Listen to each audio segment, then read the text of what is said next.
Chapter 1105. P.S. Thank you to Snow Phoenix and Meteor Dance for their precious monthly vote. Thank you to NXCX, Nickfany, and 157747860 for their tip. Note: there's a problem with the electricity at home. I'm not sure if I can finish the third watch in the internet cafe. Above, the next morning, Seito, who had finished his training, went to look for Prisia Testarossa, who was dressed casually. Seeing that it was Seito again, Prisia Testarossa was too lazy to get angry. She threw a piece of cardboard made of magic material at him.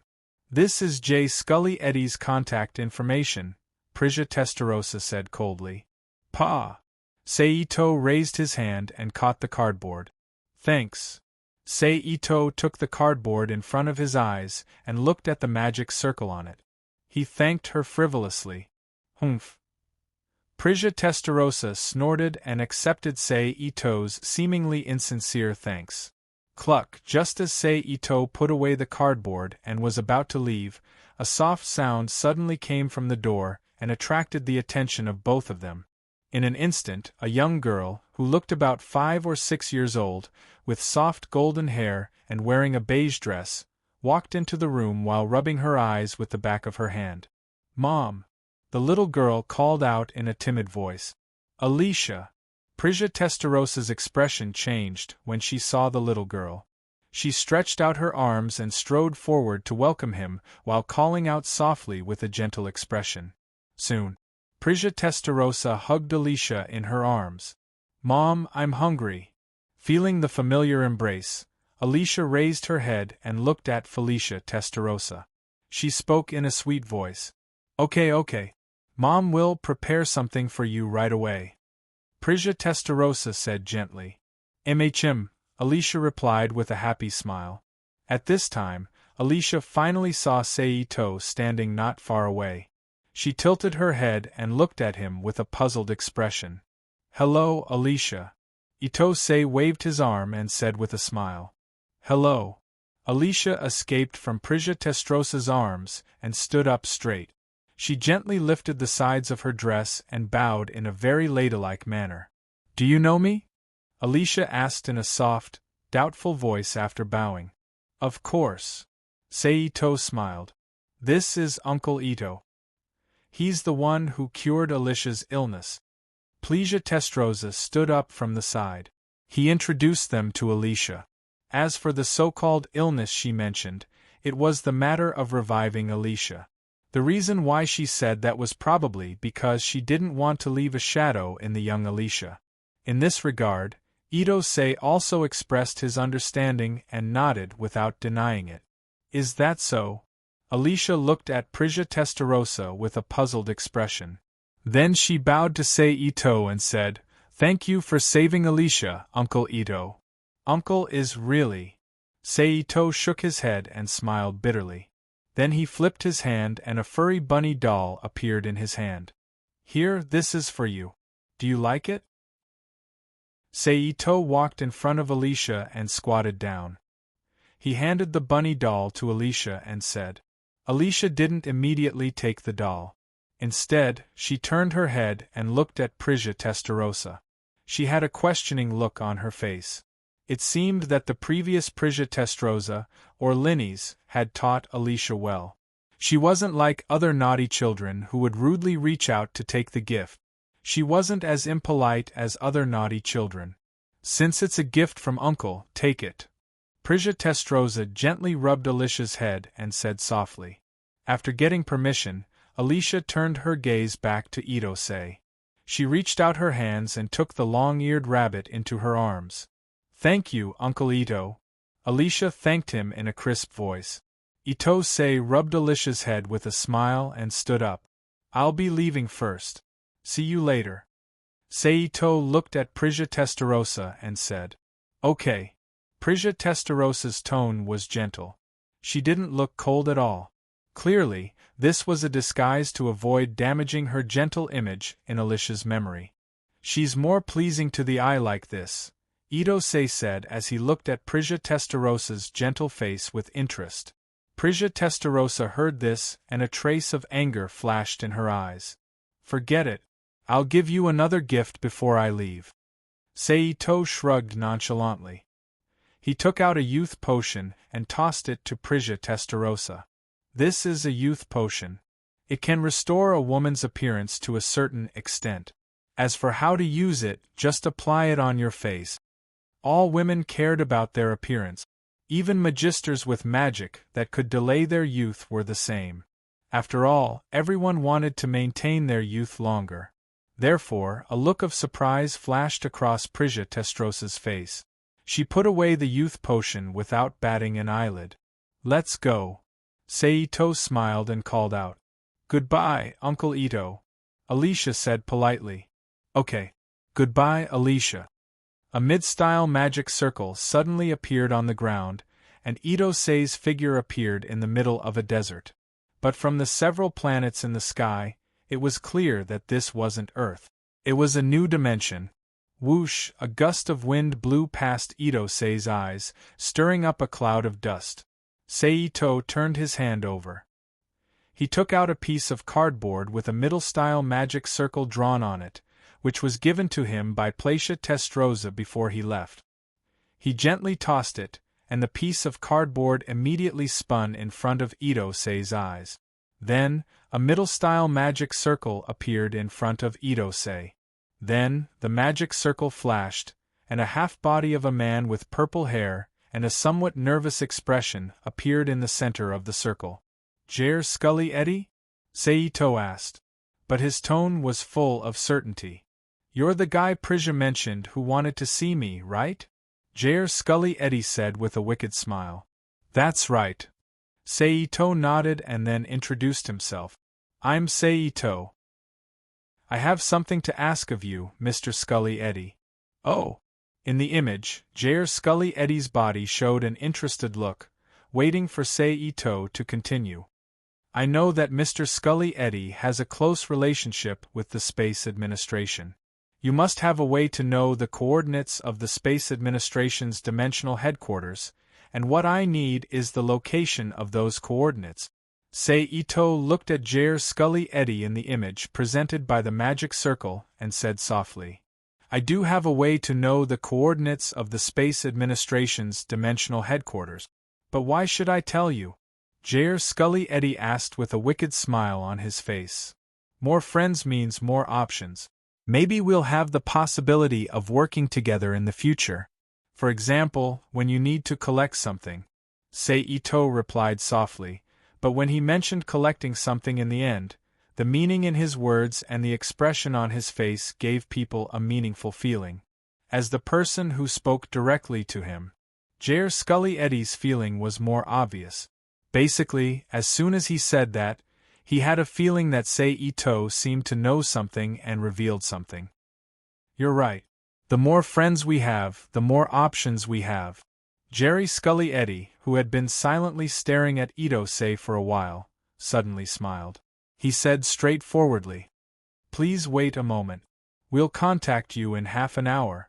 By then, I'll inform you of the coordinates of the Space Administration's dimensional headquarters. Jair Scully Eddy continued. Okay, I look forward to hearing good news from you. Seito nodded in agreement. Then, both of them stopped talking and tacitly cut off the communication magic. I wonder where Dowell Scully Eddy's research is going now. Seito, who put away the cardboard that had returned to its original state, whispered to himself. Then, he recalled the original plot in his mind while trying to figure out the progress of Dowell Scully Eddy's current research. Is the research and development of the Pioneer and the Resonator in progress? After a while, Seito, who had sorted out the schedule, muttered to himself. I just don't know if the sequence sealer has been developed, however. Seito did not care too much about this. After all, no matter where the progress was, it had nothing to do with him for the time being. He put his thoughts aside and sat down on the warm sand. He took out a magic book and flipped through it to pass the time while waiting. In the whistling of the wind and the fluttering of the pages, half an hour passed in the blink of an eye. Seito closed the book with one hand, stood up, and flicked the cardboard in his hand out again. After spinning a few times, the familiar middle-style magic array appeared in front of Seito's eyes. Then, just Scully Eddie's face appeared in the magic array. "You're very punctual, Sir Seito." Just Scully Eddie smiled. "I've always been punctual," Seito replied calmly. "You probably don't want me to talk too much nonsense. In that case, please memorize it carefully." After just Scully Eddie reminded him, he reported the spatial coordinates of the Dimensional Space Administration's Dimensional Space Headquarters. Fortunately, Seito's memory was very good. As soon as just Scully Eddie finished reading, Seito memorized the series of coordinates. "Thank you." Seito thanked him. "You're welcome. I look forward to working with Sir Ito next time." Just Scully Eddie smiled. Chapter 1106. There will be a chance. Seito nodded and said. Then he cut off the magic connection and put away the cardboard that had returned to its original state. "It seems that I need to use a few worlds as transit stations." Seito sighed as he activated the dimensional transfer magic array under his feet and entered the coordinates of the dimensional world. As soon as he finished speaking, Seito's figure disappeared in the bright white light of the magic array. The next moment, Seito's figure appeared in a new world with the sudden appearance of a mid-style magic array. Immediately afterward, Seito once again activated the dimensional transfer magic array under his feet and disappeared on the spot, heading to the next world. Fortunately, Seito knew that it was very troublesome to reach the Dimensional Space Administration's Dimensional Space Headquarters with the dimensional transfer magic array alone without any dimensional travel tools.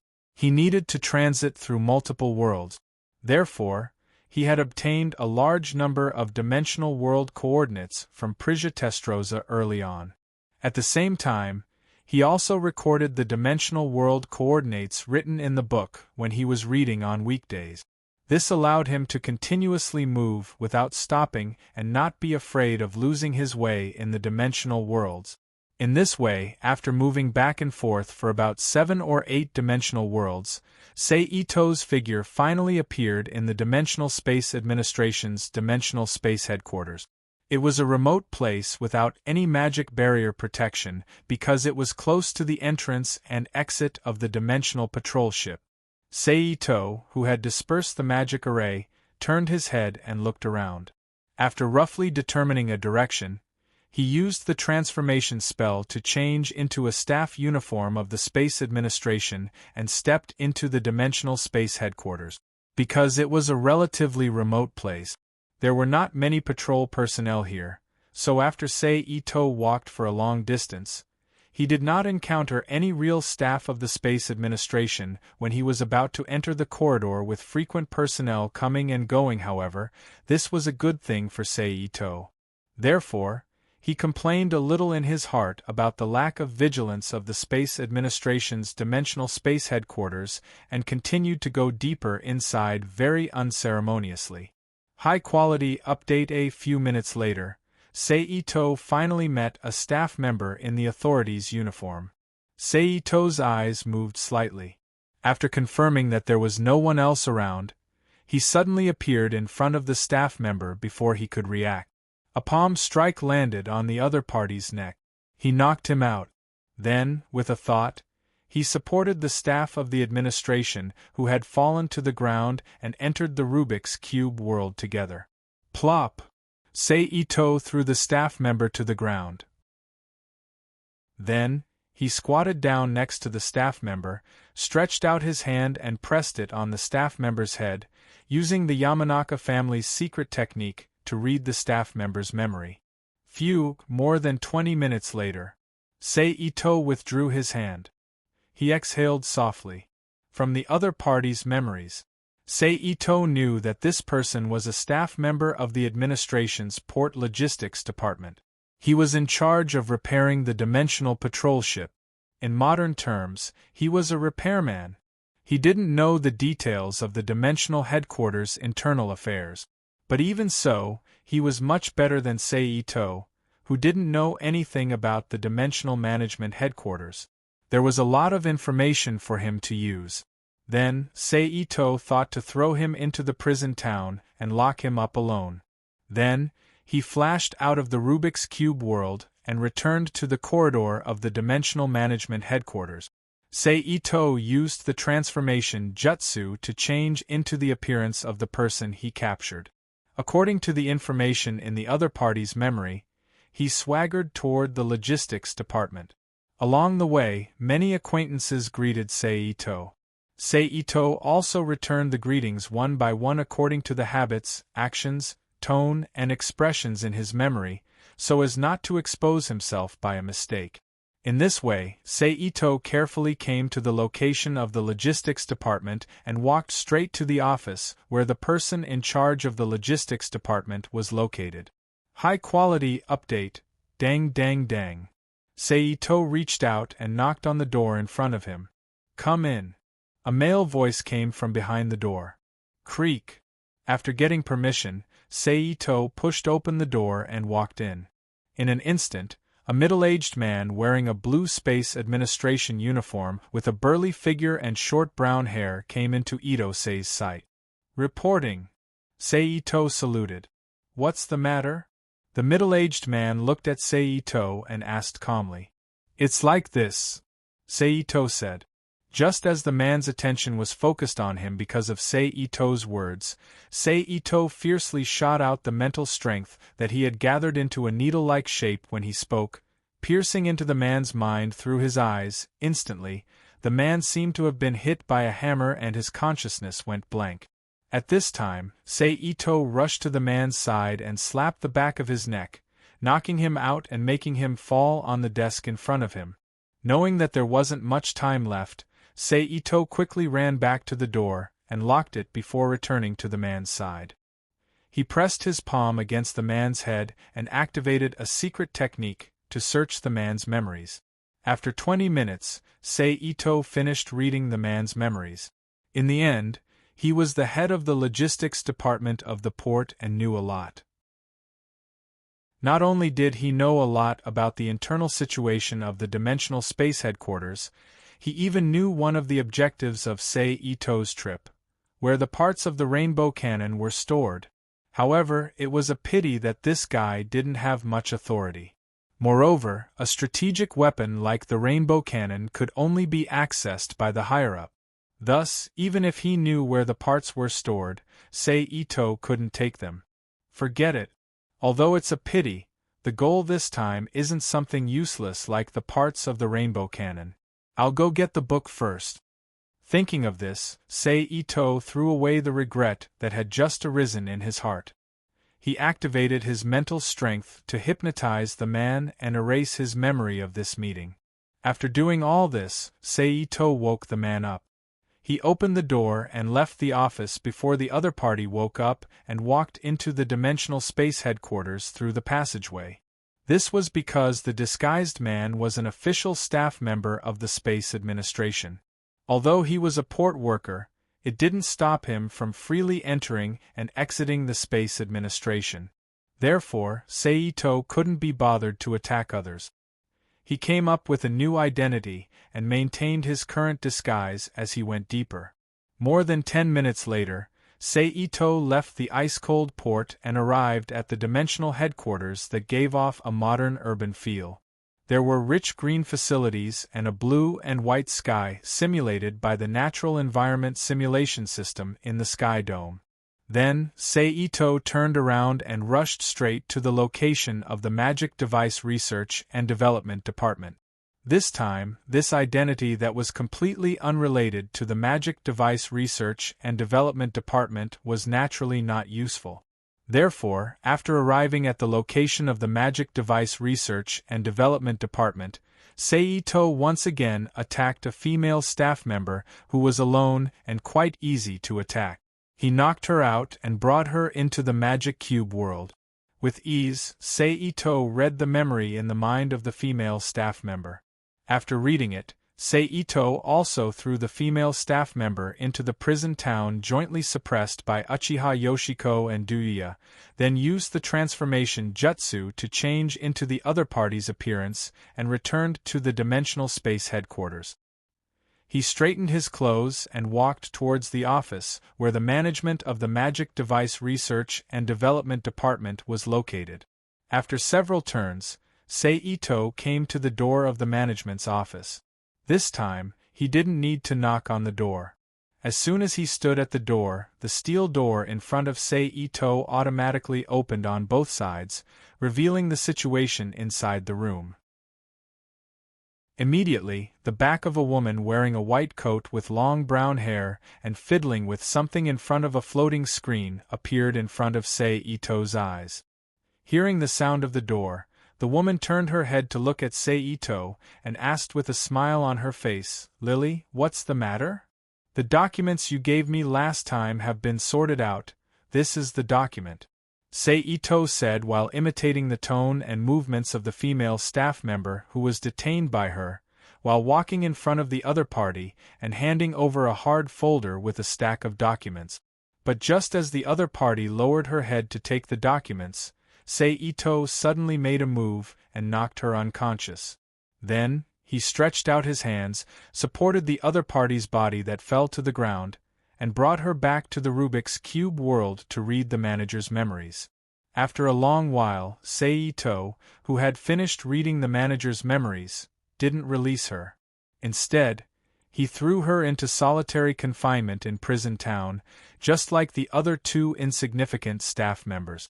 After all, compared to the male staff member who was useless and could at most be recruited as a magic foundation teacher, and the female staff member who could create intelligent magic devices, this female manager with the ability to develop, maintain, and research was more valuable. She was a special talent that Seito needed.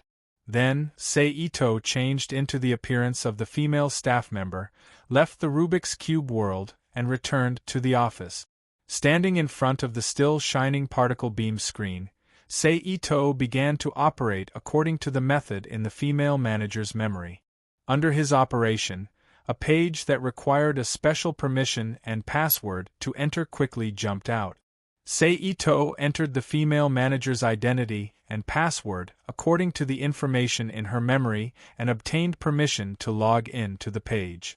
In an instant, a large number of confidential documents appeared in front of Seito's eyes. And these were one of the goals of Seito sneaking into the Space Administration's Dimensional Space Headquarters. At the same time, it was also a preparation for repairing the Book of Night in the future. Chapter 1107. P.S.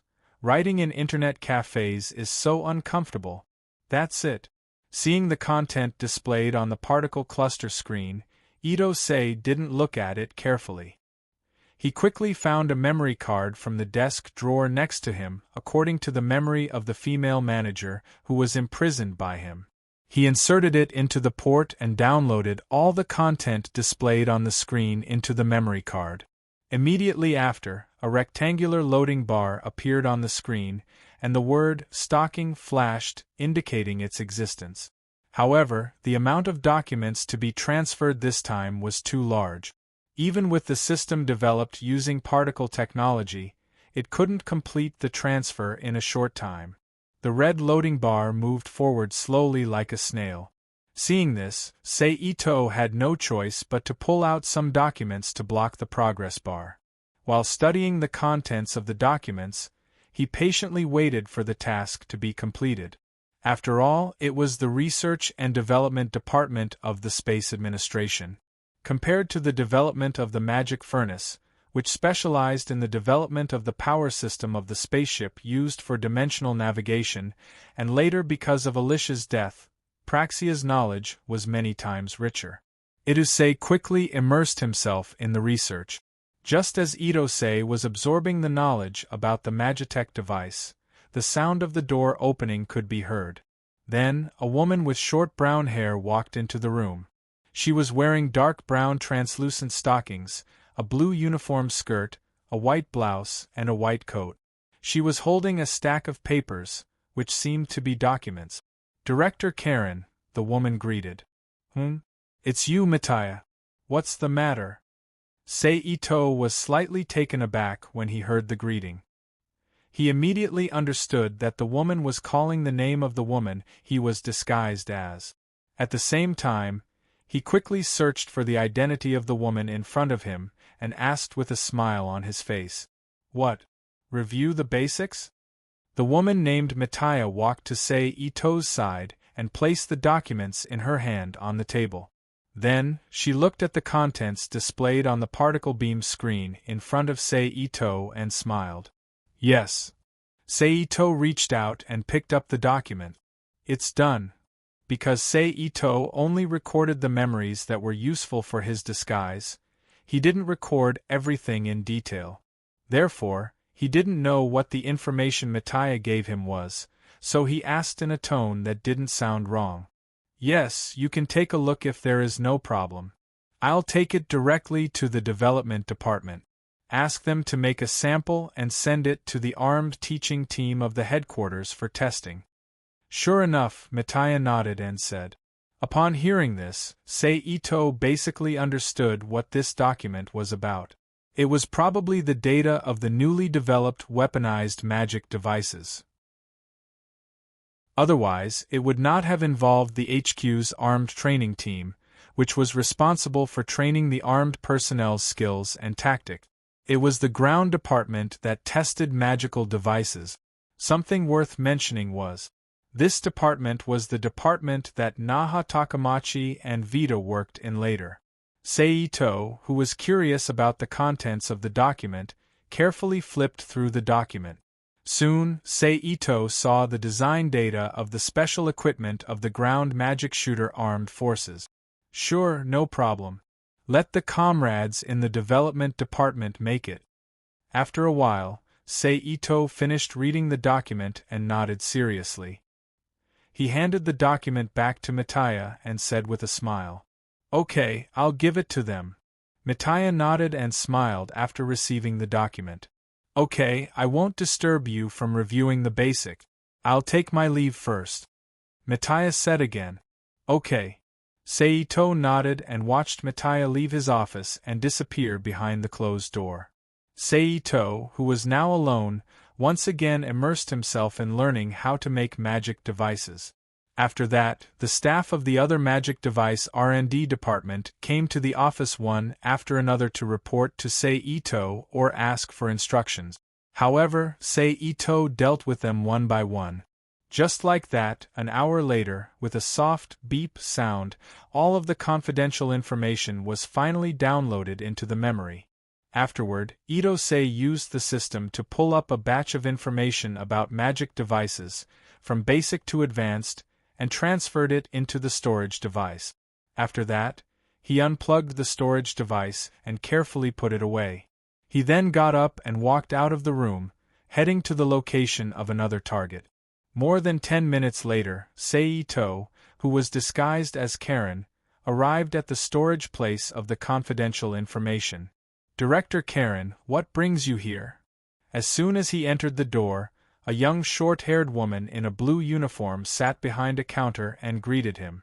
"I'm here to check some information," Seito replied with a smile as he walked toward the counter. "Oh? What do you want to check?" the woman asked. "It's about..." At this point, Seito abruptly released his spiritual force into the woman's mind and used hypnotism to modify her current memories. Because it was her current memories, there were very few places that needed to be modified. Thus, the two of them only needed to cross paths for Seito to finish modifying her memories. She was successfully exempted from the registration and other procedures, and directly entered the storage room. The data storage room was very large, just like the British Library. It was filled with densely packed documents. If one didn't have any skills, it would be absolutely impossible to find what one wanted in here. Fortunately, to facilitate the search, there was a data query machine set up next to the file cabinet to help the staff here. Seito walked up to the query machine and started operating it. "Rainbow Cannon," Itosei used the Mead language to enter what he wanted to find in the search bar on the screen of the inquiry machine. Reading. The screen displayed Mead's script, which was almost identical to English reading. The text flashed for 4 to 5 seconds, and the screen immediately changed, displaying a list of documents and the location of the document. Seito carefully memorized all the documents related to the Rainbow Cannon that were displayed on the screen. Seito then removed the search bar and went to the locations that he had memorized. He looked through them one by one. The theory behind the Rainbow Cannon. Soon, the first classified document about the Rainbow Cannon appeared in Seito's hand. After flipping through it twice and confirming that the contents were true, Seito put the document away and turned to the next target. Rainbow Cannon. Seito looked through the new document again before putting it away. However, from now on, Seito was too lazy to check the contents of the documents one by one. He would only look through the documents if the names of the documents were particularly interesting to him. Otherwise, he would just throw them into the Rubik's Cube without even looking at them. After a short while, Itosei took all the documents about the Rainbow Light Cannon that were stored in the secret document depository and put them all into the Magic Cube world. This even included the documents related to the manufacturing technology of the Rainbow Cannon. In other words, as long as Seito was willing and had the manufacturing technology, Seito could make a rainbow cannon by himself. He returned to the inquiry desk and searched for information related to the Rainbow Cannon. After confirming that there was nothing left out, Seito once again searched for information related to the manufacturing technology of the dimensional ship. Another half an hour passed in this manner. He collected all the information related to the dimensional ship. After confirming that there was nothing left out, Seito happily turned around and walked out. "I'm leaving first. Take your time," Seito called out to the female staff member when he passed by her. "Be careful." The female staff member smiled. "Now there's only one place left." Seito walked out of the confidential document storage and stopped at the door for a moment. He looked up at the sky created by the natural environment simulation system and exhaled softly. Then he turned around and moved toward the location of the last target of this infiltration. However, it had to be said that the disguise of the director of the Magic Device Research and Manufacturing Department was very good. Basically, in the dimensional space headquarters of the Space Administration, other than the headquarters or some special departments, this identity could enter without any hindrance. It saved Seito a lot of trouble. After a simple greeting to the management staff, Seito successfully entered the most useless but most important place in the Dimensional Space Administration's headquarters, the Infinite Library. The so-called Infinite Library was a place that stored historical documents, scientific and technological information, cultural information from the old era since the establishment of the Space Administration, as well as all the collected historical documents, scientific and magical information and cultural information from the world under the administration of the administration. Although I knew it was big when I watched the anime, I didn't expect it to be this big. Looking at the space in front of him that was nearly 100 meters wide, the top and bottom were completely visible. The surrounding walls were piled with all kinds of large books comparable to English-Chinese dictionaries, and the empty space in the middle was supported by dozens of crisscrossing pillars. Seito couldn't help but sigh softly. From the perspective of the dimensional space, this is probably the longest end of the dimensional space headquarters that runs from top to bottom. Then, Seito recalled the shape of the dimensional space headquarters and thought. Of course, this had nothing to do with what he wanted to do, so he didn't bother to think too much about it. He then jumped off the platform and fell toward the darkness at the bottom. I forgot that this is a gravity-free environment. Seeing that his falling speed was extremely slow, Seito smiled and then used psychokinesis to wrap his body and fly downward at a rapid speed. Whoosh! The whistling sound of the wind instantly rang in Sei-Ito's ears. This flight took half a day before Sei-Ito finally landed at the bottom of the infinite library and let his feet touch the ground again. Start collecting. With a slight sigh, Sei-Ito's mind moved and opened the entrance of the Rubik's Cube world. At the same time, he used psychokinesis to disperse into nearly 100 tentacles that flew toward the bookshelves next to him, lifting the books from the bookshelves and throwing them into the Rubik's Cube world. In fact, Sei-Ito wanted to swallow the bookshelves directly like he did in the past, but because the outer wall of the bookshelves was directly connected to the dimensional space, if he swallowed it directly, it was likely to break the outer wall of the administration's headquarters and cause the books to scatter, so he had to use these tentacles to manually collect the books. However, although this speed was not slow, it was still a lot slower than swallowing the books directly. With the storage capacity of the infinite library, Sei-Ito really didn't know how long it would take to collect all the books here. Fortunately, he didn't have anything to rush recently and had plenty of time to deal with this matter. Just like that, Sei-Ito concentrated on plundering the books in the infinite library, and 3 days passed unknowingly in this plundering process. Due to the inexplicable disappearance of Sei-Ito's disguise as the director of the Magic Device Development and Manufacturing Department, it finally aroused the vigilance of the higher-ups of the administration, who ordered the security department to launch an investigation. Naturally, they soon found out about the disappearance of the Rainbow Cannon and the Dimensional Ship Manufacturing Technology, 2 technologies that were enough to shake the foundation of the Space Administration. This attracted the attention of the Space Administration even more, and they ordered to strictly track down Director Karen's whereabouts. Under such strict orders, they quickly found the last place where Sei-Ito's disguise as the director disappeared, the Infinite Library. Ta-ta-ta-ta. A large number of armed members of the administration armed with standard magic devices appeared inside the Infinite Library. Is this the place? Are you sure she hasn't left? One of the middle-aged men, who seemed to be the leader of the group, asked the staff member beside him with a serious expression. Yes, the surveillance cameras here have always been on and there are no signs of her leaving. The staff member replied nervously. Are you sure? The middle-aged man asked. I'm sure. The staff member replied with certainty. Everyone, split into 2 teams and search.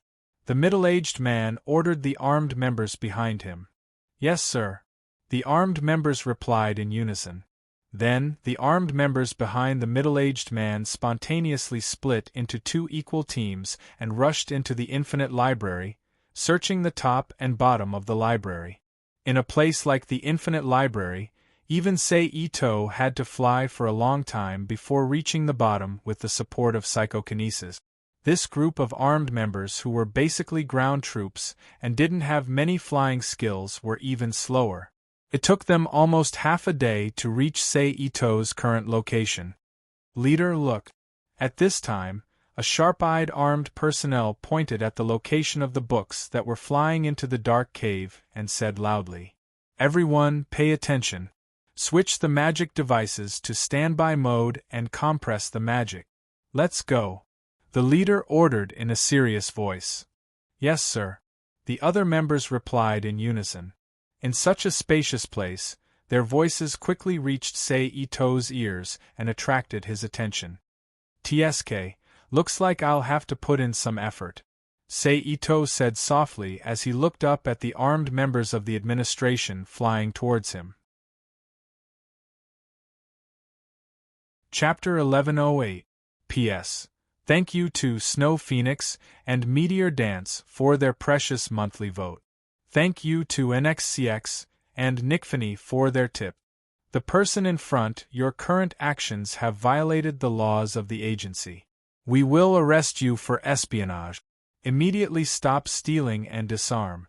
Otherwise, we will arrest you by force depending on the situation. When the armed team leader was less than 5 meters away from Sei-Ito, he raised the standard magic device in his hand and pointed the front end at Sei-Ito. When Seito heard this, he obediently listened to his current actions and gently raised his hands to show that he had given up resisting. In an instant, the books that were no longer held by the psychic tentacles quickly flew forward due to inertia. Almost in the blink of an eye, they piled up between Seito and the armed team members. At this time, Seito suddenly disappeared from the spot and reappeared in the middle of the armed team members. His hands turned into several phantoms, and almost at the same time, he attacked the armed team members around him. In an instant, a series of explosions sounded. The self-defense of the armed team members was easily broken by Seito's attacks, and the remaining attacks landed on them. Then, Seito's mental power spread out, and an area of effect illusion fell on the armed team members who were distracted by the attack. Seito's illusion created by Seito made them fall into the illusion environment created by Seito. In the real world outside, Seito appeared in front of the armed team members one by one. He used hypnosis and mental sensing abilities to modify their memories. In less than 5 minutes, the consciousness and memories of the armed squad members that fell into his hands were completely altered. Is he on top? The armed team leader recovered from his daze and looked around. Even when his eyes swept past Seito, he did not show any abnormality. He frowned and muttered to himself with a puzzled expression. "Jess, ask about the situation of the second team." The armed team leader turned to a male member and ordered. "Yes." The male member received the order, and then used the magic device in his hand as a relay to contact the team that was searching the infinite library. He asked about the situation. "There's nothing in my area." It was probably a member of the second team's voice that echoed in the quiet infinite library. How could there be nothing? The man who was the captain looked around again. He frowned and muttered to himself. Could it be that the spy used some method to make it look like he was still here, and he had already sneaked out of here? A female member guessed. "Jess, contact the people in charge of the stacks above." The others split into groups of 2. "Spread out and search." The captain pondered for a moment. The captain's voice. "Yes." The other team members accepted the order, and left the liaison team member named Jace and the captain, whose eyes were wandering around in the same place. The rest of the team members dispersed in the form of 2 people. They searched the infinite library from all angles and tried their best not to leave any blind spot. If it was under normal circumstances, the enemy who did not have any special camouflage would definitely be exposed. Unfortunately, the consciousness of these outstanding members was not in a normal state. They were all under the control of the illusion created by Seito. They completely ignored the books floating in the air and Seito, who was standing beside the captain. How could they find the criminal? Therefore, after searching for 10 minutes, they could only regretfully announce that they did not find any trace of the enemy. "Let's go up." After hearing the report, the captain gritted his teeth and ordered. He then turned around and used his clumsy flying skill to move towards the middle of the infinite book pants that was connected to the outside world. The other members saw this and quickly used their clumsy flying skills to chase after him. It could be seen that magic shooters who could fly well were a minority in the Space Administration and were envied by many armed members. After sending away this group of armed members, Seito once again released his psychic tentacles to grab the books around him. One by one, they formed a book dragon and were thrown into the dark hole in front of him. After this search, they probably thought that the criminal was no longer in the infinite library. Therefore, no armed members came to search. In addition, if it was not a particularly troublesome matter, the staff of the Space Administration would not come to the infinite library to check the information. Naturally, no one would disturb Seito and let him do his job as a book thief. After 2 days, the sleepless Seito finally transferred all the books stored below the middle section of the infinite library into the Rubik's Cube world. Then, Sei Ito's figure flashed and used instant transmission to directly move from the middle section of the Infinite Library to the upper section of the Infinite Library and moved again. Phew, it's finally done. A week later, Sei Ito, who was disguised as another staff member of the Space Administration's dimensional headquarters, slowly walked toward the weak point of the enchantment barrier when he sneaked into the Space Administration while smiling in his heart.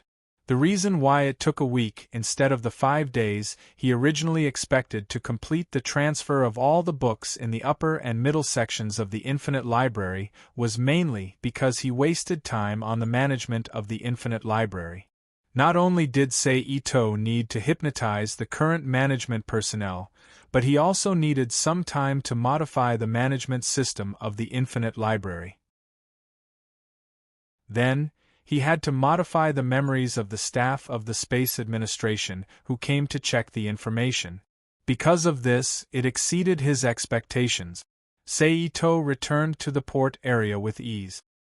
He did not know if it was because of his invasion this time, but the security in the port had been greatly increased.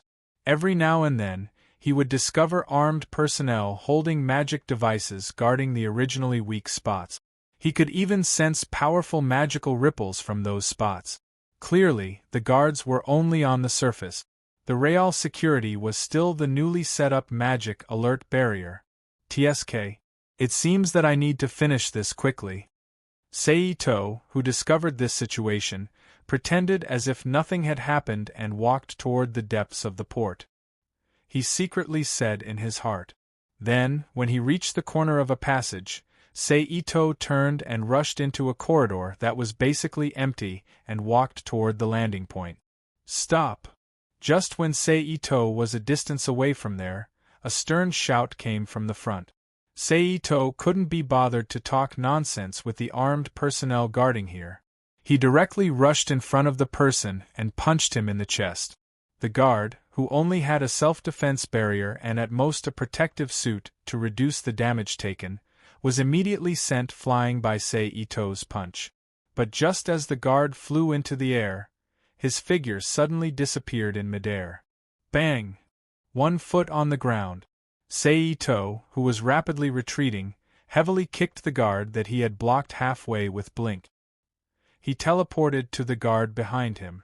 This time, the guard, who didn't have a self-defense barrier, his protective suit was severely damaged, and he was already heavily injured from the punch, immediately had his sternum crushed by the heavy kick.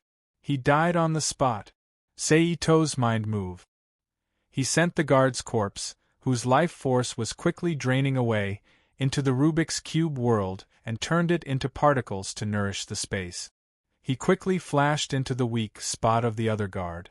Space reinforcement barrier, space dry barrier, alarm barrier, camouflage barrier. You've put in a lot of effort. Sei Ito carefully looked around and chuckled. But forget it. I'm going to leave anyway, so I'll just touch the barrier. Thinking of this, Sei Ito didn't hesitate and directly exploded the energy in his body to form an energy attack. The alarm barrier, which could interfere with dimensional transference magic, reinforce the density of the surrounding space, connect to the authority's security system, and immediately sound an alarm after being attacked and triggered. The camouflage barrier, which was used to camouflage the first 3 barriers and conceal some magical fluctuations, were all shattered. Alarm! In an instant, urgent alarms immediately sounded in the entire port area. At the same time, not far from where Sei Ito was, several magic power grids quickly appeared in the passage, isolating the area where Sei Ito was. Swish! At the same time, a middle-style magic array emitting a bright white light appeared under Sei Ito's feet and slowly rotated. Sei Ito quickly finished chanting the magic incantation and entered the coordinates of the world he wanted to transfer into the magic array. Then, along with the bright white light of the magic array, he disappeared from the dimensional headquarters of the Space Administration together with the magic array. In a world with beautiful scenery, Sei Ito's figure instantly appeared in a middle-style magic array that was slowly rotating. Excluding the less than 2 seconds of paralysis, Sei-Ito didn't choose a direction and directly left the place as fast as he could. He kept using teleportation, transference magic, interference barrier, telekinesis flight, and many other means to obscure his whereabouts. After all, he now used the dimensional transference magic array to arrive in this world after triggering the security system of the dimensional headquarters of the Space Administration. If he didn't do so, it was likely that the Space Administration would lock onto his space-time coordinates and directly send their ace combat force to chase after him. At that time, although he wouldn't die, it would still be very troublesome. And with the current tricks, even if the Space Administration had the ability to lock onto his movement coordinates, the subsequent transfer would interfere with the search, and the possible pursuit would be aborted. After transferring more than 10 times in a row, Sei-Ito chose a new open space and opened the dimensional transference magic array. He then chanted the incantation and entered the coordinates, and transferred to the next world. Then, after a little interference in that world, he quickly rushed back to the space-time courtyard without stopping. After a long while, with a middle-style magic array that suddenly appeared in the space-time courtyard, Sei-Ito's figure appeared in the space-time courtyard. Sei-Ito, who didn't stop outside, went straight to the room where Prisia Testroza was. Creak. In the strange sound, Sei-Ito opened the door of Prisia Testroza's room. Uncle Ito. Hearing the sound of the door, Alicia, who was chatting with Prisia Testroza in the room, turned her head and looked at the door. After seeing Sei-Ito walk into the room, she politely greeted him. "Hello, Alicia. Here, this is a gift for you." Sei-Ito smiled. After saying that, he turned his wrist and a pair of small crystal headwear appeared in his hand. He walked in front of Alicia and handed the crystal headwear to her. "Thank you, Uncle Ito." Alicia turned her head and looked at Prisia Testroza, whose face was a little stiff. After the latter nodded in approval, she reached out and thanked Alicia for the crystal headwear. At this time, Prisia Testroza raised her voice and said, "Lenis, take Alicia to the back to play." As soon as she finished speaking, a young woman with a slim figure walked into the room. She was wearing a beige one-piece dress with 2 sleeves, a neckline and a dark brown skirt. She had light brown short hair and a beige cap that looked like a nurse's cap on her head. She put her hands on her lower abdomen and bowed to Prisia Testroza in a dignified manner. Then, she took Alicia and left the room through the corridor and disappeared into the shadows of the corridor. "What's the matter?"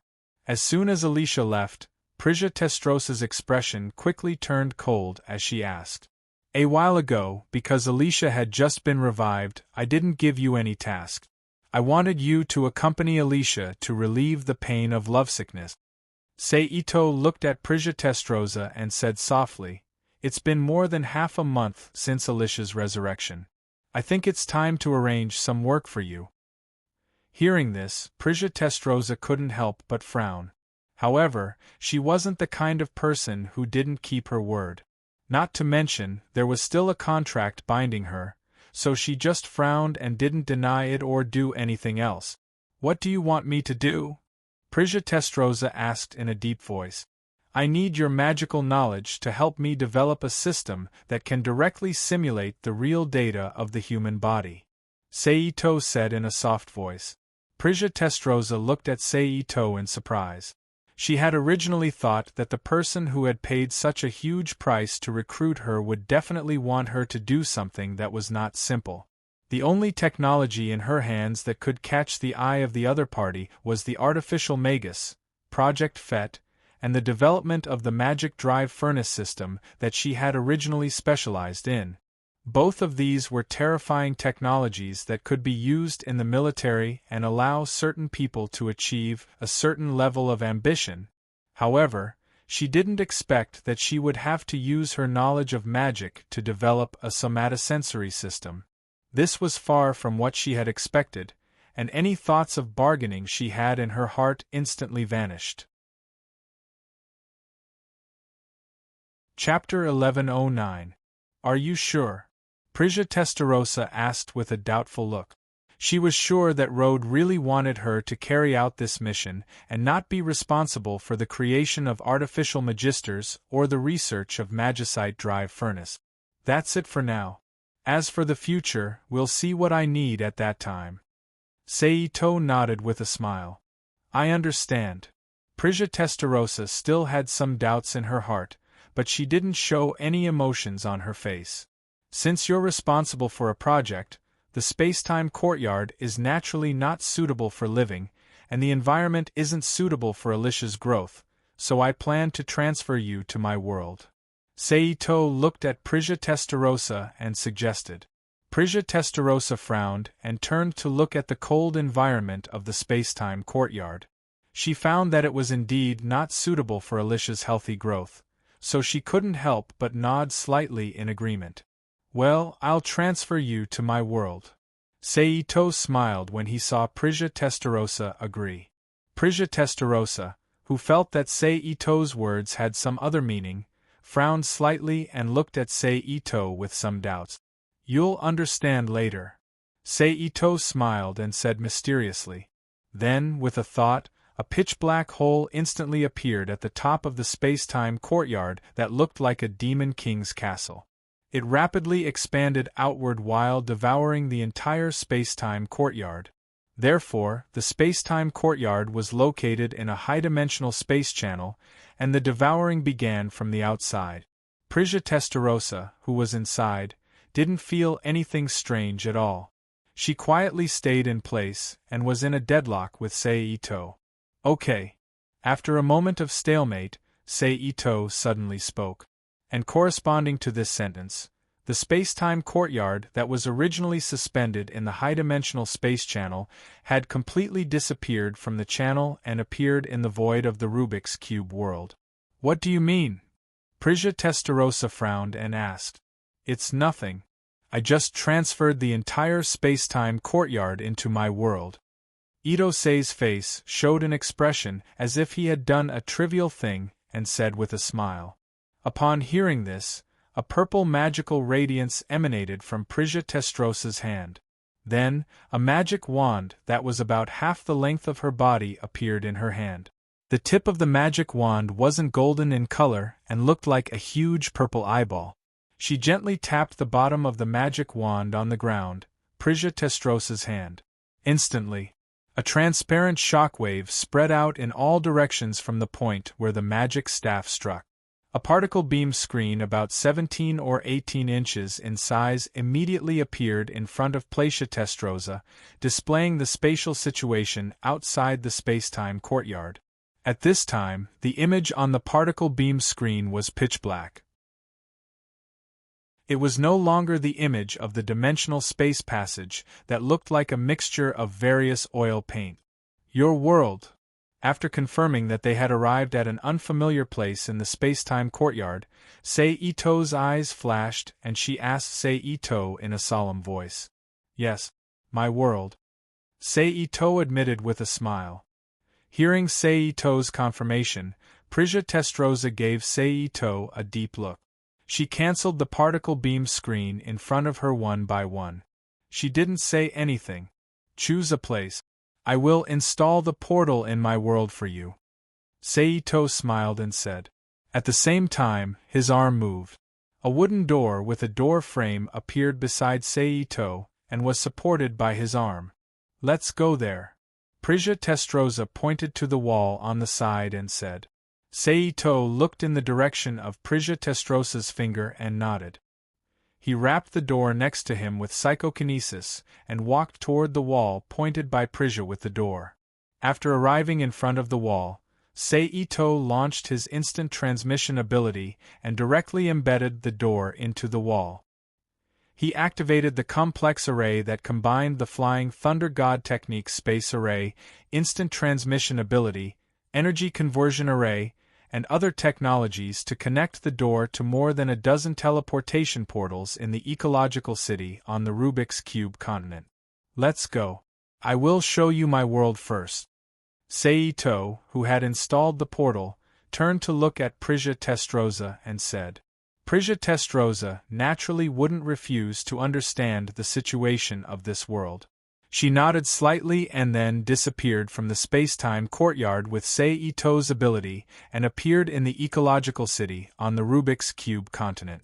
Under the guidance of Sei-Ito, who had turned into a tour guide, they strolled around the city.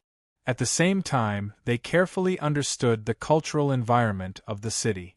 After more than an hour, Prisia Testroza, who had a general understanding of the environment, was brought to the Babel headquarters in the Academy City by Sei-Ito's ability. They found the three people who were working in the special independent laboratory, Fushu Testroza, Haruki Kimiyama, and Yoshikawa Kikyo. Sei-Ito first introduced Prisia Testroza, Fushu Testroza, Haruki Kimiyama, Yoshikawa Kikyo, and Erica Simmons and Celine, whom he called from the big laboratory, to each other. Then, he told them the purpose of gathering them this time. All in all, you just want to make an online game that can reflect the data of the human body, including superpowers, martial arts, and ninjutsu. Except for the platform and some auxiliary systems, everything is simulated. Am I right? Fushu Testroza, who was wearing a white coat, raised her hand and gently pushed the frame of the glasses on her face, and concluded in a low voice. Yes. Sei-Ito nodded and admitted. In that case, we will probably have to redesign a quantum computer, Erica said softly. It does need to be redesigned. After all, it has to be used as the main control and transit center of the Fantasy Matarai network, and it has to be designed to look like a magic conductor.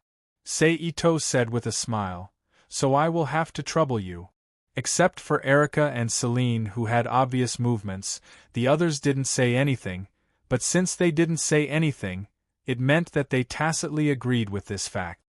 In addition, if you encounter any problems with the network connection, you can also mobilize some hypnotizers, psychic induction, electromagnetic control, or discharge ability from Babel to help. I think there may be unexpected gains. Then, Sei-Ito suggested again. After that, Sei-Ito talked to a few more people, and then returned to the space-time courtyard with Prisia Testroza. You have seen the environment, and I have also told you how to use the portal. If you are afraid that Alicia will be lonely, send her to a school in the city or the Academy City. After all, it is better for children to be with their peers more often. Sei-Ito looked at Prisia Testroza and said, it was necessary to talk about Alicia's situation. Compared to the excellent lightning magic talent inherited from Prisia Testroza, which was cloned from Alicia's cells, Alicia was born with no magic talent, which was the nucleus of thought. In the world of magical girls, she could only be an ordinary person, unable to learn any magic. This was one of the reasons why Prisia Testroza hated Felicia. In her mind, the yellow lightning on Felicia's body was exactly the same as the light that took away her daughter's name. She couldn't bear to see Felicia, who was emitting a dazzling light, in front of her. I will think about it, Prisia Testroza replied calmly. This is a meditation technique that all magicians in other worlds must learn. Teach it to Alicia when you are free. Sei-Ito then took out a small booklet and handed it to Prisia Testroza. Although it is not like the nucleus of thought, where you can quickly become a magic shooter with a magic device and a little training, it requires a long time of practice and practice to become an expert. However, this kind of ability that is obtained through practice does not rely on magic devices and has a great future. In Alicia's case, it is not impossible for her to awaken the nucleus of thought. Thank you. Prisia Testroza took the booklet in silence for a few seconds and thanked him sincerely. It is nothing. After all, we will be a family in the future. Helping you is the same as helping myself. Sei-Ito shrugged. All right, I have something to do. I will leave first. See you later. After saying that, Sei-Ito's figure flashed and disappeared in front of Prisia Testroza's eyes. Then, he reappeared in the high-dimensional space channel wrapped in psychokinesis. What a strong pulling force! Ito's expression changed slightly as he suddenly felt a strong tearing force approaching him. Even the telekinetic barrier was a little shaky. Then, he didn't dare to hesitate.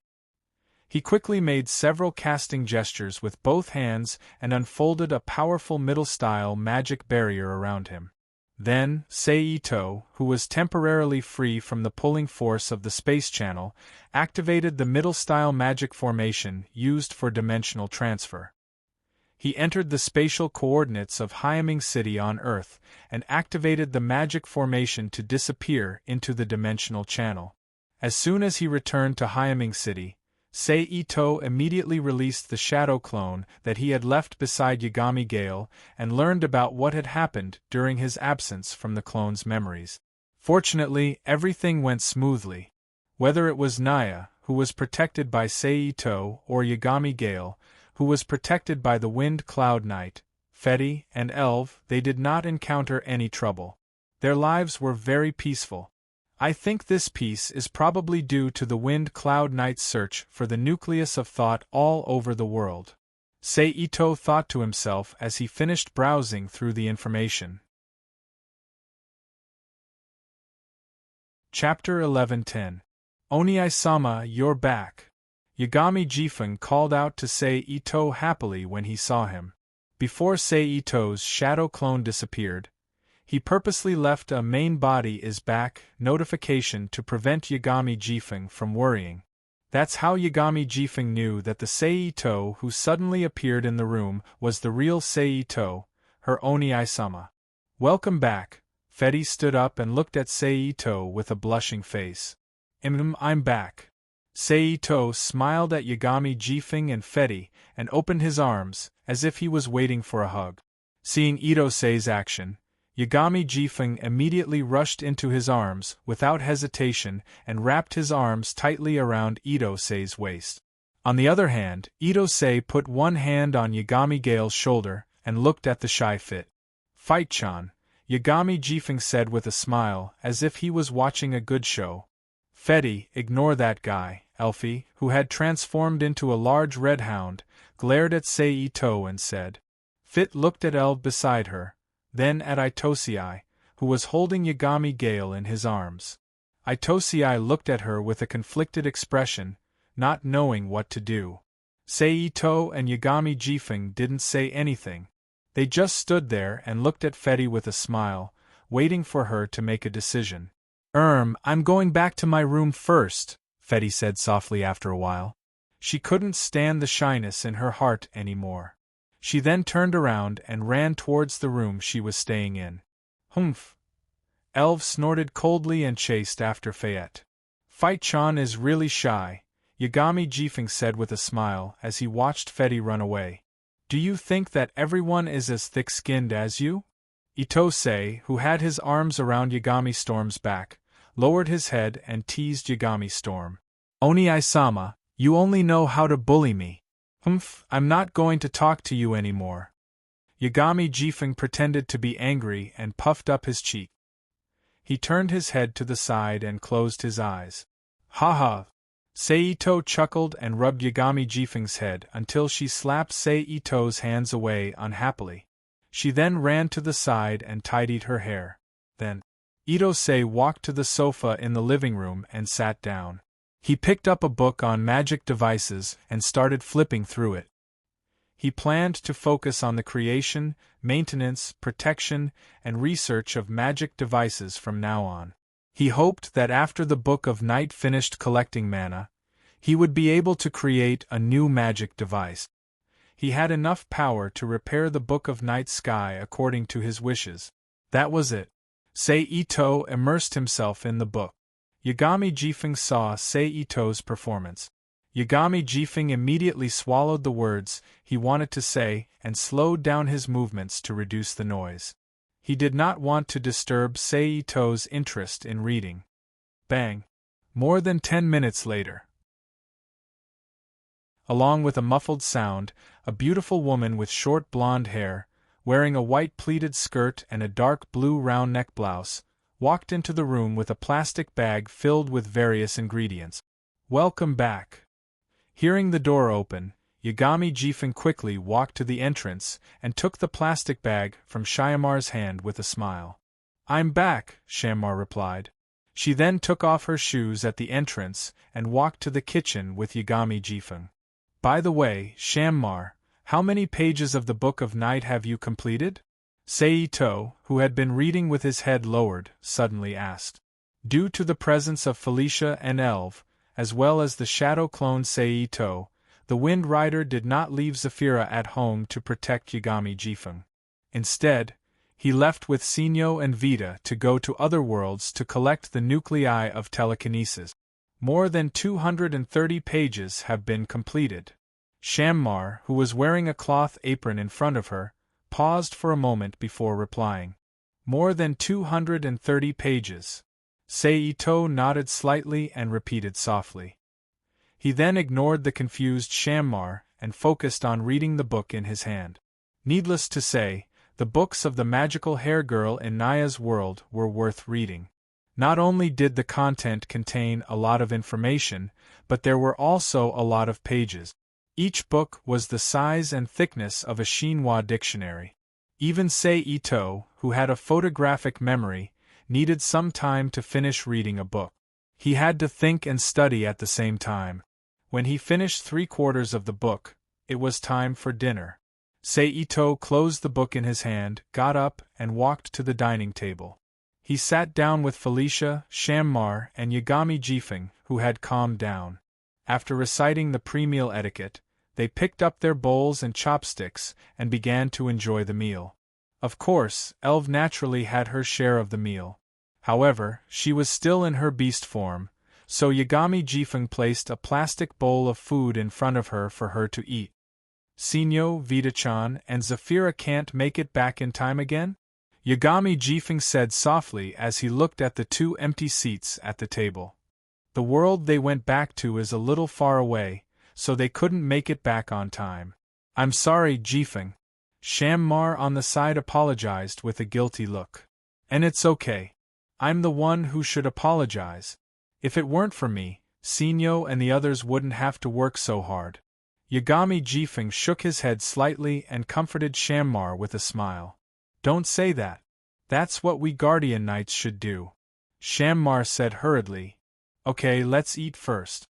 The next time they go out to collect, I will send a shadow clone to follow them. That way, they won't have to worry about not being able to come back on time for dinner." Seeing that the two still wanted to comfort each other, Seito quickly said, "And let's eat first." Yagami Jifeng smiled. Then a man, 3 women, and a lich chatted while happily eating the food in front of them. After about half an hour, they finished eating. Then Shyamar went into the kitchen to wash the dishes. Jifeng and Fady ran into the house to do their homework. Seito returned to the sofa to continue studying with his big book. Elfie closed her eyes and took a nap. As a result, the whole room immediately became quiet. Only the sound of the kitchen tap echoed in the room. After more than 2 hours, Vita, Sinyo, and Zafira, who looked exhausted, returned home. Jifeng, who had already done his homework, was naturally concerned when he saw the 3 of them. He ordered them to wash up quickly and made sure they were resting before returning to his bedroom to rest. The next day there was a morning exercise in the morning. After washing up and eating, Yagami Jifeng and Fady walked out of the house together and rushed to the nearby bus stop to take a bus to school. Puff! When only the Wind Rider and Elfie were left in the house, a soft sound suddenly sounded in the room. Then, 3 new Seito appeared in the room. "From today onwards, I will send my shadow clones to follow you." Seito looked at Sinyo, Vita, and Zafira and said, "What for?" Vita asked unhappily. "Of course, it's to help you increase the efficiency of collecting pages and remind you to come back early for dinner with Jifeng." Seito, who didn't take Vita's dissatisfaction to heart, chuckled.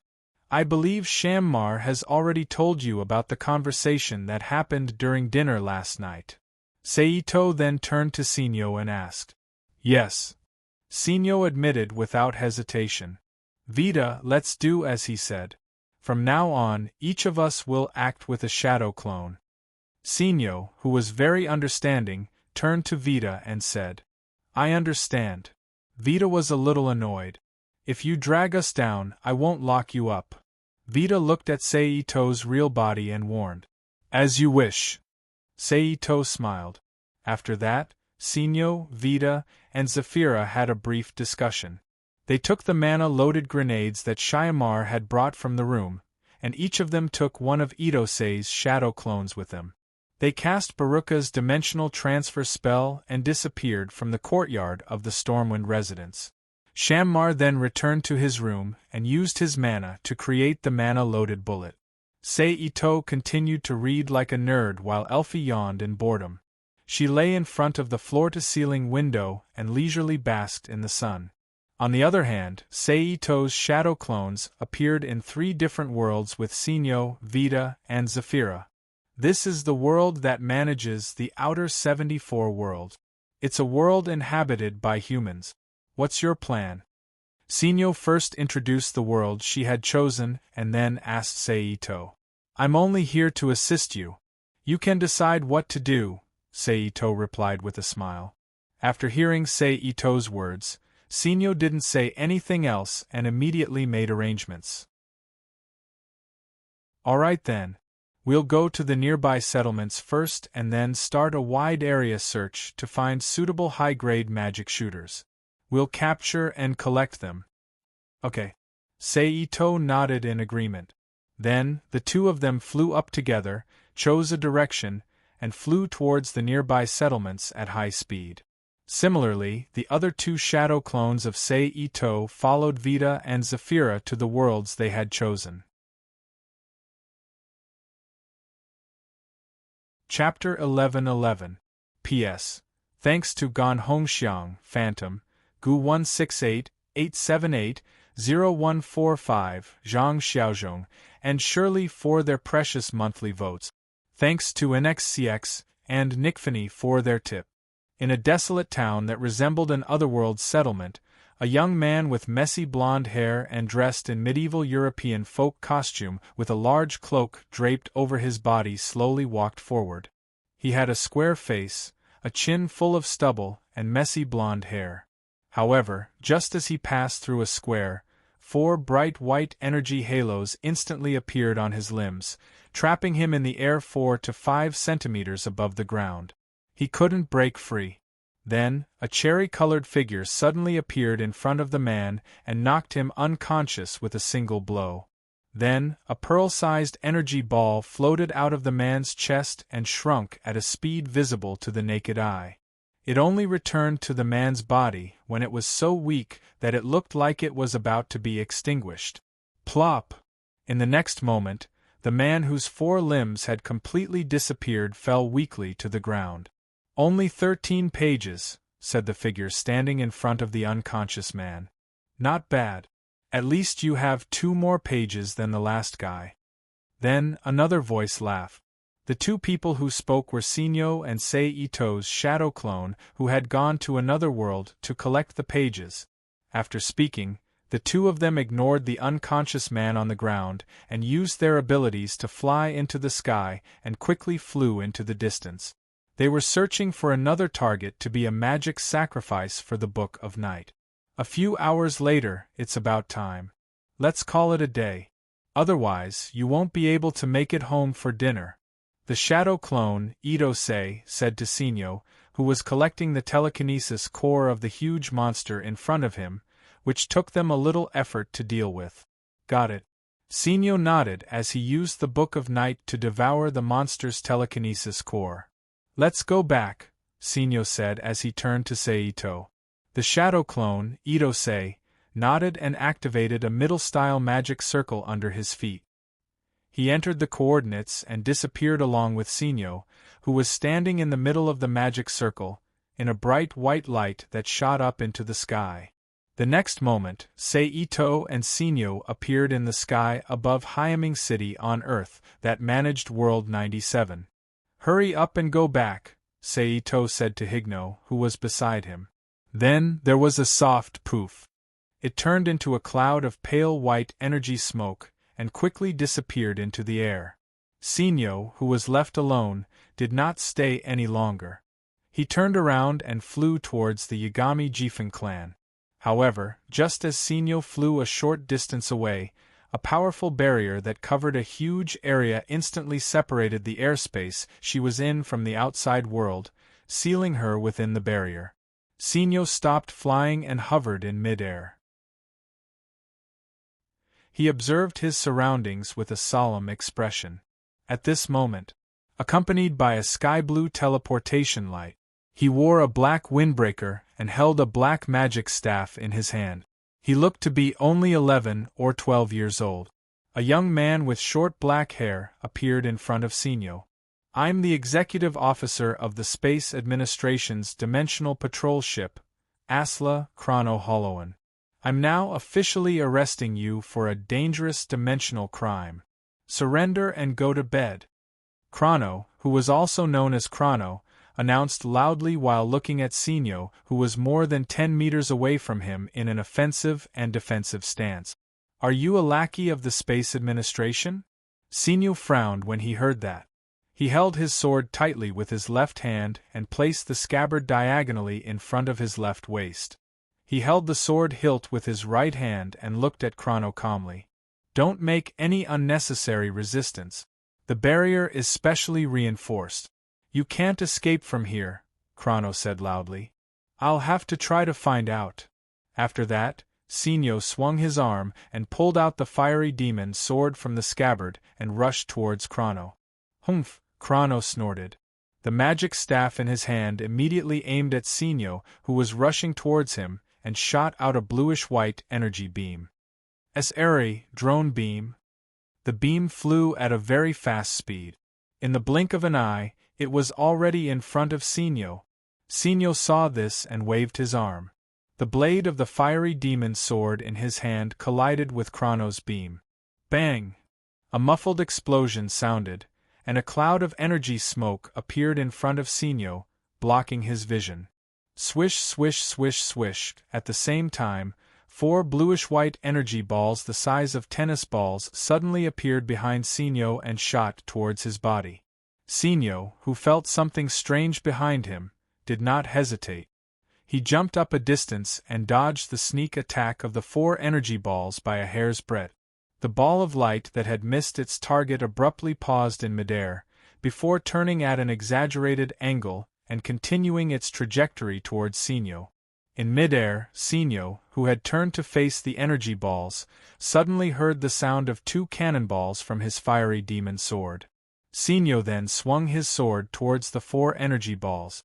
In an instant, a strong flame whirlwind swept out from the fiery demon's sword and rushed towards the 4 energy balls, intercepting them. However, in the next moment, 4 bluish-white energy rings that looked like bracelets suddenly appeared on Sinyo's limbs and fixed him in the air with his arms and legs spread out. F***CKU. Sinyo struggled with his limbs and found that he couldn't break free. He immediately activated the magic in his body and used the weakening spell, Chain Destruction, forcefully breaking the shackles on his limbs. Crack! Crack! Under the influence of the chain destruction, thin cracks immediately appeared on the surface of the shackles on Sinyo's limbs. It looked like they were about to shatter at any moment. However, before Sinyo could completely destroy the shackles, an electronic voice suddenly sounded, "Blaze cannon!" Then, a thick pillar of fire as thick as an adult's waist flew from afar and bombarded the immobile Sinyo. Boom! A violent explosion immediately reverberated in the sky. At the same time, in the sky above Hyaming City, a bright white middle-style magic formation appeared. Seito's shadow clone and Vita, who was wearing red and carrying a hammer on his shoulder, appeared in the sky. As soon as he appeared, Seito immediately noticed the powerful semicircular barrier in Hyaming City. He couldn't help but frown and groan. At this time, Vita also noticed the huge reinforced barrier. "You go back first. I'll go and see what's going on."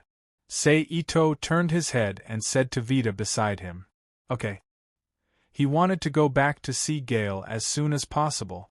Vita, who didn't want to be nosy, agreed.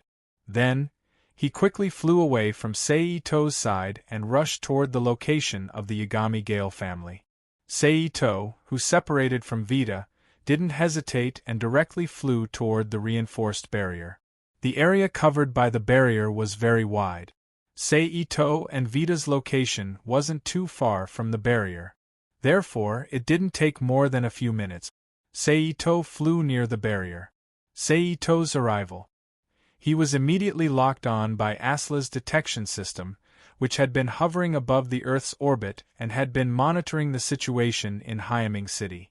It reported the current situation to Chrono, who was in the barrier. Chrono, who received the news, immediately frowned.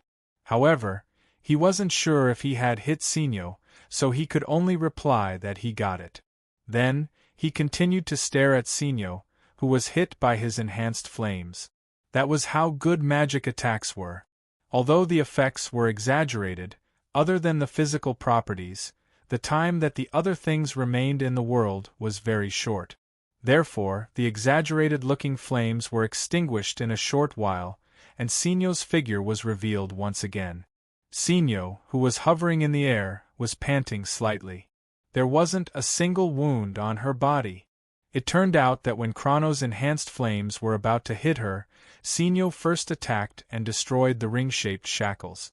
Then, she used the flaming demon's sword to strengthen her soul armor and forcefully blocked Chrono's powerful attack. However, because she was in a hurry to switch, her control of her magic was a little rushed. That was why she was panting and looked a little tired. Sinyo, whose vision was no longer affected by the flames, swung her arm downwards. The flaming demon's sword in her hand immediately split into two and shot towards Chrono like a long snake. Chrono quickly retreated and dodged the attack of the serpentine flaming magic sword. Then, he flew in a large arc to Sinyo's side. At the same time, he aimed the tip of his magic staff at Sinyo and once again released a beam of light that wasn't very powerful, but it was very fast and had a strong penetrative power against barrier magic. The beam of light shot out from the drone that had struck Fit and landed on Sinyo, who was still standing on the spot. With a flick of Sinyo's wrist, the serpentine inferno magic sword returned to its sword form. Sinyo dodged the drone's beam attack and charged towards Chronor at the same time. "Yah!" Sinyo raised her sword and slashed towards Chrono. Chrono stretched out one hand and a blue and white middle-style magic circle appeared in front of his palm. It formed a circular barrier that blocked Sinyo's slash. At the same time, he extended the magic staff in his right hand and thrust it towards Sinyo's abdomen like a spear. Sinyo leaped back and sheathed his inferno sword.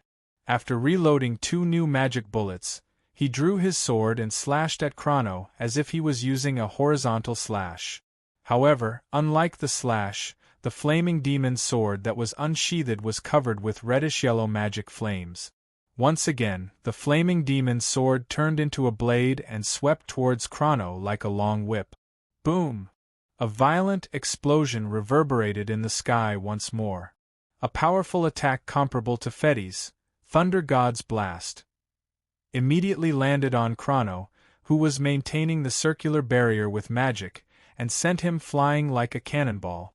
Itose, who strengthened the outside of the enchantment, found the gap of the enchantment with his powerful computing power, quickly locked on a space node inside the enchantment, and used instant transmission to break into the enchantment. It's Sinyo and Chrono. Upon entering the barrier, Itose's eyes narrowed slightly as he saw Chrono being sent flying. He thought to himself, although I know that the Tome of Darkness will be discovered sooner or later, how did they know that the Tome of Darkness is on Earth without Naya being attacked? Itose put this question aside for the time being. He closed his eyes and used his spatial perception to lock onto Chrono's position. After eliminating some possibilities with his various senses, he activated his teleportation ability and teleported Chrono, who had just stopped using a flying spell, in front of him. Itose raised his arms high and clenched his palms together.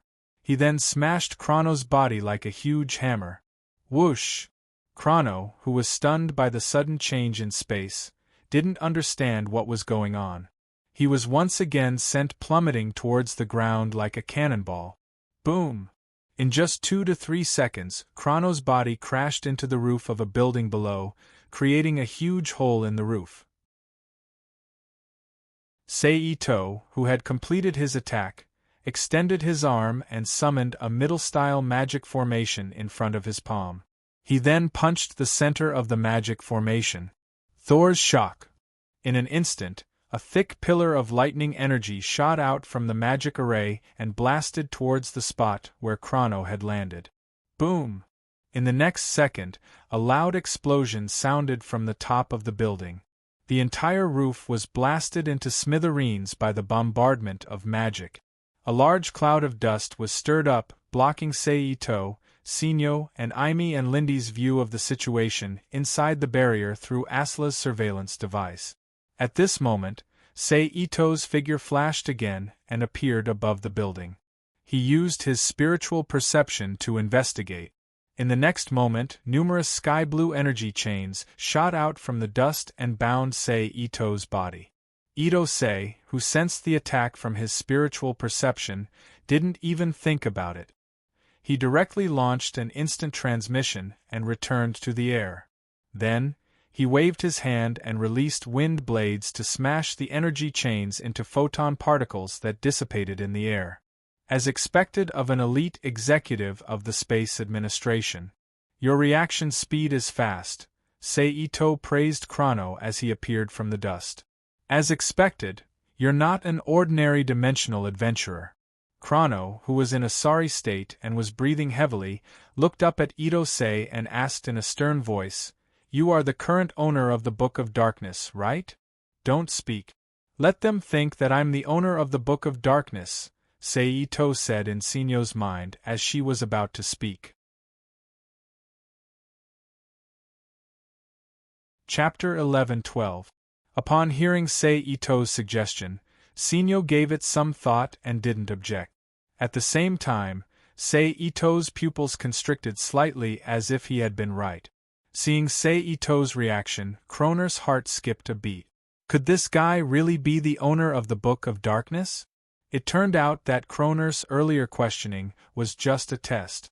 He didn't actually think of Seito as the owner of the Book of Darkness. Instead, he thought of him as a helper who had an ulterior motive for helping the Book of Darkness complete its mana collection. However, after carefully observing Seito's changes in expression, the possibility of him being the owner of the Book of Darkness increased. However, out of caution, Kroner still didn't believe that Seito was the owner of the Book of Darkness. You'd better stop the Book of Darkness's mana collection immediately. According to the records of the Space Administration, the owners of the Book of Darkness didn't have a good ending after completing the mana collection. If you stop your criminal acts now and follow me back to the Space Administration headquarters, you might still be saved, Kroner said in a deep voice as he temporarily assumed that Seito was the owner of the Book of Darkness. Do you think I'll believe your words? Seito looked at Kroner mockingly. Besides, even if what you said is true, I won't have a good ending if I follow you back to the Space Administration. Losing my freedom for the rest of my life would be the least of it. I might even be sealed by the Space Administration and thrown into the dimensional crevice. Compared to that, I prefer my current life. However, I'm curious. How did you guys confirm that the Book of Darkness is in this world? Seito asked curiously. We've carefully examined the statements of all the victims and discovered that the first victim appeared in this world. The other victims also appeared in neighboring dimensional worlds. Therefore, we have reason to suspect the owner of the Book of Darkness is in this world. Kroner replied calmly. "TSK, you guys are really attentive." Ito-sei turned his head and looked at Sinyo, who was looking at him, and curled his lips. "All right, it's about time, Higno." Seito turned to Higno and said, "Hold this guy back for now, I'll break the barrier." "I understand." Sinyo nodded in agreement. Then, He reloaded his flaming magic sword with 2 compressed mana bullets and charged towards Cronus. At the same time, Sei-Ito activated instant transmission and left. Appearing about 15 meters away from the edge of the reinforced barrier, he raised his hands and unfolded a huge middle-style magic circle with a diameter of dozens of meters above his head. Bright white lightning bolts danced in the magic circle at high speed. On the other hand, Sinyo had finally arrived in front of Chrono after rushing for a distance. He waved his inferno magic sword that was wrapped in reddish-yellow flames and slashed towards Chrono. Chrono did not block the attack head-on. Instead, he leaped back nimbly. However, the moment Sinyo's attack missed, a blue-white middle-style magic circle suddenly appeared beneath his feet. Numerous chains made entirely of energy flew out from the center of the magic circle and bound the defenseless Sinyo's body, trapping him on the spot. This was the time delay chain that Chrono had secretly set up when he was talking to Sei-Ito. It was a type of magic that could not be detected after it was set up. However, when an enemy entered the area, the caster could activate it immediately and restrain the target. However, the shackles created by this type of magic were similar to the shackles created by the shackles. They weren't very sturdy and could be easily broken by a strong burst of mana. That was why Sinyo was able to break free from the shackles as soon as he used the shackles technique to break free. However, during this short pause of 2 to 3 seconds, Chrono had already finished compressing a new magic spell. It did not match the battle style of a magus at all. He swung his magic staff at Sinyo. As a knight of Belka, Sinyo was very confident in close combat. Hence, he did not dodge and raised his sword to block the attack. Clang! The 2 magic devices collided and produced a crisp metallic sound. The 2 of them did not give way to each other and began to compete in arm strength. However, Chrono quickly gave up on the competition of arm strength and raised his magic staff first. Then, when Sinyo swung his inferno magic sword at him, Chrono swung his magic staff at him. Chrono swung his magic staff down again. Clang! The crisp sound of metal clashing could be heard again. Break impulse color, shattering pulse. At the same time, an electronic voice sounded from Chrono's magic device. In the next second, a powerful shockwave shot out from Chrono's magic staff and struck Sinyo's inferno magic sword. While the shockwave was repelled, the shockwave landed on Sinyo's body. Crack! With a crisp sound, Sinyo's protective suit was torn apart as he was sent flying. Like a cannonball, he slammed into another high-rise building beside him. The impact created a large hole in the building, and Sinyo sank into the building. The so-called shattering pulse was a powerful attack method by calculating the inherent frequency waves emitted by the target and sending out the same frequency waves to form a reverse impact. Not only did this attack deal a lot of damage, but it also consumed very little mana.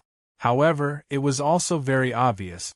Before launching the attack, one had to come into contact with the opponent and stop moving to analyze the frequency of the opponent's frequency.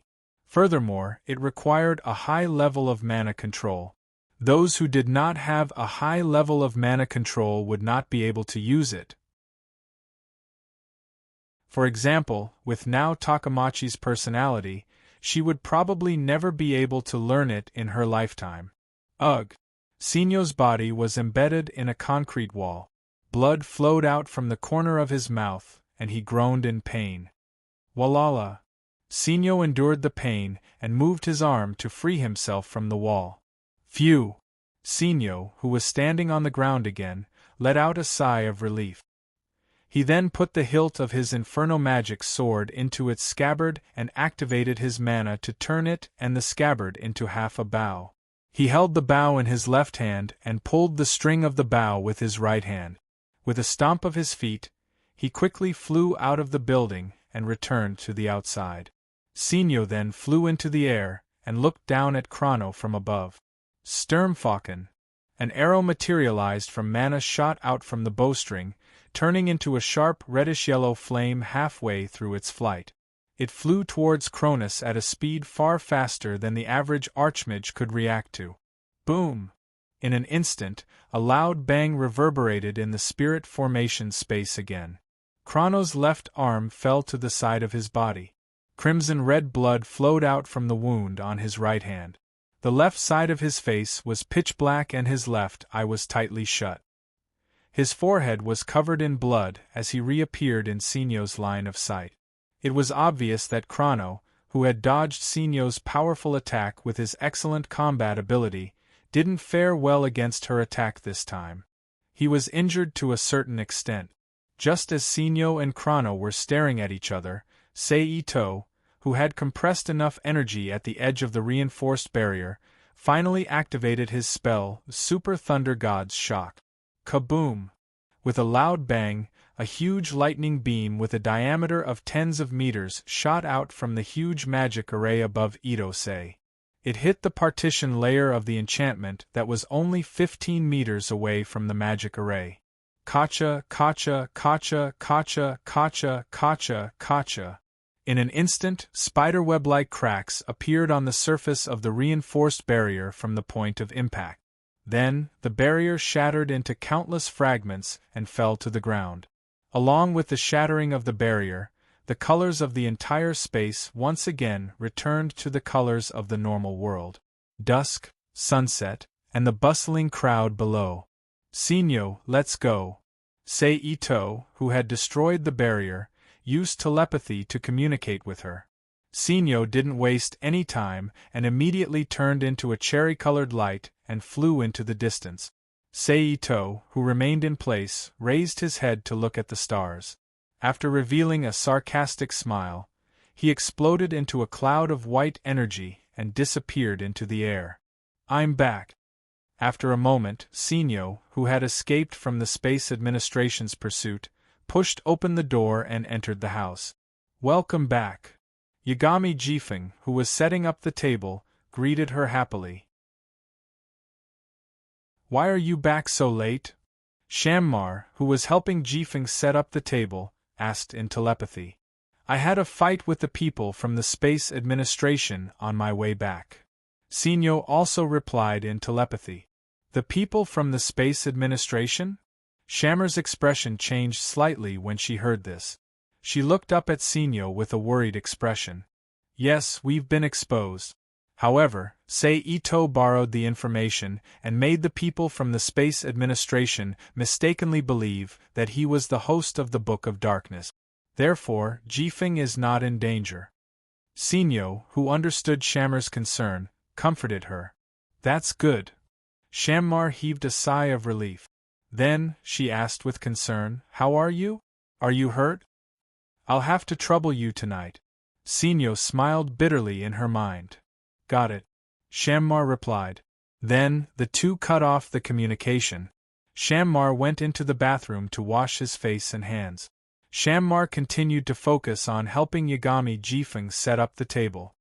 Dinner is ready. After a short while, Yagami Jifeng called out loudly. Hearing the call, all of them stopped what they were doing and came to the dining table. They sat down at the dining table as usual.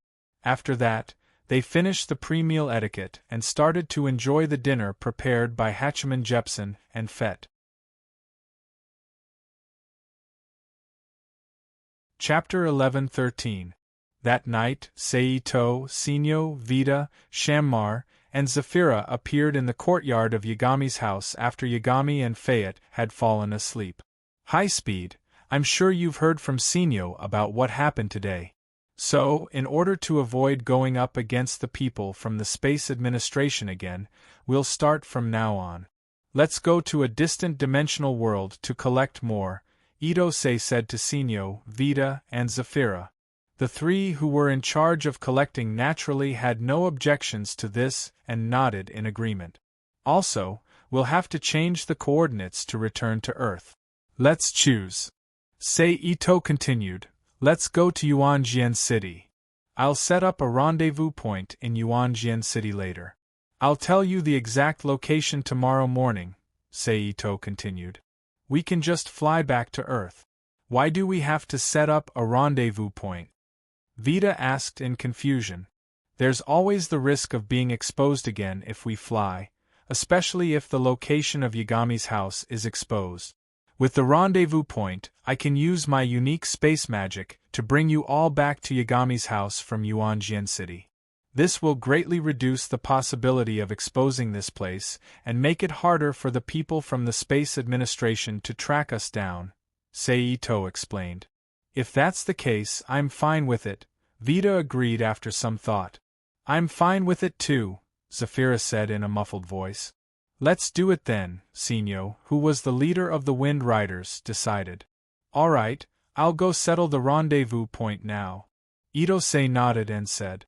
Then he stretched out his hand and patted the wall beside him, leaving a unique rune that belonged to the Flying Thunder God technique and was in line with his own understanding. He then teleported and disappeared from the spot. All right, it's getting late. Everyone should get some rest, Sinyo said to Shammar, Vita, and Zafira after seeing Seito leave. Are you all right? Shammar asked with concern. Thanks for your treatment. It's almost healed, Sinyo said. That's good. Shammar breathed a sigh of relief. But I'm surprised that the agency has someone who can hurt you, Zafira said as he looked at Sinyo. That person has obviously received elite training. Regardless of whether it is the timing of the use of magic or the response to danger, they are all first class. If you meet him in the future, try to avoid conflict with him as much as possible. Let us know, Sinyo said solemnly. Is there a need to be so cautious? Chamar asked with a puzzled expression. Yes. Sinyo nodded with a serious expression. Understood, Zafira and Vita replied in unison, but Vita's tone was somewhat unconvinced. After that, the four of them stopped talking and returned to their rooms to rest. On the other side, Seito, who had used instant transmission to leave the Jifeng family, immediately wrapped his body with psychokinesis. Then, he burst into a powerful supersonic flight speed and flew toward UNG City, which was close to Hyoming City. Flying at such a high speed. After a short while, Seito appeared in the sky above UNG City and flew toward the tallest building in the city.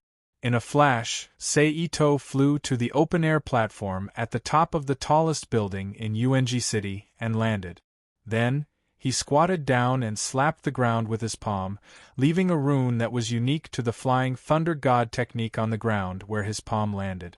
Then, he stood up. He activated the Flying Thunder God technique and returned to the Yagami family, appearing in the small courtyard where he had disappeared from. Zafira, who sensed that someone had broken into the security circle, and Sinyo, who was resting on the sofa with his arms crossed, opened their eyes at the same time. Their sharp gazes looked toward the French door that led to the small courtyard. When they saw that the intruder was Seito, they relaxed slightly. It's done, Seito said softly as he walked slowly into the house. Sinyo nodded slightly, indicating that he understood. Not wanting to disturb Sinyo and Zafira's rest, Seito walked up the stairs in the house to the second floor. He walked into Yagami Jifeng's bedroom, took off his clothes, and climbed onto Jifeng's bed softly. Then, he hugged Jifeng and rested. The next morning, it was still the usual training time. However, when Seito went to the dimensional headquarters of the Space Administration to steal and plunder, other than teaching FET battle techniques, he also arranged for her to train with Sinyo. Therefore, in order to allow the two to let loose during their training, Seito made a second modification to the training room. Therefore, not only did the environment of the training room change, the atmosphere was also much livelier. 1.5 hours later, after finishing their morning training, everyone cleaned up and had breakfast. Then, Yagami Jifeng and Fet left for school. Sinyo, Vita, Zafira, and the 3 shadow clones of Seito used the dimensional transfer magic circle to leave Earth. They hurried to another dimensional world to replenish the Book of Night's mana. The real Seito continued to sit at the side and learn about magic devices. Elv leisurely sunbathed, and Shammar hid in the house to replenish his mana. However, even though Sinyo, Vita, Zafira, and Sei-Ito's shadow clones had gone to a dimensional world far away from Earth to begin their collection work, the Space Administration that had locked onto the nature of Sinyo's mana was still able to track her down. However, because Chrono's injuries had yet to fully recover, the request for reinforcements submitted to headquarters had yet to be issued. Azra, who had extra powerful combatants, could only watch as Sinyo and Sei-Ito wreaked havoc everywhere. He could do nothing to stop them. Of course, the responsible Chrono also requested to fight despite his injuries. However, under the orders of his mother, Lindy, who was also the captain of Azra's fleet, he was stopped. After all, Sinyo was not alone at this time. There was also Sei-Ito by his side, and if he was not fully prepared, Chrono would be like throwing meat buns at a dog.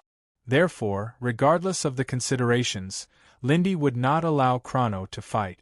That afternoon, when it was almost time for dinner, Sei-Ito, Sinyo, Vita, and Zafira finished their work one after another. They shook off the possible surveillance of the Space Administration and activated the dimensional transference spell to return to Earth. They appeared on the rooftop of the tallest building in Omniscient City. At this time, Sei-Ito's shadow clones reached out and hugged Sinyo's waist. "What are you doing?" Sinyo, who had broken free from Sei-Ito's embrace, frowned at him and asked in a low voice. "Of course I'm bringing you back." Sei-Ito explained with a look of understanding, "My dimensional transference spell can only transport myself under normal circumstances. However, if I want to transport someone else, I have to make physical contact with the other party." So, at the end of his sentence, Sei-Ito spread his arms and shrugged. "If you only need physical contact, then can't you just grab my arm? Why do you have to hug me?" Sinyo asked after discovering the key point in Sei-Ito's explanation. "Well, of course it's because it's comfortable." Sei-Ito raised his eyebrows and looked at Sinyo. "You." A flash of anger flashed across Sinyo's face. "Don't cover yourself so tightly. Show your feminine side when appropriate. After all, the owner of the Book of Night is no longer the greedy guy in the past. It's Gale. You also need to disguise yourself and transform yourself into a sex tool that only knows how to help the owner of the Book of Night achieve his goals." Sei-Ito walked in front of Sinyo and grabbed her arm as she asked. Then, without waiting for Sinyo's response, he activated the Flying Thunder God spell and brought her back to Yagami Gale's home. As soon as they reached home, Sinyo hurriedly shook off Sei-Ito's hand and walked into her room. At this time, Sei-Ito, who had completed the task, immediately exploded into a cloud of white smoke and disappeared into the air. Among the three who went out, only Sinyo was excited about the teleportation. Zafira was the only one who didn't care. Besides, Ito-sei wouldn't use such a stupid method to teleport it. After all, he wasn't an asshole. Although Vita was unhappy with Sei-Ito holding her hand, she pouted and didn't resist. She let Sei-Ito hold her hand and complete the teleportation task. After that, things went on as usual. Sei-Ito, Yagami Gale, the Wind and Cloud Rider, as well as Fetty and Elve, had a lively dinner together. Then, they watched television, chatted, or played games for the rest of the time. When it was time for bed, Fetty, Gale, and Vita went into the bathroom together to take a shower. Finally, they returned to their rooms to rest. The only thing worth mentioning was that because of Fetty and Vita, Sei-Ito didn't have to shower with Yagami Gale anymore. The next morning, Ito-sei finished his morning exercise, washed up, and had his breakfast. He watched as Yagami Gaku and Fetty left for school. Once again, he created 3 shadow clones to accompany Sinyo, Vita, and Zafira to other dimensional worlds to begin the collection work. Just like that, 4 to 5 days passed in the blink of an eye. On this day, Sei-Ito was still hunting for the telekinetic core with Sinyo, who had an awkward argument with him on the second day. Then, with the appearance of several magical arrays, 4 armed personnel from the Space Administration, including Chrono, appeared around Sei-Ito and Sinyo, surrounding them in the middle. From the way they stood in the air effortlessly, it was obvious that the other three were also aerial magisters who were proficient in aerial combat. "Looks like we're in trouble, Sinyo," Seito, who was standing back to back with Sinyo, said with a smile as he sized up the enemy. To be continued. If you like this work, you're welcome to vote for it. Your support is my greatest motivation. Mobile users, please read it here.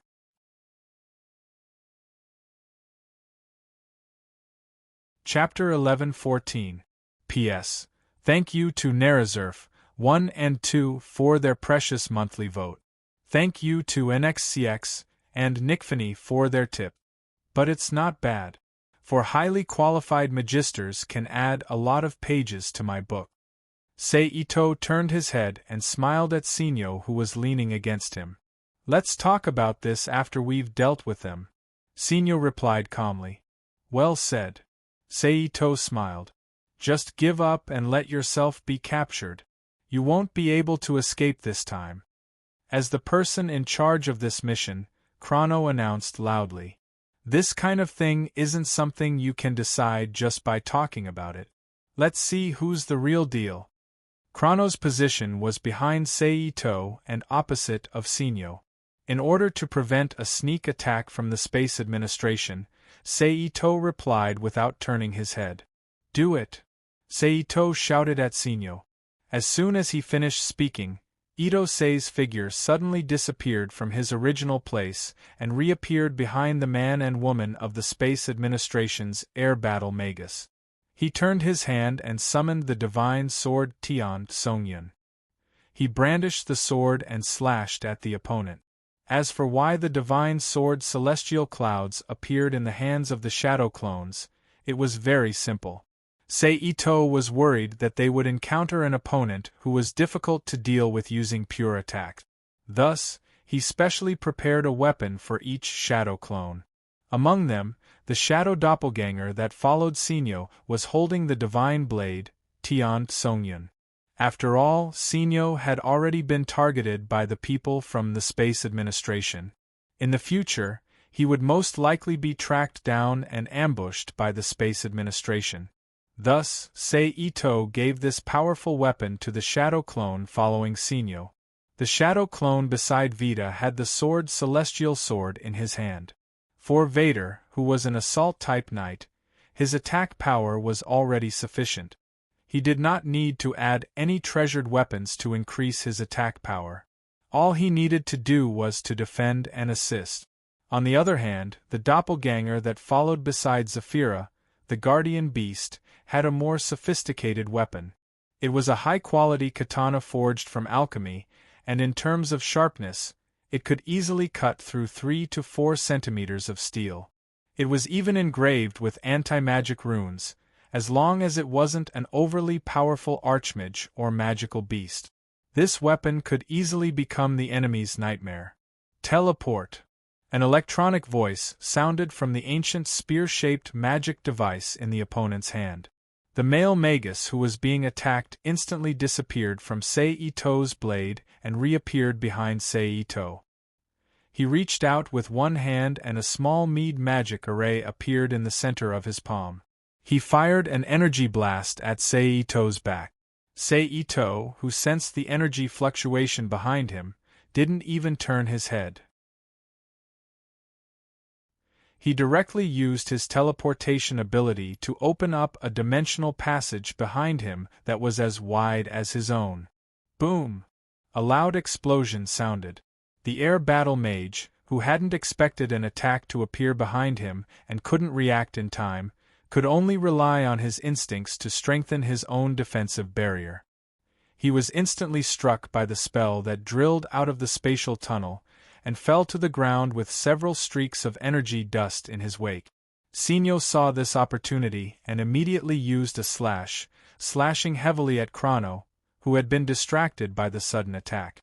At the same time, Seito, who had completed the redirection of his attack, stepped into the air and twisted his body to swing his blade. A transparent wind blade that could be seen with the naked eye instantly shot out from the blade and slashed towards the male magus with the spear-shaped magic device. Circular barrier. The magic array on the Magus palm changed, turning into a traditional mead defensive array. It formed a sturdy energy barrier and blocked the wind blade that shot towards him. Bang! Due to his hasty response, the male Magus body couldn't help but slide back a distance after being struck by the wind blade. At this moment, the female Magus, who hadn't moved due to the close space between the two of them, knew that this was a rare opportunity. She immediately reached out her hand and released a compressed imprisonment spell at Sei-Ito, ring-shaped shackles. In an instant, 2 crisp green energy rings appeared around Sei-Ito's wrists, imprisoning his arms in midair. As his companion, the male Magus, who had been pushed back a short distance, turned his magic device and pointed the spearhead at Sei-Ito's body. With the propulsion of a flying spell, he quickly stabbed towards Sei-Ito. It was obvious that the male Magus was worried that Sei-Ito would use some strange method to transfer the spell to his companions and attack them, so he changed to a physical attack. However, his attack was still diverted by the spatial tunnel that Sei-Ito had opened up, piercing towards the female Magus who'd released the ring-shaped shackles. Clang! Because of the diversion, the female Magus had been on guard against any possible attack. She turned her body the moment the spearhead appeared and blocked it with the magic staff in her hand. Humph! Seeing that his plan had failed, Sei-Ito snorted lightly and shook his arms to shatter the ring-shaped shackles on his wrists. He reached out and grabbed the Magus' spear-shaped magic device, preventing him from pulling it out. He then swung his sword at the Magus body. The male Magus didn't loosen his grip on the magic device with one hand and hurriedly reached out with the other. He unfurled a small circular barrier in front of his palm and blocked Sei-Ito's attack. Ito-sei, whose attack was blocked, chuckled.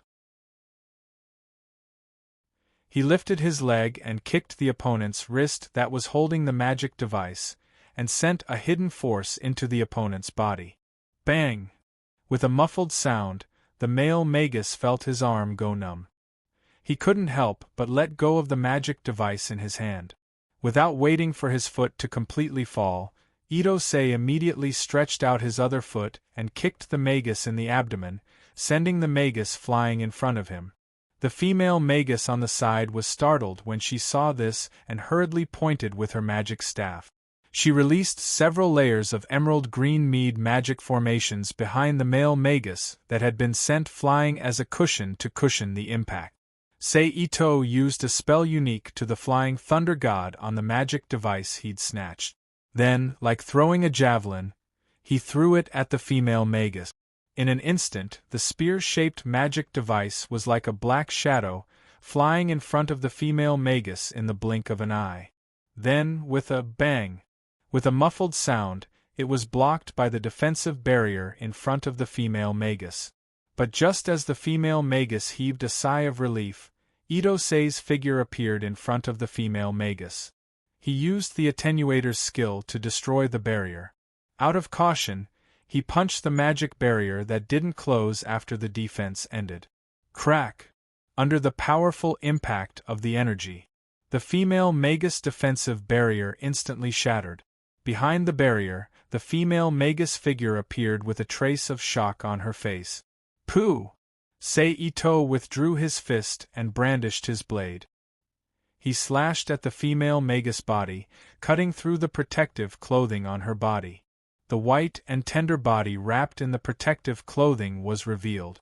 A long and narrow wound with blood flowing out instantly appeared on the female Magus body. Then, Sei-Ito attacked again. As the female Magus frowned and groaned in pain from the wound, his fist landed on the female Magus' cheek. This caused her to fall straight to the ground. Boom! In just a few seconds, a loud sound fiercely rang out. A large amount of smoke and dust rose from where the female Magus had fallen, covering the female Magus figure. At this moment, a thick energy beam shot straight from the side. Sei-Ito's figure flashed.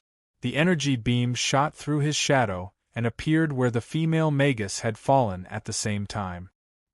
He spread out his mental strength and scanned the smoke in front of him. worthy of being called an elite magus. She can even use illusion magic. Itose, who had scanned the other party's location with his spiritual power, exclaimed softly. Then he stomped his feet and suddenly appeared in the deep pit that had become empty, as if the ground had shrunk into an inch. He lifted his foot and kicked forward. Bang! Ugh! With a muffled sound, the female magus figure appeared in front of Sei Ito's eyes with a pale face and a painful expression. However, because Sei Ito's kick was skillful this time, the female magus body didn't fly out even though she had been kicked in the waist. Her body only curled up in place, unable to move. Sei Ito then knocked out the female magus, who had no strength to resist. He then used the earth escape technique to hide the female magus body deep underground to prevent her from being taken away by the Space Administration.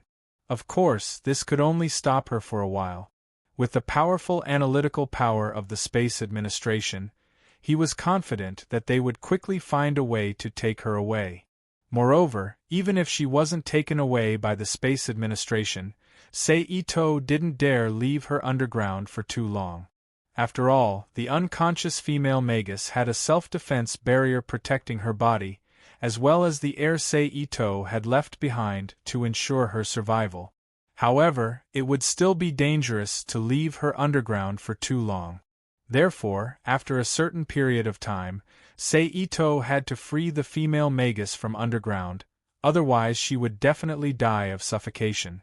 After dealing with the female magus, Sei Ito didn't stay in place for long.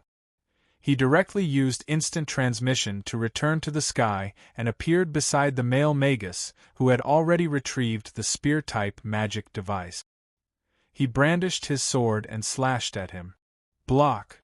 The male magus quickly raised his spear to block, blocking the edge of Celestial Clouds' sword. Lightning!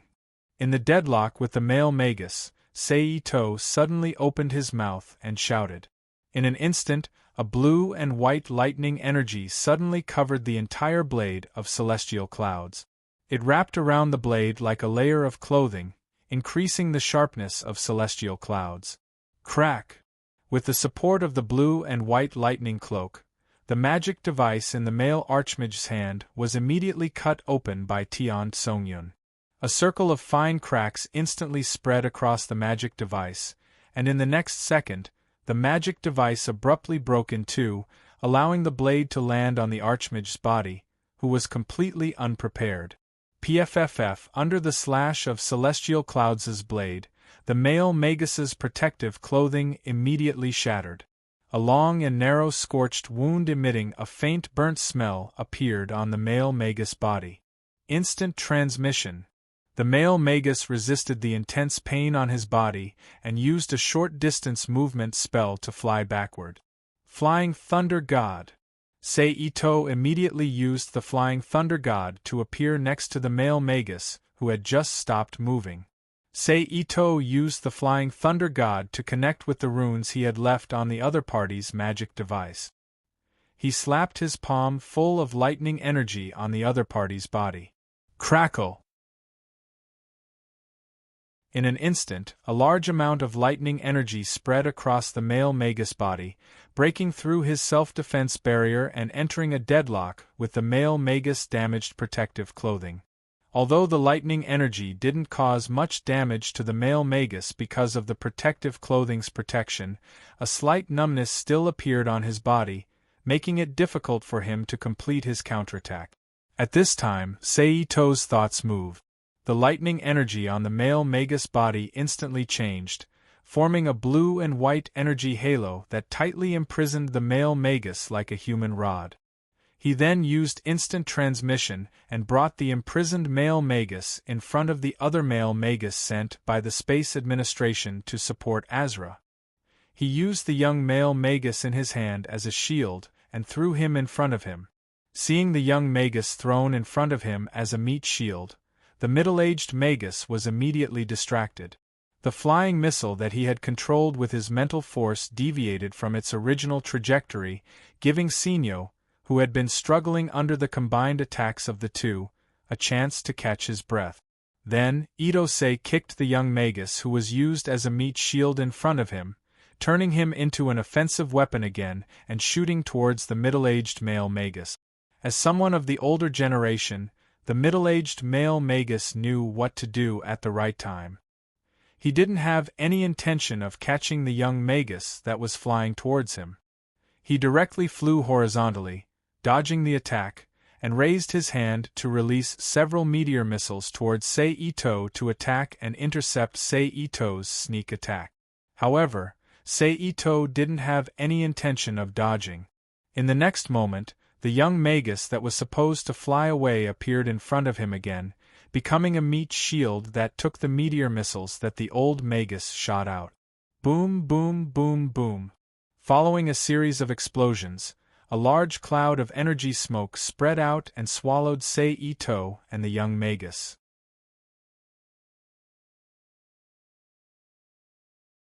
Chapter 11:15. Whoosh! With the sound of something breaking through the air, the young male magus plummeted to the ground with smoke trailing behind him. It was clear that the young magus, who had taken all the meteor missiles, couldn't take it anymore and fell. However, Ito-sei still didn't let go of the poor magus. With a thought, he teleported the magus in front of him again. He stretched out his arm and grabbed the collar of the magus protective suit. He looked at the middle-aged male magus opposite him with a smile. Despicable! The middle-aged male magus shouted angrily. There's no such thing as despicable or not on the battlefield. As long as it can guarantee one's own safety and obtain victory, then it's a good method, Sei Ito said softly with a smile on his face. As expected of a criminal, your mouth is full of fallacies. The middle-aged male magus sneered. Whatever you say. Sei Ito shrugged indifferently. All right, there's not much time left. Let's get this over with. Sei Ito then spoke with a slightly more serious expression. After he finished speaking, he once again threw the young archmage towards the middle-aged archmage. At the same time, he used instant movement and appeared in the path that the middle-aged archmage was about to move, sending a monstrous strength fist over. The middle-aged magus quickly opened a circular barrier in front of him and blocked the fist. Bang! Crack! In an instant, two different sounds rang out in succession. The circular barrier in front of the middle-aged male magus immediately shattered under the explosive force of Sei Ito's monstrous strength fist.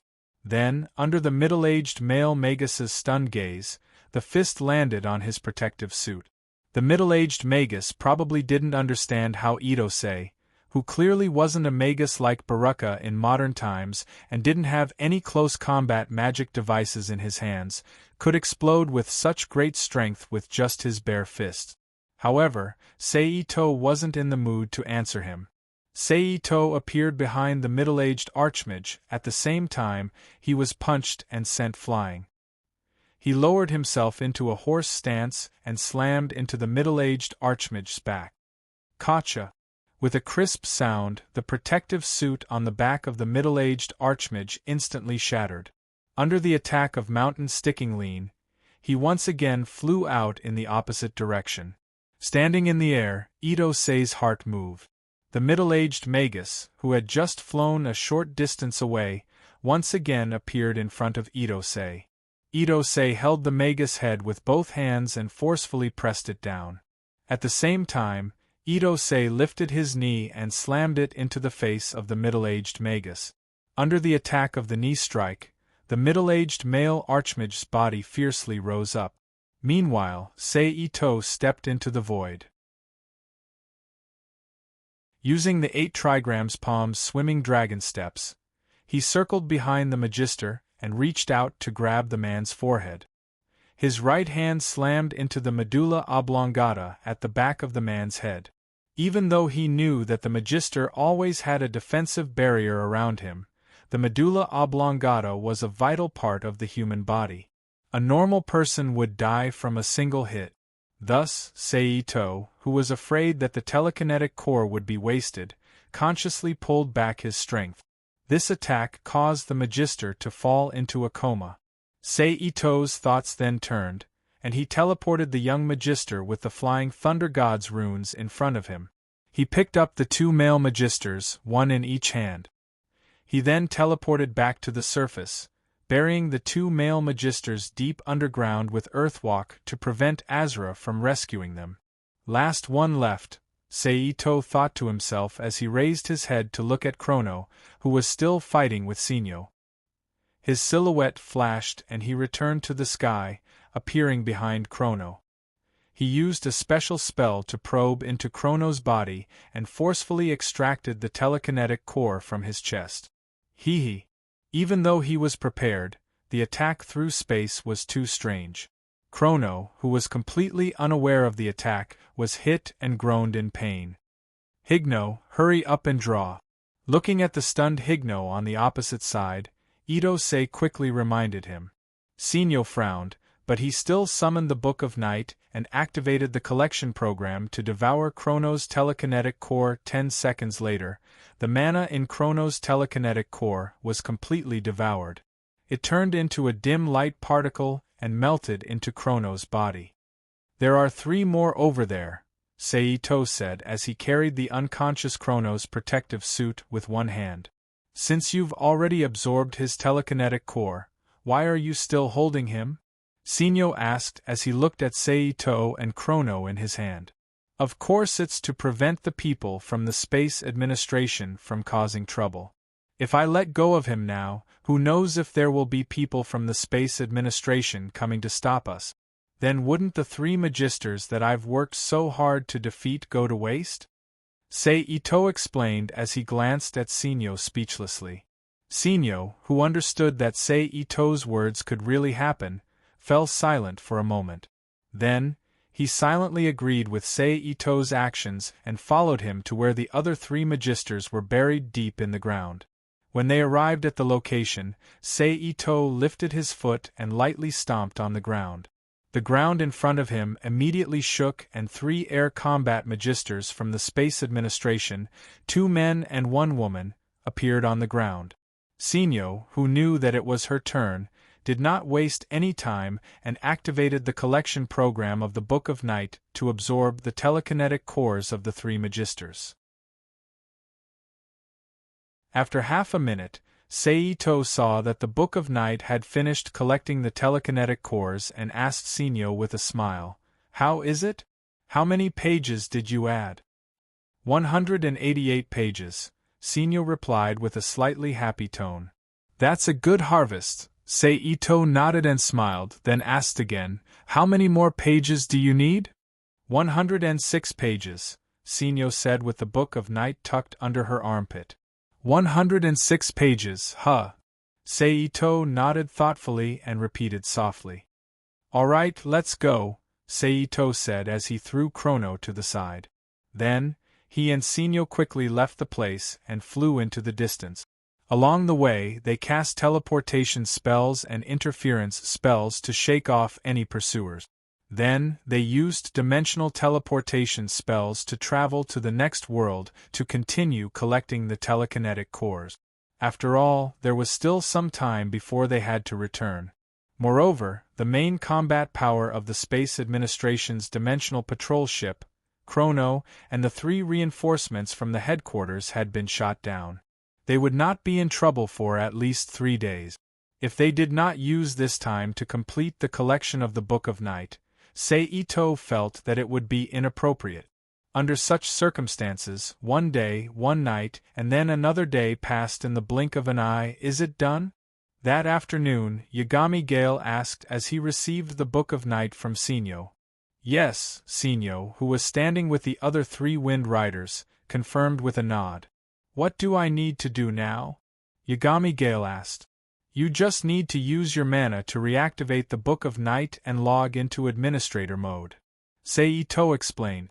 Then, he changed the topic and continued, "However, if you want to completely solve the problem with the Book of Night, there's another step that needs to be done." "What?" Yagami Zephyr asked in confusion. At the same time, Sinyo and the other Wind Cloud Knights also looked at him. As a part of the Book of Night, Sinyo and the others' cores were affected by the Book of Night's erroneous programming. Otherwise, they would have remembered the Book of Night. So, if you want to completely repair the Book of Night, the first thing you need to do is to use the Book of Night to devour Sinyo and the others. Before Seito could finish speaking, Yagami Gale hurriedly interrupted, "No." At the same time, Fetty, who had been listening to Seito and Yagami Gale's conversation, also looked worried. "If I have to sacrifice Sinyo and the others, I'd rather not repair the Book of Night.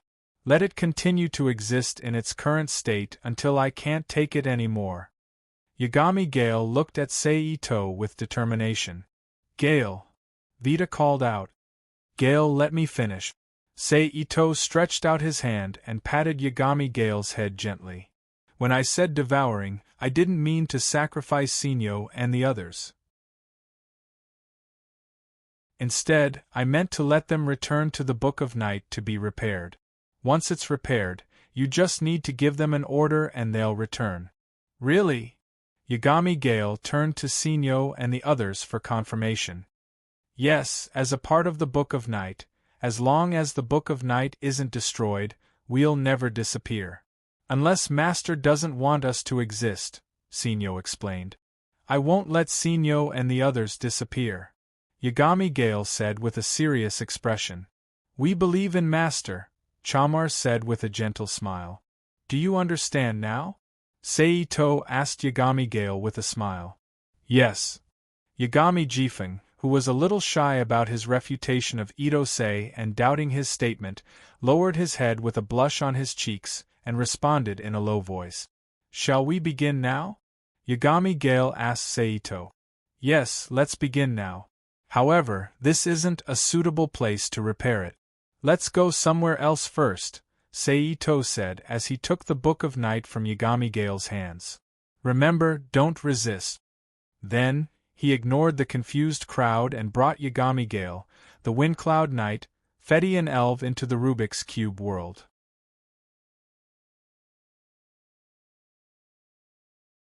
Chapter 11-16. Where is this place? Looking at the vast void around her, Elfie couldn't hold back her words.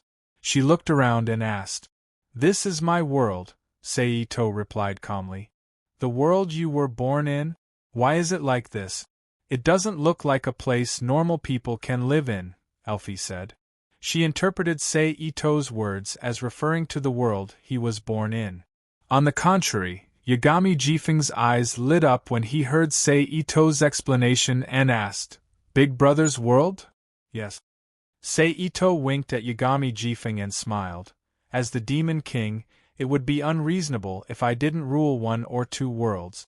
Moreover, it would be a disgrace to my identity as the Demon King, wouldn't it?" Upon hearing this, the Wind Cloud Rider, Fetty, and Elfie finally understood what Seito meant.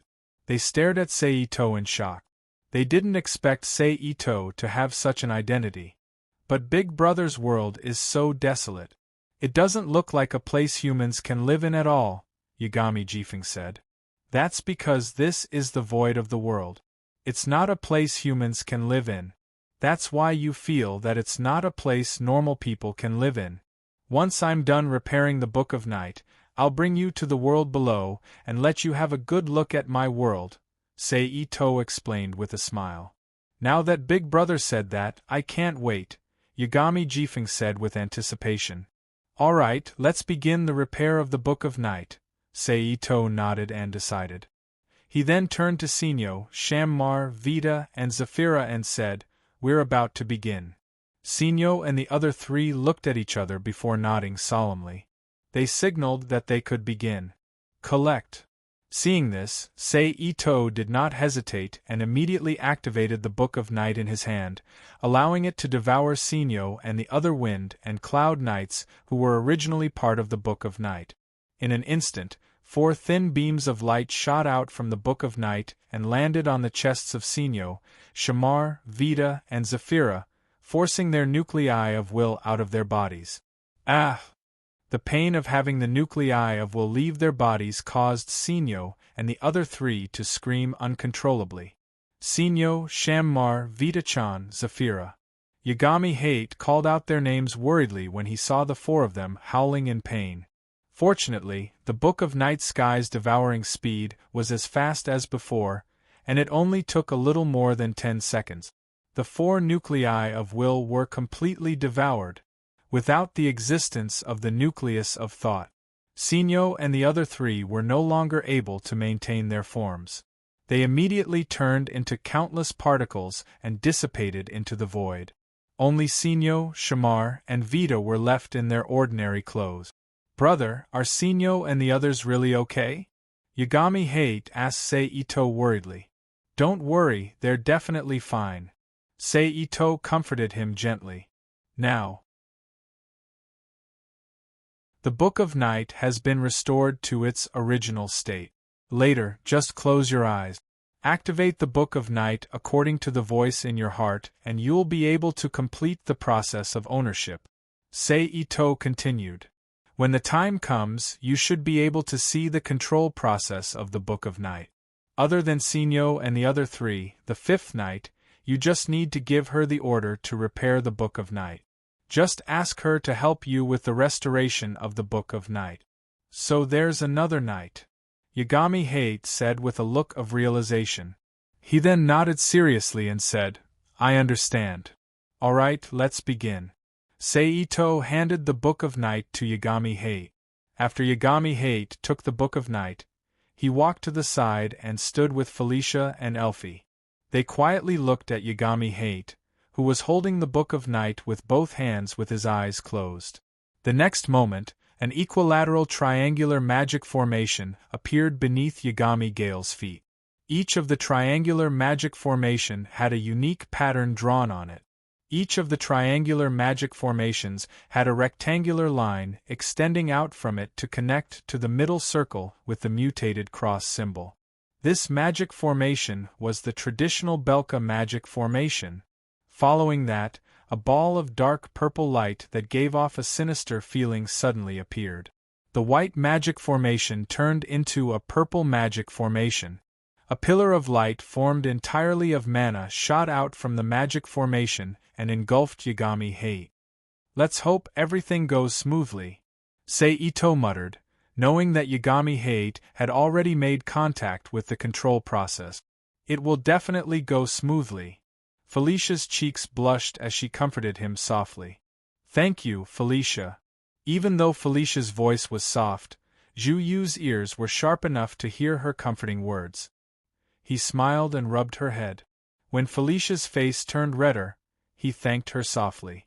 On the other side, in the Book of Night's dimension, Yagami Hate, who was naked, met with a young girl with long hair. She was dressed in black and had long, straight hair. "I finally meet you, Master," the young girl said softly. "You are my last night, the control process of the Book of Night?" Yagami Hate asked curiously. "Yes, Master," the young girl replied. "What's your name?" Yagami Hate asked again as he thought all knights had names. "I'm a control process. I have the same name as the book. I don't have my own name," the young girl replied softly. "If that's the case, I'll give you a name then." Yagami Hate clenched his right fist and smashed it against his left palm. "In the name of the Master of Night, I bestow upon you a new name. You are the strong support, the wind that brings happiness and the cheers of blessings. Lint." Yagami Jifeng walked up to the white-haired girl and cupped her cheeks with both hands as he spoke softly with a gentle expression. As soon as he finished speaking, a new bright white Baruka magic circle appeared beneath Hate and the young girl he named Lymph. It spun rapidly. New name, Lymphs. Login. Administrator permission available. Lymphs, who had transformed into the control system, stated softly. "It's ready?" Yagami Hate asked. "Yes," Lymphs replied. "By the way, Lymphs, do you know how to repair the Book of Night?" At this moment, Yagami Hate finally remembered his purpose in coming here.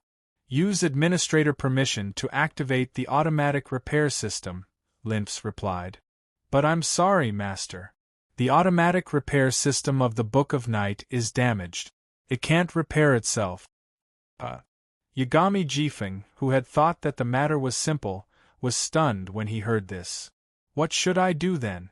Yagami Hate asked.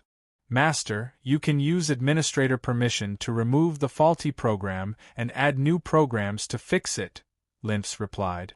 But I don't know how to fix it. What should I do? Yagami Hate said gloomily. You can remove the faulty program first and add it later. Let's do that then, Yagami Hate decided. Master, please be careful. The faulty program has already mixed with a large portion of the energy. The large amount of energy that has gone out of control might be used by the faulty program and become dangerous, Lymphs reminded. Is that so? Yagami Hate frowned slightly. A moment later, he calmed down and said, Lymphs, help me contact the outside world. Yes, Master, Lymphs replied. You can now communicate with the outside world. Lord Big Brother, can you hear me? Yagami Hate asked. Yes, I can, Seito replied. It's like this, Lord Big Brother. I've already contacted Lymphs according to what you said. Oh, Lymphs is the management program of the Book of Night Sky. It's just that the program of the Book of Night Sky is severely damaged. It can't be repaired using the self-repair program. If we want to fix it, we have to remove the faulty program, Yagami Gale explained.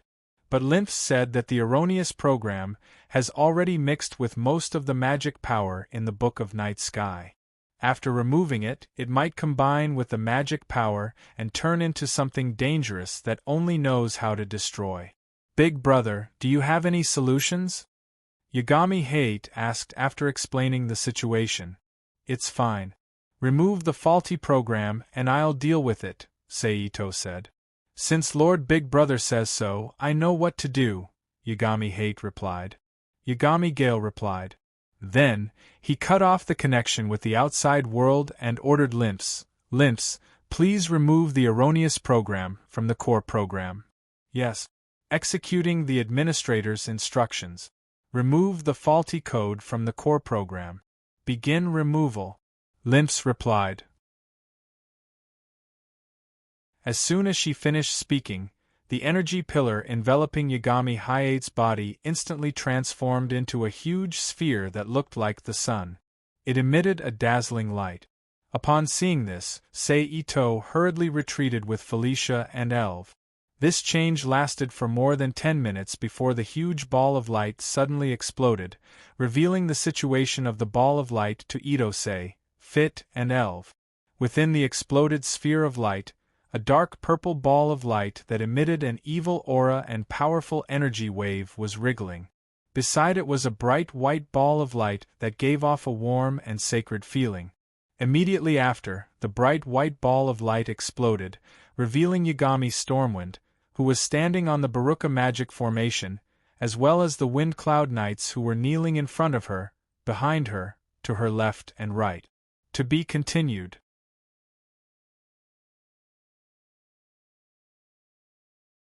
Chapter 11-17. P.S. Thanks to Brother Light Tao, Cloud Ice, and Mizuho for their precious monthly vote. Thanks to 909040591NXCX and Nickfany for their tip. Seal. Seeing Gale and the reappearing Wind Rider, Ito Seinari immediately mobilized the power of the rules of the Rubik's Cube world, separating the dark purple energy that contained the Book of Night's error program and most of the magic power. Then, Ito Sei grabbed the dark purple energy mass that was imprisoned by a transparent cube with one hand. Then, he used the 4 elements of earth, water, fire, and wind to create an annihilation black hole in his palm, completely annihilating the energy mass into nothingness. Big Brother.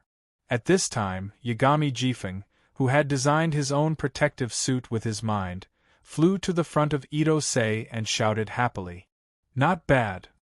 Ito smiled as he dispersed the annihilation black hole in his palm. Hee hee. Yagami Jifeng laughed proudly. However, in the next moment, Yagami Jifeng's body swayed and he fainted. When Ito Sei saw this, he quickly stretched out his hands and hugged Yagami Jifeng. Jifeng! Seeing that Yagami Jifeng suddenly fainted, Vita, who flew to Ito Sei with Yagami Jifeng, immediately shouted anxiously. Jifeng! Sinyo also shouted. Jifeng! Shamar, who was the medical officer, also called out worriedly. He extended his hands to cast a healing spell to check on Yagami Jifeng's condition. At this moment, a ball of bright white light bloomed from the Book of Night in Yagami Gale's hand. Then, a female administrator named Lynx by Yagami Gale appeared. She was dressed in a knight's black attire and had long gray hair that reached her back. She was the administrator of the Book of Night, whom Yagami Gale named as Lynx. Don't worry.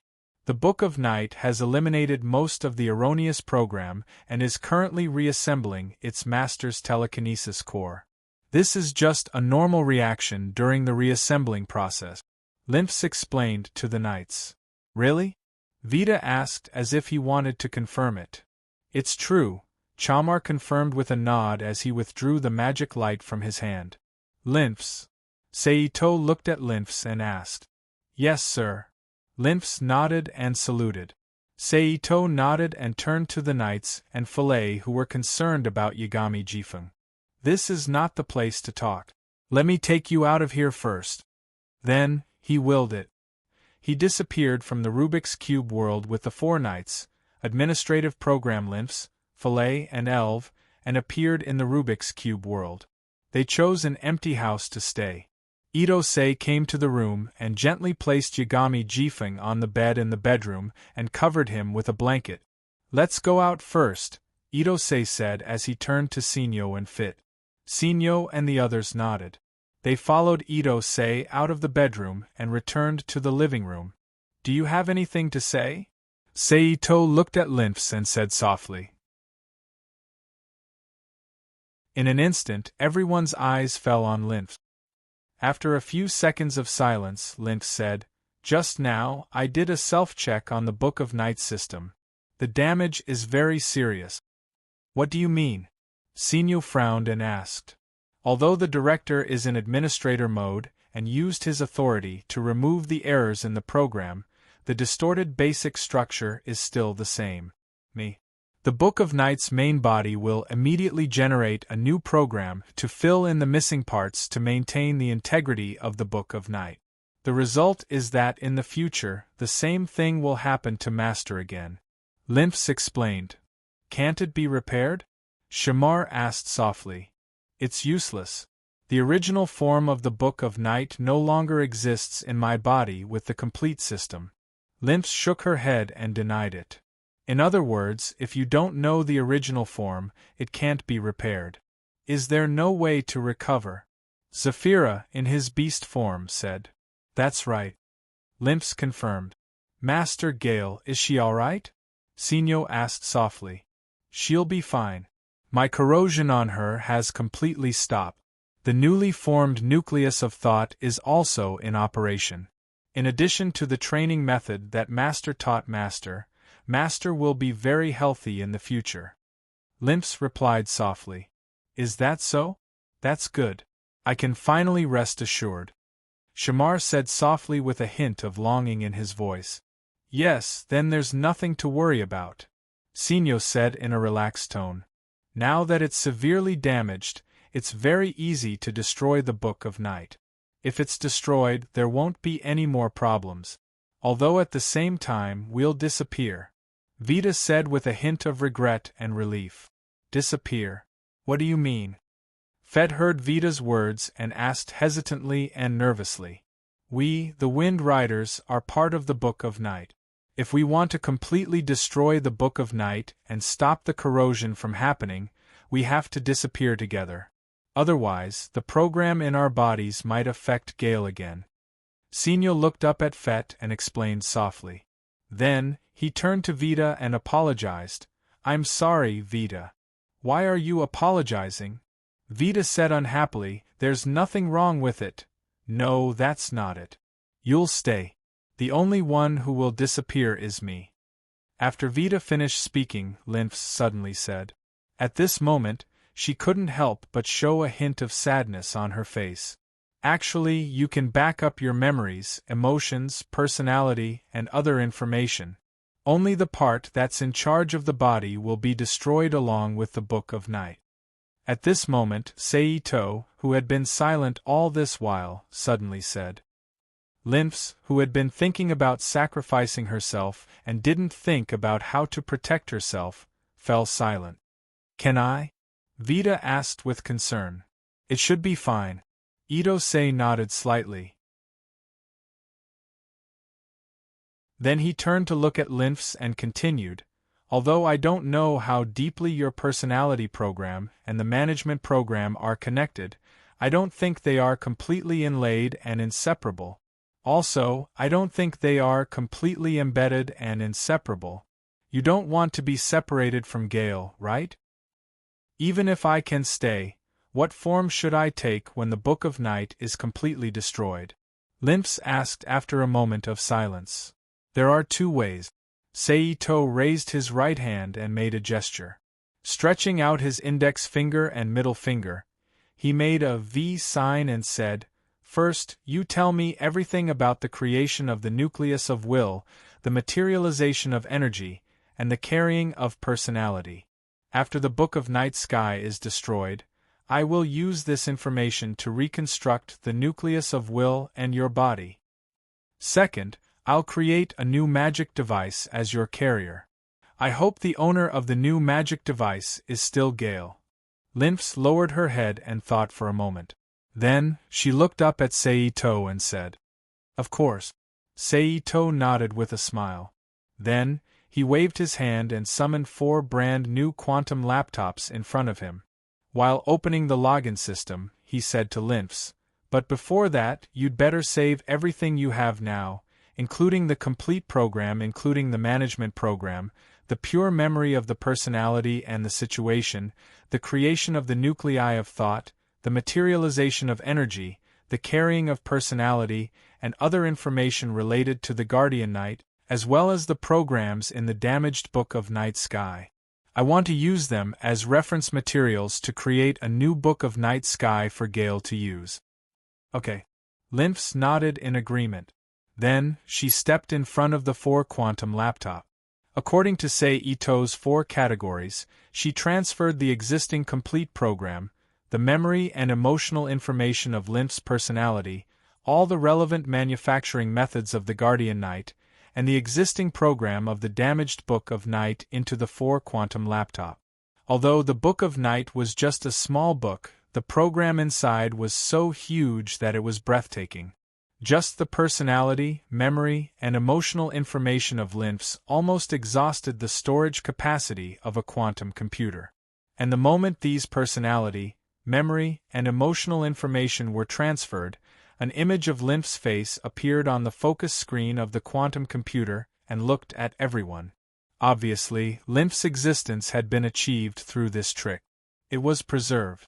Seeing this, Seito quickly summoned several brand new quantum laptops to connect them together and carry the relevant information of the Book of Night.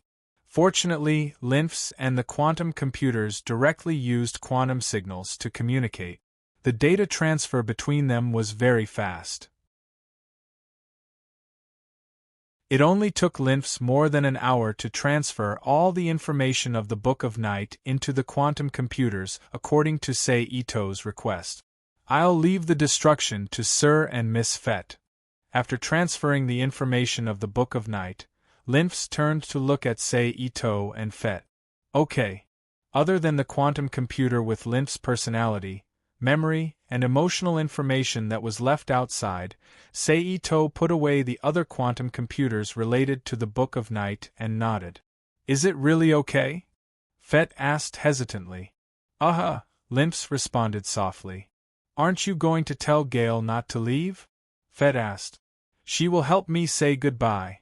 Lynx turned to look at Fett on the screen of the quantum computer and said, I will bring you to say goodbye to Master, Lynx on the quantum computer replied. All right then, Fett replied as he turned his head to look at Lynx on the converged beam screen. Seeing that Lynx and Fett had finished talking, Seito took the quantum computer with all the information of Lynx and walked into Yagami Gale's bedroom with the Wind Cloud Knight and the others. He placed the quantum computer where Yagami Gale could see it as soon as he woke up and then left the room to the Wind Cloud Knight. A few minutes later, Sinyo and the other three returned to the living room and nodded at Seito. Seito knew that it was time to start destroying the Book of Night and nodded slightly. He then used his telekinesis to bring Sinyo, Shammar, Vita, Zafira, Lynx, and Fet out of the room. They appeared in an empty space nearby where no one would disturb them. "Let's begin," Lynx said softly. She then walked to the side and stood still. With her as the center, a bright white Baruka magic circle was formed. "Sinyo, Shammar, Vita, Zafira, stand there," Lynx said as she pointed at one of the three circles on the Baruka magic circle. It was the core of the Baruka magic circle that represented the kingdom, matter, and human attributes. The strange symbol originated from the symbol of the world snake in Judaism. It symbolized infinity, cycle, and rebirth. It was the same as the double-headed snake in alchemy. Sinyo and the others followed her instructions and walked into the core of the Baruka magic circle that represented the kingdom, matter, and human attributes. "Remember, don't move," Lynx said as she looked at the wind cloud knights. After the two of them nodded to show that they understood, he turned around and looked at Itose and Felicia. He pointed at the outer side of the triangular magic circle and said, "Sir, Miss Felicia, please stand here and here respectively." The two sides represented fate and justice in the Baruka magic circle. They were the paths that connected the other two cores of the Baruka magic circle, victory and glory. Seito and Fet nodded and walked to the position that Lynx pointed out. "Sir, Miss Fet, please activate the magic circle under your feet," Lynx said. Itosei and Fit didn't hesitate. They immediately unfolded a middle-style circular magic circle that was glowing with bright white light and pale yellow light under their feet. At this moment, Lynx moved her hand and the magic circle under Seito and Fet's feet suddenly extended two curved lines like horns in the direction of Lynx's Baruka magic circle. They connected to the outer side of the Baruka magic circle and became one with the Baruka magic circle. "It's about to begin," Lynx reminded softly when she saw that the magic circle was ready. After she finished speaking, the Baruka magic circle under Lynx's feet that was only emitting a faint white light suddenly lit up and released an even brighter white light. At the same time, Yagami Jifeng, who was deeply connected to the Book of Night, immediately sat up from the bed due to the sudden pain caused by the newly formed telekinesis core in his chest. Lynx, see. Yagami Jifeng's eyes were glowing blue as he clutched the front of his clothes with his left hand. "Master, I'm here," Lynx, who was hiding in the quantum computer beside him, said. "Lynx?" Yagami Gale exclaimed in shock as he stared at Lynx on the screen. "Yes, Master," Lynx replied. She then explained the current situation to Yagami Gale in a very obvious manner, especially regarding her own situation.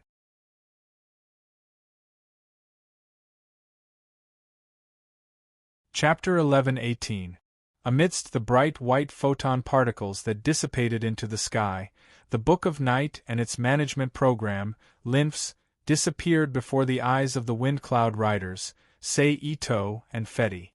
All that was left was a strange golden necklace that looked exactly the same as the strange cross pattern on the surface of the Book of Night. This necklace was part of Lynx's previous body, the Book of Night. At the same time, Sinyo and the other Wind Cloud Riders who had broken free from the shackles of the Book of Night had completely turned into real humans at this moment. When they were hungry, they had to eat; when they were thirsty, they had to drink; when they were injured, when they were alive, and even when they died. Seito waved his hand and caught the necklace that suddenly changed its trajectory and flew towards him. "Let's go back." Seito turned his head and said to the Wind Cloud Riders and Feti. Although the Wind Cloud Riders were sad about the disappearance of Lynx, because they knew that Lynx would continue to exist in other forms, they did not feel as sad as they did in the original work. After a brief moment of emotion, Seito used his power to teleport back to Yagami Jifeng's apartment. He saw Yagami Jifeng, who had already learned the details from Lynx and was a little unhappy. Seito naturally had a way to deal with Yagami Jifeng, who was throwing a tantrum. After a while, he got rid of his tantrum and returned to his usual self. After that, Seito took Yagami Jifeng, Sinyo, Chamar, Vita, Zafira, Lynphs in the quantum computer state, Fetty, and Elv to wander around the ecological city for a day, letting them fully understand the situation of the world under his rule. Only then did he bring them out of the Rubik's Cube world and returned to Yagami Jifeng's residence in magical girl Naya's world. Then, Seito accompanied Yagami Jifeng at home for another 2 days. After that, he took the quantum computer with Lynphs and left Yagami Jifeng's residence to carry out his other purpose in coming to the magical girl world. To devour the dimensional world. That's right, to devour the dimensional world. According to Seito's immature inference, if magical girl Naya's world was a complete planet, then the dimensional world inside it was like the various islands and continents on the planet. It was a small world that could bypass the certification process of the World Lord and could devour at will. However, this was only Itosei's speculation. The specifics would depend on his actual operation. But if this conjecture was confirmed, he could accelerate the Rubik's Cube world in advance and turn it into a high-level dimensional world. The first world he was heading to the world. It was a world that was inhabited by people outside the control by the Space Administration. 1 day later, Seito successfully arrived at a desolate world that was very far away from the Space Administration headquarters. It could even be said that no one except for exiled criminals would come to this desolate world. No wonder no one lives here. This environment is comparable to Earth's 5 billion years ago. It would be strange if anyone could survive here. Seito curled his lips as he looked at the environment of this world, while wrapping his body with psychokinesis and isolating himself from all the poisonous gases that could harm him. Of course, this was only one of the human worlds. Not all human worlds had environments that were seriously unsuitable for human habitation. There were also worlds that were slightly suitable for human habitation. For example, in the original novel, Sinyo and Vita had gone to collect the psychokinesis core.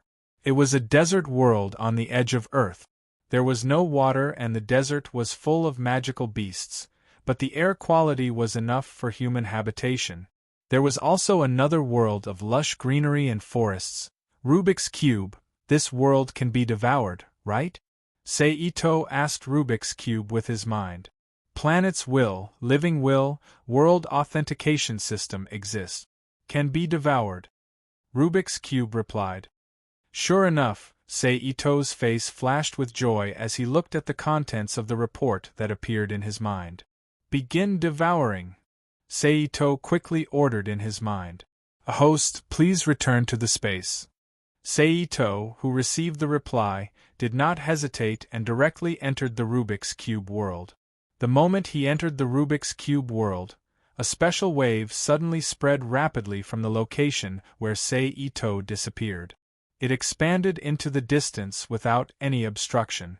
After an unknown amount of time, the entire world was scanned. Then, the special wave changed from a form to a form, as if it was an isolation belt formed by sky blue energy. It was embedded in the world wall of this world, isolating this world from the dimensional space connected to it. Then, a huge black hole that seemed to exist but did not seem to be in the space of this world appeared on the outer wall of the world and began to devour the entire world. In an instant, the entire world began to distort in a strange state, but it did not cause any damage to the matter in the world.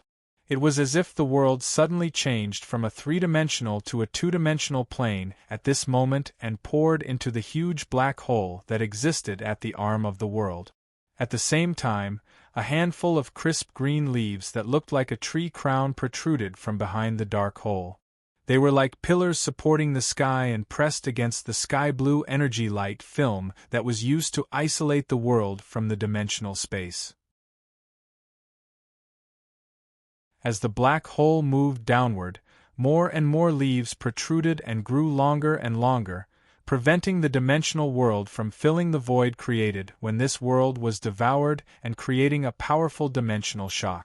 This tree crown was rooted in the Rubik's Cube world. Now, because of the devouring of the dimensional world, it had activated many attributes of the world tree. After an unknown amount of time, with the disappearance of the world tree finally completed its mission and slowly retracted into the Rubik's Cube world.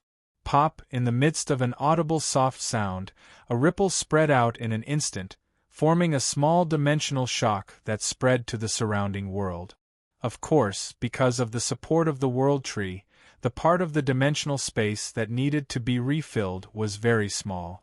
Therefore, even if the dimensional shock was produced, it was not the kind that would cause harm and cause the destruction of other worlds.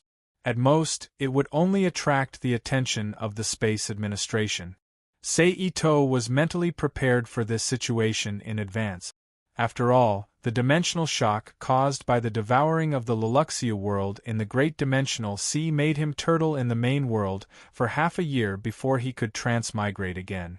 Later, although the addition of the world tree weakened the dimensional shock caused by the devouring and shortened the time he stayed, it still did not reach the level of completely annihilating the dimensional shock. Therefore, this kind of thing could not be avoided for the time being. He could only wait until he devoured more worlds and let the world tree grow to a certain extent before it was possible. However, in the current situation, only creating a small dimensional shock was greatly beyond Seito's expectations.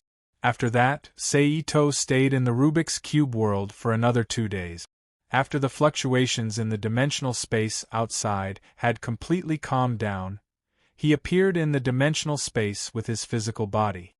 He used his personal dimensional transfer magic to go to the next dimensional world, which was the desert world that the original owner, Sinyo, went to. He was ready to devour the magical beasts that lived there again. After an unknown amount of time, accompanied by an imperceptible soft sound and a small dimensional shock, the desert world with a large number of sandworm-like magical beasts that were magnified dozens or even hundreds of times was successfully swallowed into the Rubik's Cube world by Seito. Next, the forest world. Let's go. Then, after waiting for the dimensional space to calm down, Seito once again embarked on the journey of experiment. The forest world with a large number of magical beasts, devouring success. There were all kinds of creatures and magical beasts. The living environment was very good, and there were 7 or 8 members of the Space Administration and the Nature Protection Bureau guarding the border planet, devouring success. There were all kinds of creatures and magical beasts. The living environment was very good. There were several ethnic settlements, and the population was about 50 to 60,000 people, devouring success. Next, I'll choose a prosperous world with a large number of people and try devouring it. After devouring 3 worlds in a row, Seito confirmed that even if there were magical beasts, various creatures, and a small number of humans, he could successfully devour the world without being affected by the World Lord's certification. With this thought in mind, Seito's figure disappeared from the dimensional space and appeared in a world with a large number of people under the jurisdiction of the administration. Rubik's Cube, can I devour it? Seito asked the Rubik's Cube with his mind. The will of the planet, the will of the living, and the world certification system exist. You can devour it. Basically, before every world was devoured, the answer would appear in Seito's mind. In fact, at this time, Seito was completely sure that these dimensional worlds in Magical Girl Naya's world were continents, islands, and even boxes. If they didn't know and didn't resist, Seito, who stood outside the box and knew how to hide the box, could devour them at any time, just like how he devoured the factories with thousands of people working in Luluxia's world. But if he wanted to devour the entire Magical Girl Naya's world in one go, he must enter the world certification system and obtain the qualification of the World Lord. Good, devour it, Seito ordered with satisfaction. Then, without waiting for the Rubik's reminder, He directly entered the Rubik's Cube world, summoned Linphos, and continued to work on the Book of Night with her help. If you like this work, you are welcome to vote for it. Your support is my greatest motivation. Mobile users, please go to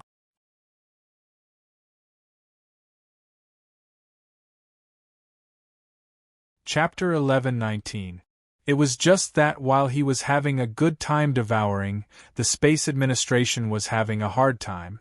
The constant dimensional tremors, the strange disappearances, or rather, the destruction of the dimensional worlds were all like heavy burdens weighing down on the minds of the upper management. Even if they were ignorant, they knew that this was the work of some super-powerful figure. Otherwise, how could the Space Administration, which had a wealth of research data and exploration systems, not know if a world had entered the period of destruction? Then they would be too unworthy of the name of the Space Administration that could shock a large number of people. But no matter what method they used to investigate, they still couldn't find the slightest clue. Therefore, in the end, there was really no good way to do it. In addition to strengthening the research and development of the exploration system, the Space Administration could only send all the combat power in the administration to the dimensional spaces near the important dimensional worlds under their jurisdiction while maintaining a certain number of defenses. They would search for unknown enemies in a mobile patrolling manner and protect these important dimensional worlds. Because of this, the Atlas ship, which had been monitoring the Earth for a long time and did not find the actions of the Book of Night Sky Group, was recalled to the Dimensional Space Headquarters and a new mission was arranged for it to go out and execute. However, just in case, Lindy still left several armed personnel on Earth, especially in Hyaming City, to monitor the situation here at all times. Report. On this day, outside the command room of the Space Administration's Dimensional Space Headquarters, a female staff member said loudly with an anxious face, "Come in." A heavy male voice came from the room. "Commander, the latest news. The 17th Management World has disappeared." After getting permission, the female staff member pushed the door and walked into the command room.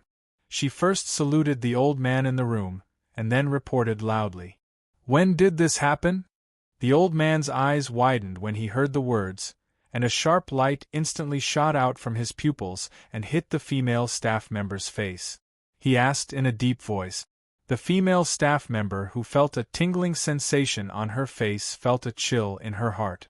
She quickly handed the information in her hand to the other party and reported, "Just 10 minutes ago, the captain of the Atlas ship, Graham, sent the news back. They finally started on the prosperous world." The old man who picked up the information frowned and said to himself. Then he looked up at the female staff member in front of him and ordered, "Inform all the officers at the port to go to the conference room for a meeting." "Yes." The female staff member saluted and responded. Then she immediately turned and left the command room. The old man passed down the order. "Have you heard?" In an entertainment venue in the New World, a fashionably dressed young man said to a blue-haired man beside him. "What?" the blue-haired man asked in confusion. "It's about the recent destruction of dimensional worlds," the fashionable man replied. "I heard about it. According to the news released by the administration, it seems that some dangerous ancient relics have been scattered in those worlds. That's why those worlds disappeared. Currently, the authority is mobilizing all its forces. Track down the remaining dangerous items." "That's just fake news to appease the ignorant people," the fashionable man said with disdain. Then, his expression changed and he said proudly, "I learned from my friend who works in the Space Administration that it wasn't caused by some dangerous ancient legacy. It's all man-made." "Are you telling the truth?" the blue-haired man asked in shock. "I didn't believe it when I first heard about it, but my friend told me with certainty. I had no choice but to believe it." The fashionable man shook his head and sighed. "Doesn't that mean we're in danger? You know, that person just destroyed the 17th Management World 2 days ago," the blue-haired man said with a slightly changed expression. "What can we do?" That guy comes and goes like a ghost. The people from the administration can't catch him at all. Instead of worrying about that, it's better to enjoy the present. The fashionable man grabbed the wine glass in front of him and drank the wine in the glass. However, you don't have to be too worried. I heard from my friend that in a prosperous world like the one we are currently in, the administration has already dispatched additional dimensional patrol ships to carry out tight security. As long as that fellow isn't too foolish, I believe that he wouldn't risk exposing himself and wreak havoc. Following that, the fashionable man said to the still somewhat worried blue-haired man, "By the way, you must not speak about what I told you just now. Otherwise, it will be very troublesome." The fashionable man stood up and patted the blue-haired man on the shoulder to remind him. "I understand." The blue-haired man nodded and agreed. The fashionable man nodded, walked around the wine table in front of him, walked to the entertainment facilities on the side, and started to play by himself. Not far behind the two, Seito, who was dressed like a successful person, narrowed his eyes slightly and thought to himself, "Strengthen the security. Since you guys are willing to guard, then guard. I'll go to other worlds to move around." Then, he also stood up from his seat, turned around, and left the entertainment place that he accidentally walked into. He came to a secluded place where no one was around and activated the dimensional transfer magic to leave the 8th management world. He then moved to the 97th management world where the Earth was located. In this way, after several transits, Seito finally returned to Hyaming City of the 97th management world of the Space Administration at around 3 o'clock in the afternoon. Magic Cube, can this world be devoured? Seito, who did not go back to see Gale, Fit, and Naya, asked in his mind. Although his previous devouring of worlds had confirmed his inference, and he had also successfully devoured several worlds that were either inhabited, prosperous, uninhabited, or full of monsters, they were all insignificant and unfamiliar worlds after all. They were not like the Earth, which had a special place in his heart. Therefore, in order to ensure that there was no mistake, he could not help but ask again. The information of the magic cube appeared in Seito's mind, and the content was slightly different from the previous times it appeared. "What does that subsystem mean?" Seito asked with a frown. "Is the completion of the subsystem the same as the completion of the world certification system?" Seito asked. "If it's the same, it means that I should now have a certain number in the subsystem. Magic Cube, how far have I completed the subsystem?" Seito, who lowered his head and pondered for a few seconds, then asked, "How can it be so high?" Seito, who did not expect the number to be so high, was stunned. "Then, if my current subsystem number is converted to the world certification system, how much can I get? Also, what is my total progress in the world certification system?" Seito asked again thoughtfully. "What a high conversion ratio, it seems to be similar to the reason in my mind," Seito thought to himself as he looked at the data that appeared in his mind. When he heard the number in the subsystem, he already had a feeling in his heart. The reason why he could get such a high number was because of the 3 people favored by the world, namely Gale, Naya, and Fit. After all, the existence of this world, especially the Earth, existed because of the 3 of them. After receiving the conversion value from the magic cube, Seito was completely certain of his conjecture. Of course, he could not rule out other possibilities, but after thinking about all the things he had done since he came to this world, this was the most likely reason. If that's the case, then devour. Seito, who gently exhaled, ordered in his mind. Then, without the magic cube's reminder, he flashed into the magic cube world. The next moment, the inexplicable fluctuations that would appear every time a world was devoured once again spread rapidly in all directions from the place where Ito-sei disappeared. Then, after an unknown amount of time, it completely swept through the entire management outer world number 97 and turned into a sky-blue energy film embedded on the outer wall of the world wall, isolating the management outer world number 97 from the dimensional space. Then, a huge hole in another dimension appeared outside World 97 and began to devour the world. In the Magic Cube world, Seito flashed into the Academy City in the Ecological City and entered a large laboratory newly opened by the Babel organization. He greeted the busy Prisia Testarossa and Lymphs, who had finished their work and regained their bodies while Seito was devouring other worlds. Seito and the others who had finished their work and regained their bodies while Seito was devouring other world. Seito then conjured a white coat and put it on, joining the busy team to start the development of the 3D simulation system he had set up. After such a long period of time, with the powerful research and development ability of the new humans, the special technology from the magic forbidden world, the magical theories of Prisia Testes and Lymphs, as well as the participation of other superhumans, the 3D technology had a preliminary structure. As long as it was refined and perfected, it would be able to be developed smoothly and become another powerful technological product in the Rubik's Cube world. To be continued.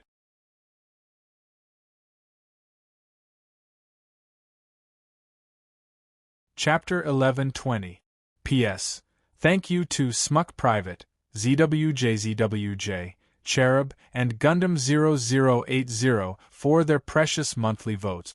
Thank you to NXCX and Nickfany for their tip. Oni-sama, you're back?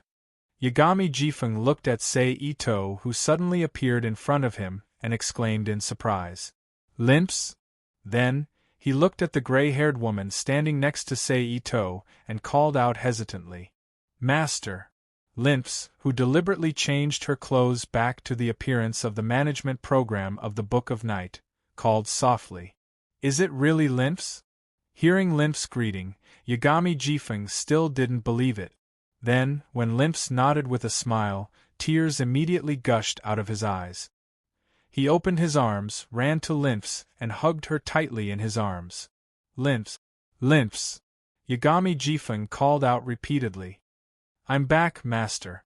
Lymphs, who stretched out her arms and hugged Yagami Jifeng tightly, said softly.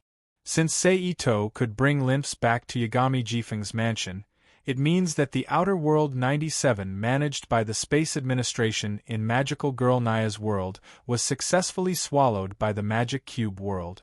Seito, who was very interested in the hidden truth of this Earth, immediately used the power of the Magic Cube to conduct a detailed scan of the entire Earth after the swallowing was completed.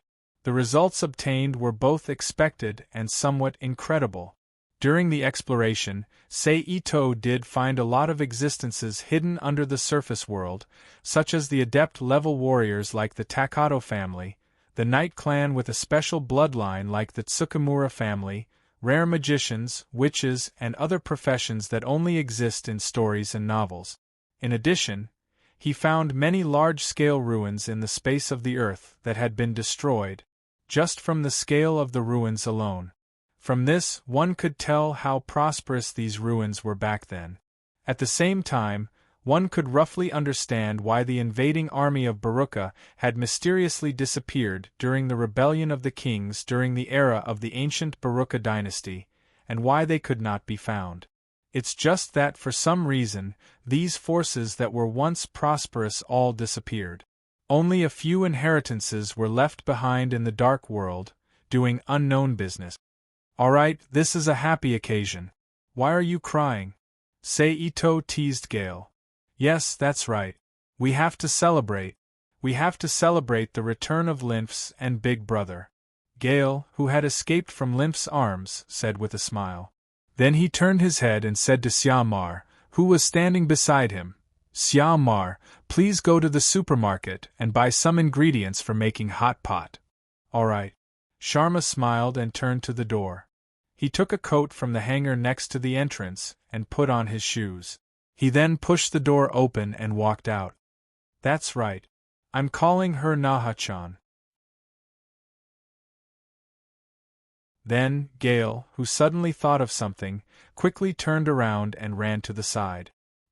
He picked up the receiver of the landline and placed it to his ear. Then, he skillfully dialed the number. Beep! A slight sound came from the microphone. Gale? Soon, Naya's voice was heard from the receiver. It's me, Naya. Big brother is back. I want to hold a welcome party. You should come as well, Gale said happily into the phone. Seiji is back? Okay, I'll be there right away, Naya replied happily on the phone. Then I'll wait for you at home. Gale smiled. Okay. Then, Yagami Gale put down the phone and returned to Sei Ito and Lymphs, who were greeting Fett, Sinyo, Vita, Zafira, and Elfie. They started chatting about what happened during this period of time. As they chatted, 20 minutes passed unknowingly. At this moment, the doorbell suddenly rang. Beside him, Sinyo walked to the entrance and opened the door. Good evening, Sinyo. Higno, Naya's familiar voice, sounded from the entrance. Good evening, Naya. Sinyo greeted softly. Bam! The door closed again. Then, a pair of dark brown opaque pantyhose and a short red skirt appeared. Sinyo, who was wearing a cream-colored long-sleeved sweater, walked into the room with her cherry-colored ponytail. She was wearing black knee-high socks, a red pleated skirt, and an orange long-sleeved blouse. Her chestnut-colored hair was tied into 2 small braids with a pink headband. She was holding a cake box in her hands. Good evening, Vita-chan, Gale, Feta-chan, Zafira, Elfie, Seiji. Naya greeted them one by one. And Miss Lymphs. You know me? Lymphs was sure that she had never met Naya Takamachi before. Gale-chan was the one who told me, Naya replied, a little embarrassed. Naya-chan, what's that in your hand? Gale asked as he looked at the cake box in Naya's hand. This is a cake I took from Seiji. Let's eat together. Naya placed the pastry box on the coffee table in front of the sofa and opened the packaging to reveal a round cake with a layer of cream and chocolate on the surface and a few strawberries on it. Thank you, Naya. Gale thanked her with a grin. At this time, the observant Sinyo came out of the kitchen with a small knife, a few plates, and a small spoon. He walked to the coffee table and placed the knife, plates, and spoons on the table. He watched as Gale picked up the knife and cut the cake, distributing it to everyone. Wow, it's so delicious. Gale took a small bite and praised. Yeah. Fett also agreed. Where's Chamar? Naya looked at the remaining piece of cake in the box and asked the others. He went to the supermarket nearby to buy ingredients for hot pot. Gale looked at the clock on the wall and continued, he should be back soon. As soon as her voice fell, the sound of a lock breaking could be heard from the door. Then, with a soft creak, Chamar walked into the room with 3 or 4 containers full of various ingredients in his hands. Good evening, Chamar. Naya quickly greeted. Good evening, Naya. Chamar, who was taking off his shoes, smiled. I'll go help.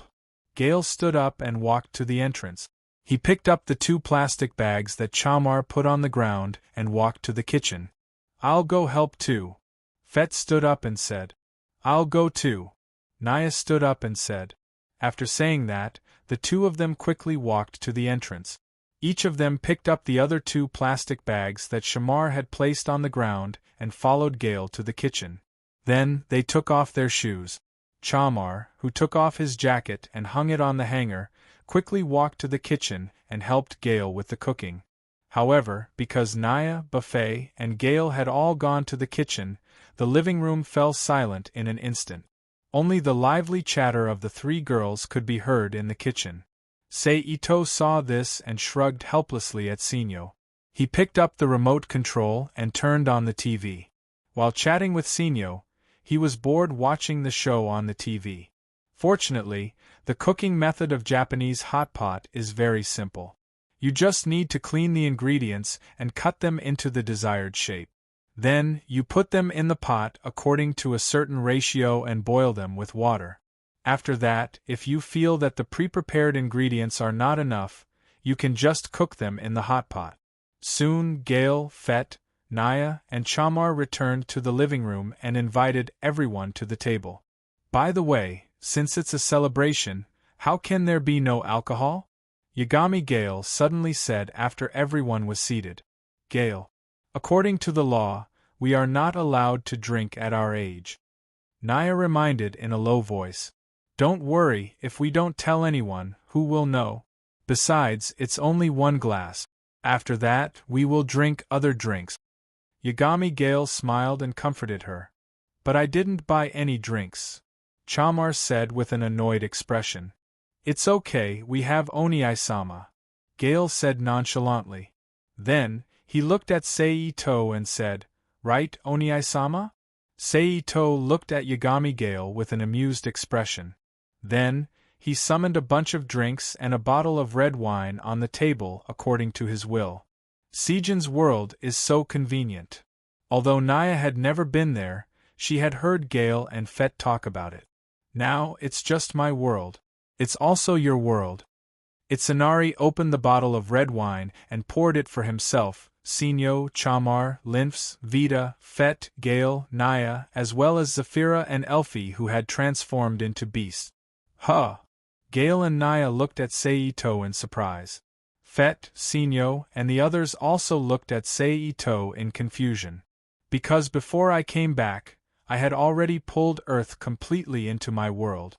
In other words, from the beginning, you are already living in my world. Seito explained with a smile. Really? Naya asked with her eyes wide open. Yes. So, please take care of me in the future. My dear Naya-chan, Gale, Feta-chan, Sinyo, Chamar, Vita, Zafira, and Elfie. Seito stood up and raised his glass with a smile. Well, thank you, Oniai-sama, for taking care of me as well. Gale stood up with a small glass in front of her and blinked her eyes playfully. Seeing Gale stand up, Sinyo, Chamar, Vita, Lynx, and Zafira, who were wind riders, stood up as well. Naya, Fet, and Elfie also stood up immediately. Koshikuen, please take care of me. Naya politely returned the gesture. Please take care of me, Fet said softly. Cheers. Gale lightly clinked her glass with Seito's and said loudly. Cheers. The others clinked their glasses together and said. Then, everyone put away their glasses and drank the wine in their glasses. Fet, who had never drunk wine before, blushed immediately. Gale, on the other hand, seemed a little dizzy. Only Naya didn't have any reaction at all. She only felt that the wine in her glass tasted a little strange. As for the others, only Chamar and Fet had similar reactions.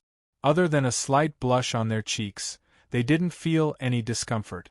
After the toast, the food in the pot was almost ready. They sat back down on their chairs, picked up their bowls and chopsticks, and began to eat. During this time, there was a lot of laughter, and it was very lively. Just like that, more than 40 minutes passed. Due to the fact that the ingredients were almost used up, the lively meal ended. After that, everyone chatted and played together. They even took out their magic devices and had small duels in the form of Naya versus Vita, Fet versus Sinyo, and Zafira versus Elfie. After that, the party ended happily. Seito sent Naya, who was about to leave, back to the Takanoshi residence. Along the way, Naya told Seito a lot about herself. When they arrived near Naya's house, Seito created a shadow clone and had it transform into a ferret. He then climbed up Naya's body and onto her shoulder. Your family must have missed me as well, Itose said with a puzzled expression. Naya smiled. Yes. Naya tilted her head slightly and smiled happily. Okay, let's go back.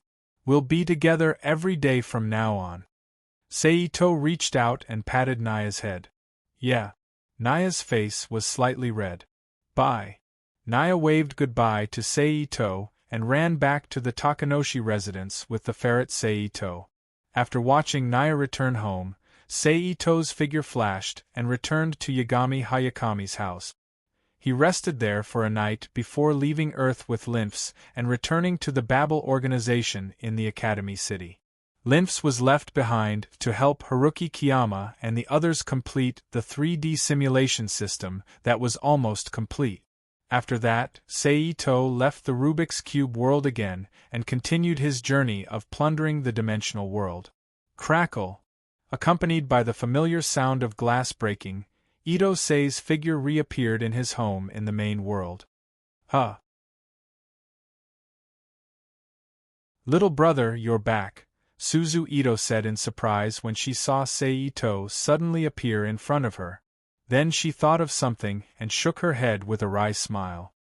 I know that little brother should have left home for a long time, but whether it's the time or my current feeling, it tells me that you only left for a short while. This feeling is really weird. Well, Ito-sei, who didn't know what to say, shrugged his shoulders and made a meaningless sound. How is it, have you found a way to solve this problem? Suzu Ito was just asking.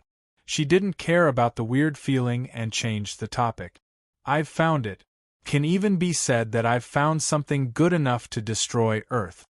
Seito smiled bitterly. If it weren't for the fact that I had to reduce the power of that thing to a level where it can be used on Earth, I could have come back much earlier.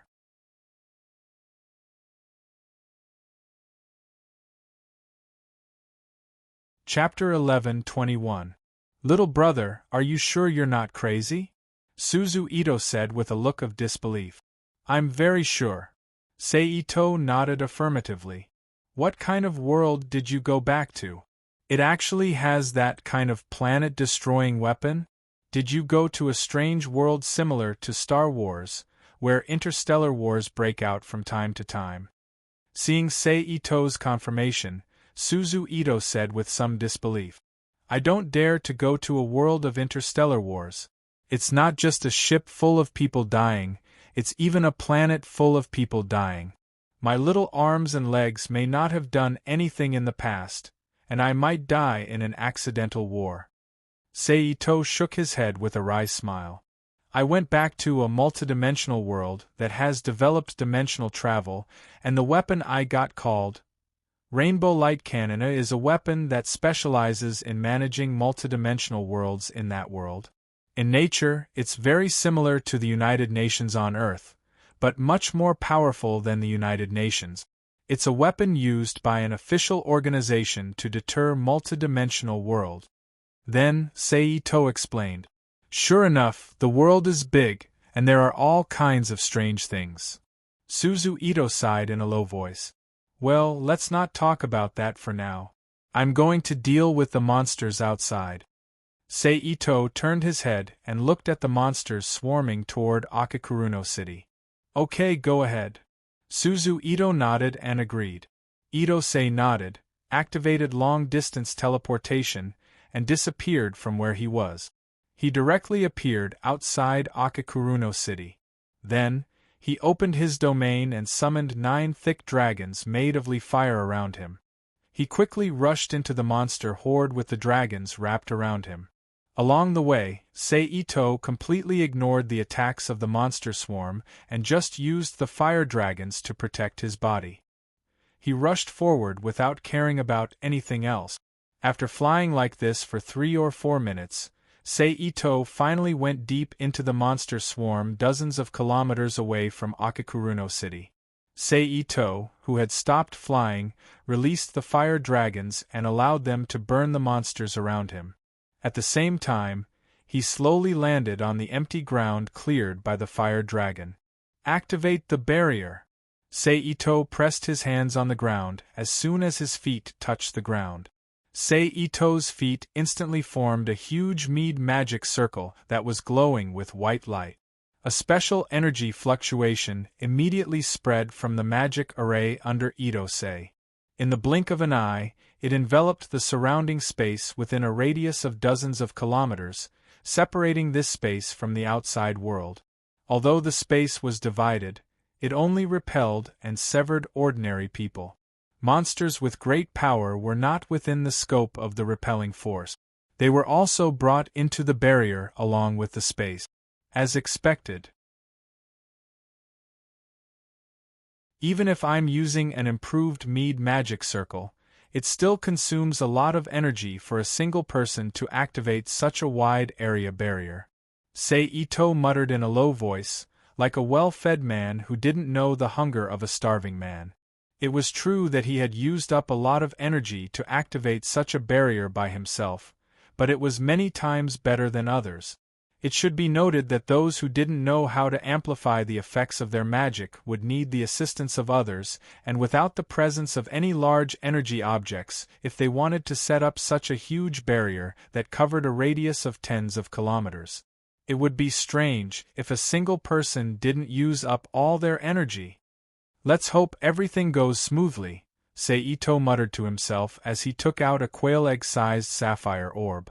Then, with a toss of his hand, the sapphire ball immediately flew out of his hand. Color TUP activated. The next second, an electronic sound came from the sapphire orb that was tossed into the air. A burst of energy then erupted from the sapphire orb, completely enveloping the sapphire orb in the energy. The energy only existed for 3 to 4 seconds before it exploded into countless photon particles that drifted into the air, exposing the sapphire orb once again. But at this time, the sapphire orb was no longer in its original form. Instead, it had turned into a scaled model of the Azra warship. Itungching reached out and grabbed the small Azra warship that was close to 2 meters long and 40 centimeters wide. He leaped up from the ground and quickly flew into the sky. In just over a minute, Saito, who was carrying the small Azra warship, arrived at the top edge of the spatial barrier. Clear Togo, ready. The moment Saito let go of the small Azra warship, another electronic sound came from the small Azra warship. Set the time, automatically launch after 10 seconds, Saito ordered. All day, understood. After receiving the reply, Saito didn't stay in the barrier any longer. He immediately activated the Flying Thunder God technique and disappeared from the barrier, returning to the shrine. Launch spool safety confirmed, weapons control lifted. At this time, in front of the small Azra warship, 3 layers of small, large, and small magic circles similar to Tenshin Rend, Starlight Burst, and other shackle-type magic circles appeared, and they were still rotating there. Coordinates confirmed, distance determined. The small Azra warship began to adjust its position, and its front end was vertically aimed at the ground directly below. 5, 4, 3, 2, 1 In the countdown from the small Azra warship, a powerful energy began to gather in the magic circle that was previously unfolded, and it bloomed with a very dazzling bright white light. Fire, fire, the sound faded. A thick energy beam of more than 20 centimeters in diameter instantly shot out from the front of the small Azra warship, and it shot straight down like a lightsaber. When it reached the center of the barrier, it suddenly exploded. At the point where the energy beam landed, the space began to distort, and then a space distortion field similar to a black hole instantly expanded. In the blink of an eye, it expanded to more than 10 kilometers in diameter, producing a powerful suction force that pulled all the surrounding trees and plants, lifeless broken buildings, soil, and monsters that could be sucked into the center of the distorted black hole, annihilating them into nothingness. This was the space distortion caused by the rainbow cannon. However, compared to the exaggerated effect of the traditional rainbow cannon that could affect more than 100 kilometers in radius, this was obviously the product of reducing the power of the rainbow cannon by many times. However, it was precisely because it was reduced in size that Saito dared to boldly use it on Earth. Otherwise, with the original power of the rainbow cannon, one shot could completely sink Japan and create large-scale tsunamis, earthquakes, volcanic eruptions, and so on, affecting the surrounding areas such as South Korea, North Korea, the northeast of China, and parts of Russia. But even if it was a reduced version of the rainbow cannon, Saito still deployed a space-cutting barrier in the firing range just in case, separating the area from reality to reduce the possible damage. As for the carrier of the rainbow cannon, it was a low-intelligence magic device with a certain degree of intelligence added to it. In terms of intelligence, it was the same as the original Stargazer.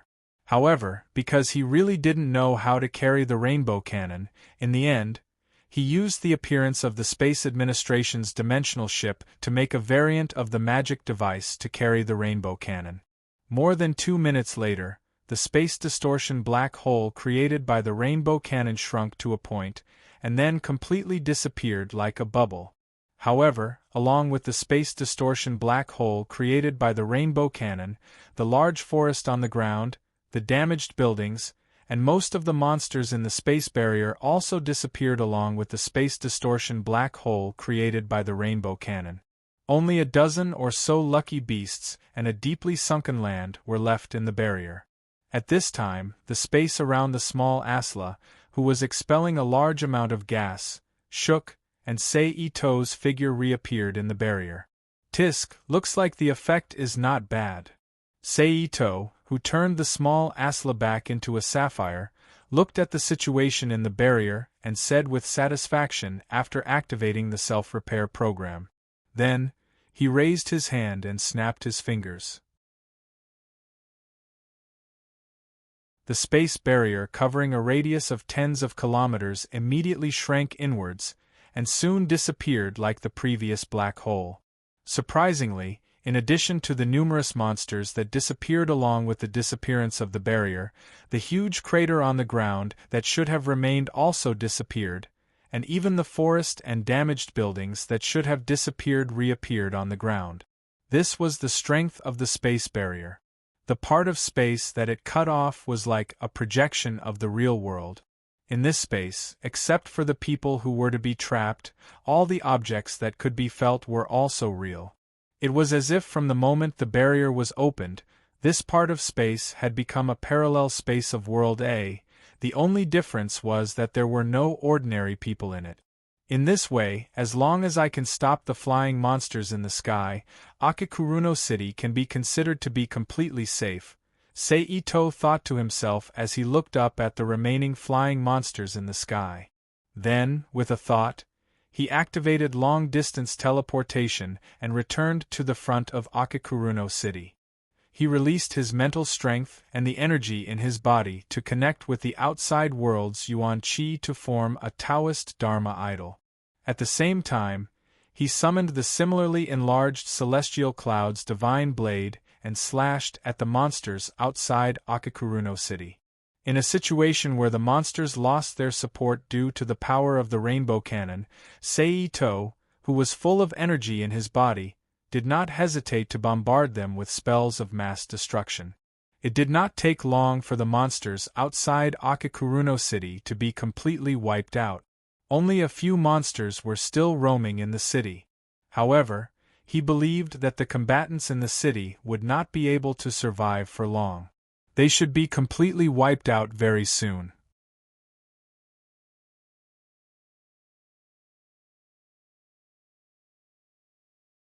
Chapter 11:22. Thinking of this, Sei-Ito knew that this was a good opportunity. He controlled his avatar to form a seal with one hand and pointed at the ground. In an instant, the ground in front of Sei-Ito trembled slightly, and a large piece of solid soil rose up from the ground.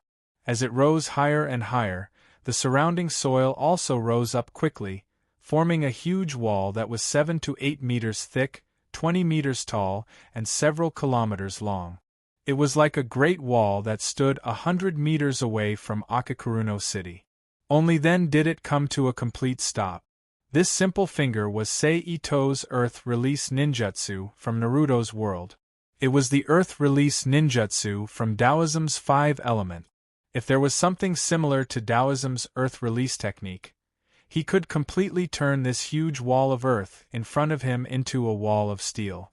However, although Sei-Ito didn't know if it was a technique derived from Earth Release or Metal Release, he had grasped alchemy that belonged to the same system as Taoism's refining and alchemy.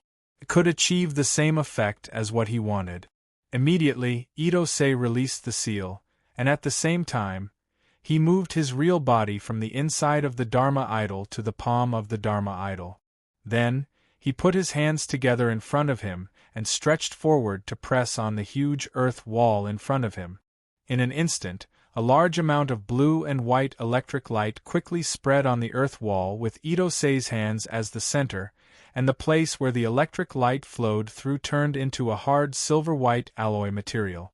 After a few minutes, the wall of earth had completely turned into a huge wall of steel under the power of alchemy. Although Sei-Ito hadn't added any runes or formations to it, just its thickness of 7 to 8 meters was not something that monsters could easily tear apart. Sei-Ito then formed a seal with one hand and summoned over 100 shadow doppelgangers around him, and had them quickly spread out. He began to engrave runes and formations on the wall of steel. As for Sei-Ito's avatar, he was in a combat state at all times, greeting the monster tide that might come from the sky and on the ground, as well as protecting the safety of the shadow doppelgangers. 10 minutes later, a black wave faintly entered Sei-Ito's eyes. Knowing that this was the arrival of a monster tide, Sei-Ito didn't hesitate. He immediately used his Dharma idol to activate the Taoist divine art of spatial bending to leave the city walls and quickly faced the horde of beasts that were surging toward Akakuruno City. When the distance between them and the beasts was about right, he activated a massive middle-style magic formation beneath his Dharma idol's feet and set up a spatial barrier, enveloping the horde of beasts in front of him. Then, Sei-Ito's figure flashed. In an instant, he arrived at the top of the barrier. He flipped his hand and took out the sapphire magic conductor that had already cooled down and recharged. After setting the casting time, he immediately flashed out of the barrier and returned to the front of the huge city wall that was still under construction. He guarded against and killed the monsters that had escaped the barrier. Another 2 minutes later, Sei-Ito activated the barrier he'd set up before and put away the sapphire magic device that had completed its task of attacking. Then, he continued to guard the wall. Time passed by as he repeatedly attacked and defended. In the blink of an eye, it was already late at night. Usually, this was the most dangerous time. After all, they'd been defending for an entire day. Most people would be so tired that they were about to collapse. How could they have the energy to guard the city at night? Even if they took turns to rest, they wouldn't be able to recover much energy. That was why they were only at the beginning. Later on, the fall of human cities basically happened at night, especially around 2 or 3 o'clock in the morning when humans were the most sleepy. However, this wasn't a problem for Sei-Ito. Not to mention how powerful his energy was, even if he was really tired to death. Sei-Ito could still send out 1 or more shadow clones to guard the position while he went back to rest. He didn't have to worry about the endless attacks of the monsters at all. At this moment, Sei-Ito's spirit shook for a while. All the shadow clones he sent out turned into clouds of white energy smoke and disappeared with a slight explosion. Activate! After a moment, Sei-Ito finished absorbing all the information sent back by the shadow clones and formed a seal with his hands and shouted in a low voice. As soon as his voice fell, a resplendent radiance instantly flashed over the steel city walls Sei-Ito had been guarding for most of the day. Then, a transparent energy barrier instantly appeared over the steel city walls. After flickering 2 times, it disappeared into the void, leaving behind the steel city walls that didn't seem to have changed at all. Of course, if someone wanted to carefully observe the steel city walls at this time, from time to time, one could still see the surface of the city walls flashing like refracted rays of light. Black Sphere, send this group of soldiers back and switch with another group of soldiers. Because he'd cancelled too many shadow clones at once, Sei-Ito suddenly felt a bit tired. He flipped his hand and took out a small black sphere and ordered. Understood. Green electronic symbols appeared on the surface of the small black sphere. In the next moment, several slender beams of light shone over the heads of the members of the Black Sphere squad who'd been fighting for the whole day. Like a scanner, they were taken away from Akakuruno City layer by layer. Then, countless slender laser beams shone on the exterior of the steel city walls Sei-Ito was at. One by one, the members of the Black Sphere squad with blonde hair and blue eyes were obviously not Asian, but they were all dressed in black. Of course, as a precaution, a group of members of the Black Sphere squad also descended from Akikuruno City. However, compared to the number of people who were teleported to the city walls, the number of combatants left in the city was very small. In addition, they were teleported to various defensive areas, so the number of combatants seemed even smaller. Mayo, Yi, Yomi, Lily, Erika, you guys go back to the shrine to rest first. Sei-Ito, who had concealed his figure so that the members of the Black Sphere squad wouldn't discover him, continued to use the small black sphere to contact Mayo and the others who were in charge of guarding the city. Karen and Valletta, you two will work hard and be in charge of patrolling the city. Okay. Got it. Karen and Valletta replied. My king, do you need us to go over and assist you? Liliana asked. Yeah, Ah-Ching, do you need us to go over? Yi hurriedly asked. No need. You've all been tired for the whole day. Go back and have a good rest. Sei-Ito refused with a smile. Don't try to show off. Mayo's voice sounded. Who do you think I am? Sei-Ito was rather speechless as he retorted. Then, we're really going back? Yomi said in a commanding tone. Let's go back. Sei-Ito smiled. Seeing that Sei-Ito couldn't be persuaded, Mayo, Yi, Yomi, Liliana, and Erika didn't say anything else and hurried back to the shrine as instructed. After making arrangements for the girls who were in charge of guarding the city, Sei-Ito once again activated instant transmission and left the vicinity of the city wall. He came to an empty area that had yet to be filled with monsters. With a flip of his hand, he took out the energy crystal that Nina made. Although it was said to be a nuclear bomb, it didn't have any radiation pollution. However, it wasn't a nuclear bomb but could explode with power comparable to a nuclear bomb. He buried it underground in the form of a trap formation as a landmine, to prevent monsters from attacking. Since it was called a landmine, it was naturally impossible to only set up one. Therefore, after the first one was set up, and after setting up other traps around the area affected by the explosion of the energy crystal using magic circles, yin-yang technique, formations, technology and other methods, he set up a new energy crystal in another place. Naturally, the area affected by the explosion of the energy crystal would still be affected by all kinds of non-current or technological attack trap. In this way, before the monsters arrived, Sei-Ito set up a large number of traps on the road from the monsters to Akiuru City. This was to act as a buffer zone after the monsters' attack. This was to prevent too many monsters from attacking at once and make the Black Ball team unable to resist. Phew, let's just do it again. At this moment, Sei-Ito suddenly said while looking into the distance. Thinking of this, Sei-Ito immediately stopped what he was doing. He used his mind to connect to a spatial node several kilometers away and activated instant transmission to disappear from where he was and appear at the location of the node. Sei-Ito, who appeared in the middle of the monsters, didn't waste any time.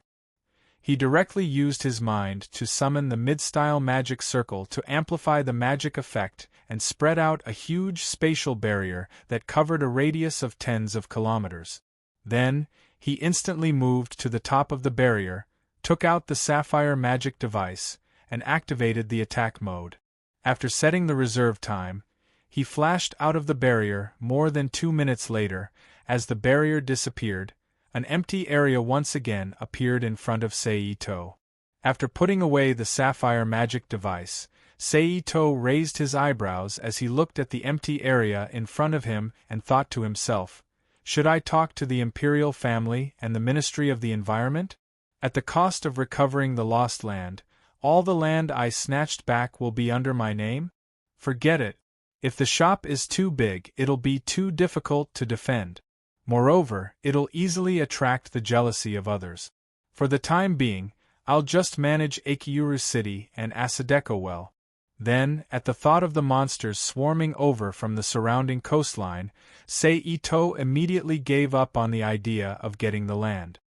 He then used instant transmission to return to Akiuru City and appeared next to the concert stage in the center of Akiuru City. Here, Seito flipped his hand and took out a bottle of water with healing, stamina recovery, and refreshing effects. He handed it to Maeda Atsuko, who was looking for a drink. "Thank you." Maeda Atsuko was surprised at first, then reached out to take the bottle while thanking him. Hearing Maeda Atsuko and Seito's voices, Oriana, Kinuhata Sai, Osora, Kashiwagi Yuki, Itano Tomomi, Okumura Hatsune, Kuraki Mai, and Nagasawa Masami all looked over at the same time. "You must be tired." Seito smiled at everyone and took out a bottle of water with the same effect as the one in Maeda Atsuko's hand.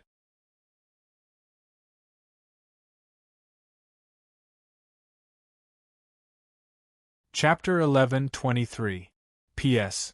Thank you to NXCX, Doom *******M 157747860, Malice Section Blade, and YenXN Yen for their precious monthly votes. Thank you to 157747860 and Nickfanny for their tip. Luckily, Linghua is the one who has worked hard. Kuraki Mai took the water bottle and opened the lid. She pointed at Yamahira Linghua, who was singing a soothing song on stage, and said, "Basically, she has been on stage for more than 2/3 of the entire concert." After saying that, he brought the bottle to his mouth and raised his head to take a sip. Hearing this, Ito-sei turned to look at Shimabara Linghua on the stage. "Asola, summon Elijah on stage later. Cast a spell on the audience and persuade them to go back," Seito said to Asola, who was beside him. "Okay," Asola nodded in agreement. "Don't we need to continue?" Nagasawa Masami asked. "Yes, the monster horde outside has been stopped. The ones in the sky are also being cleaned up. As long as we can get through this night smoothly, most of the people will be able to adjust their mentality.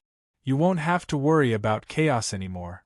You can also leave with success," Seito said to Nagasawa Masami with a smile. "So, Akazuko City is safe?" Maeda Atsuko asked excitedly. "It's a bit of an exaggeration to say it's completely safe, but there's no danger of the city being breached," Seito confirmed with a nod. "That's great," Maeda Atsuko said happily. "Of course, if there's a need in the future, I might need to trouble you guys to help," Seito said with a smile. "Okay," Maeda Atsuko agreed without hesitation. Okumura Hatsuko, Itano Tomomi, and even Kashiwagi Yuki and Nagasawa Masami nodded in agreement. As for Kuraki Mai, with her current relationship with Seito, even if she didn't say anything, she would definitely help when the time comes. At this time, Hirai Linghua on the stage finally finished singing her song, and after bowing to the audience, she turned around and walked to the rest area where Ito-sei and the others were. Seeing this, Asola, who had already received instructions, nodded to Ito-sei. Then, he walked toward the top of the stage. "Thank you for your hard work," Seito looked at Yamahira Linghua, who had returned to the resting area. Ito-sei turned his hand and took out a bottle of water that was the same as the water in the hands of others. It was a drink with healing, physical recovery, and some refreshing effects, and handed it over. "Thank you." Ping Linghua received the drink and thanked him with a smile on her face. Then, he opened the bottle cap and turned to look at Asola, who was standing on the stage. He raised his head and drank the clear water in the bottle. In the center of the stage, close to the front of the audience, Asola stood there with her hands clasped in front of her chest and her eyes closed. She had a solemn and pious expression on her face. The audience didn't understand what Asola was doing. Asola's body suddenly emitted a soft white light that enveloped Asola's body like a halo. Then, a pale white figure that resembled a soul emerged from behind Asola. It detached itself from Asola's body and transformed into a blonde beauty that floated behind Asola. This blonde beauty was the guardian angel that Seito gave to Asola, Elaine Gabriel. Two angelic wings made of milky white energy spread out from Elijah's back. The energy wings floated to the ground like real feathers. Ah, angel! As soon as Elijah appeared, the audience below the stage immediately exclaimed, "On behalf of the Lord, I bless you, ignorant, lost, and terrified lambs. May you be blessed with peace and joy," Asola said with a solemn expression with her eyes closed. As soon as she finished speaking, the angel behind her, Elijah, suddenly flapped his wings and flew out of the stage in a gentle and beautiful manner. He hovered above the heads of the people gathered in the square. He opened his arms, closed his eyes slightly, and opened his mouth to sing a piece of music without any words in a soft voice that clearly did not exist, but sounded directly from the bottom of everyone's hearts. Amidst this simple song, a curtain of pale white energy instantly appeared above the heads of all the people.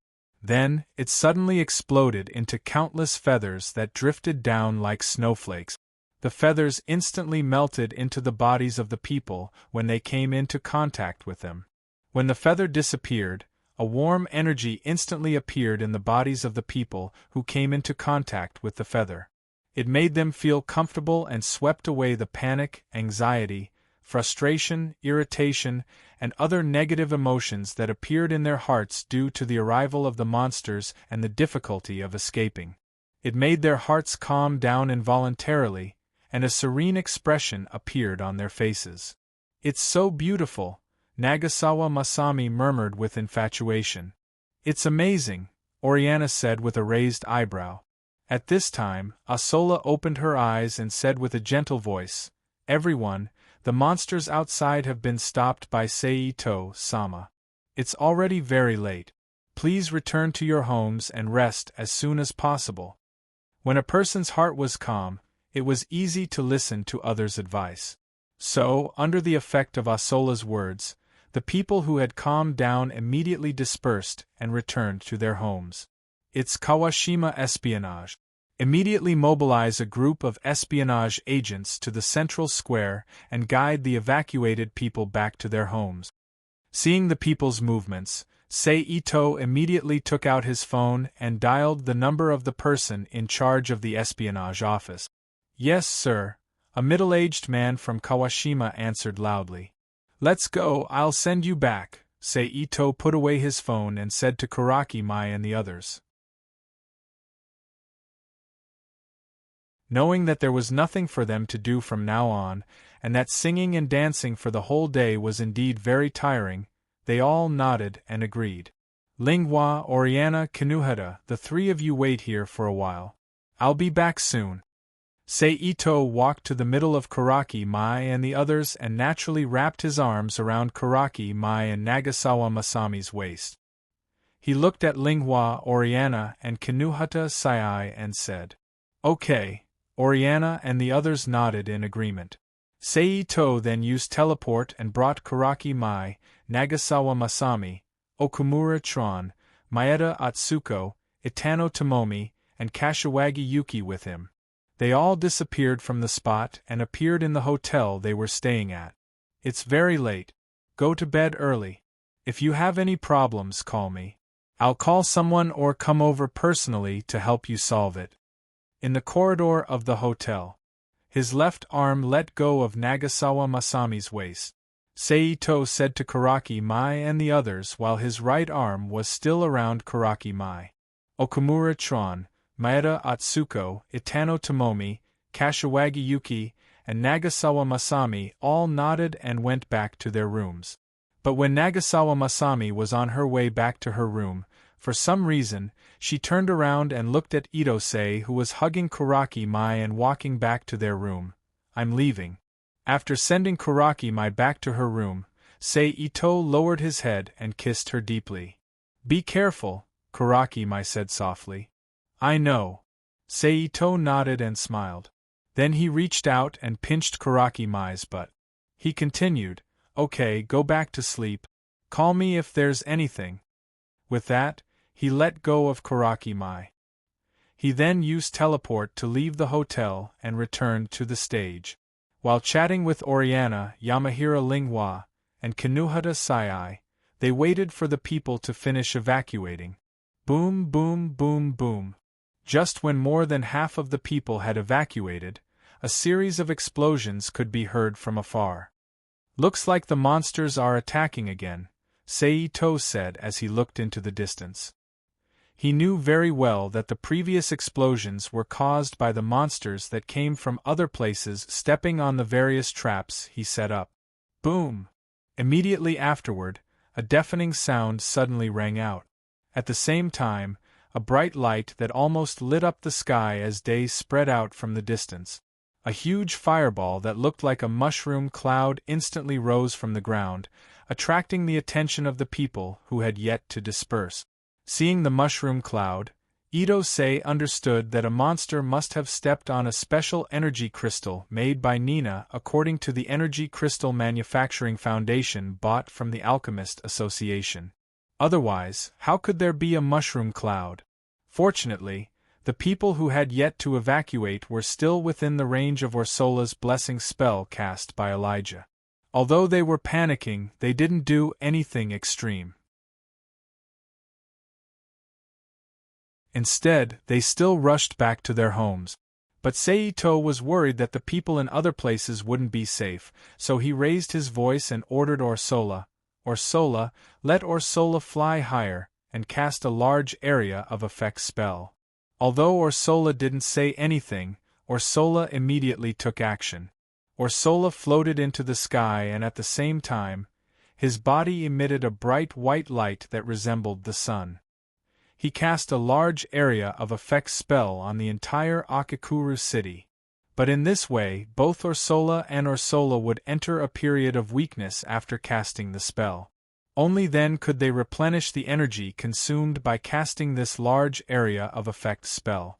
And the effect of this large area of effect spell that consumed a lot of energy didn't disappoint Seito.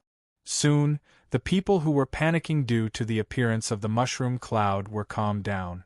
They nervously paid attention to the situation outside Akakuru City. Of course, their so-called attention was only focused on the flames in the sky and the explosions in their imagination. There was no live broadcast, and they couldn't go to the front lines in person, so they definitely couldn't see the actual situation. More than 10 minutes later, the people in the square were finally evacuated. "It's done," Seito said as he flashed behind Ursula and wrapped his arms around her. "Phew!" Ursula heaved a sigh of relief and summoned Elijah back from the sky with her mind. In an instant, the light emitting from Ursula's body intensified. Then, Ursula turned into a stream of light and flew straight to Ursula, sinking into her forehead. After summoning Ursula, she immediately felt her body go limp. Fortunately, Seito was behind her, so she didn't fall to the ground.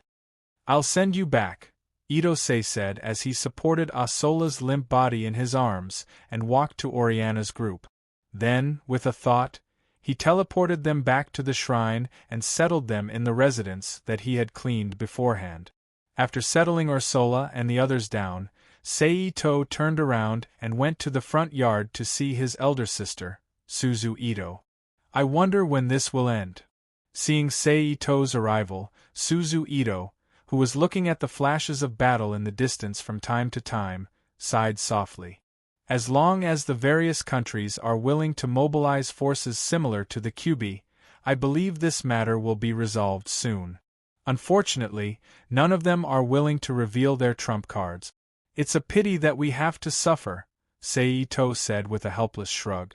"But it's useless for us to worry about that. The most important thing is to solve the problem at hand," Seito continued. "I'll go take a look at the front. Sister, you should rest early too." "Okay, be careful," Suzu Ito reminded. "Okay." Seito nodded in agreement. But just as he was about to leave, he suddenly turned to Suzu Ito and said, "Given the current situation, I don't think many people can sleep well. Sister, contact the intelligence department in Akikuruno City later and tell them to announce the news of me shutting down the city. Okay. Suzu Ito nodded in agreement. Seito, who had nothing else to say, disappeared from Suzu Ito's eyes in a flash and appeared at the front line of the battle in Akikuruno City. In front of the alloy wall at this time, a large number of combatants in black clothes were either using the special abilities they exchanged from the Black Orb, or replacing them with a level 3 enhanced battlesuit that looked like a Gundam, or large-caliber cannon-like Gantz weapons and gravity guns to attack the monsters that broke through the various traps set by Seito and rushed to the front of the alloy wall, but they were covered in wounds. Overall, it was not bad. They basically blocked the monsters' attack. Seeing this, Seito did not stay in place and directly used instant transmission to teleport away. It was not until he flew about 20 to 30 kilometers away that he stopped and landed on the ground. He used middle-style magic to open a spatial barrier, then flew to the top of the barrier in the next moment and took out the sapphire magic device equipped with the rainbow cannon system and opened it up. Just like before, Seito set the time to attack and left the spatial barrier in a flash. He continued to use instant transmission to fly back to where he came from. When he was about the same distance, he once again released a spatial barrier that covered a large area and set up a sapphire magic device equipped with the rainbow cannon system at the top of the barrier.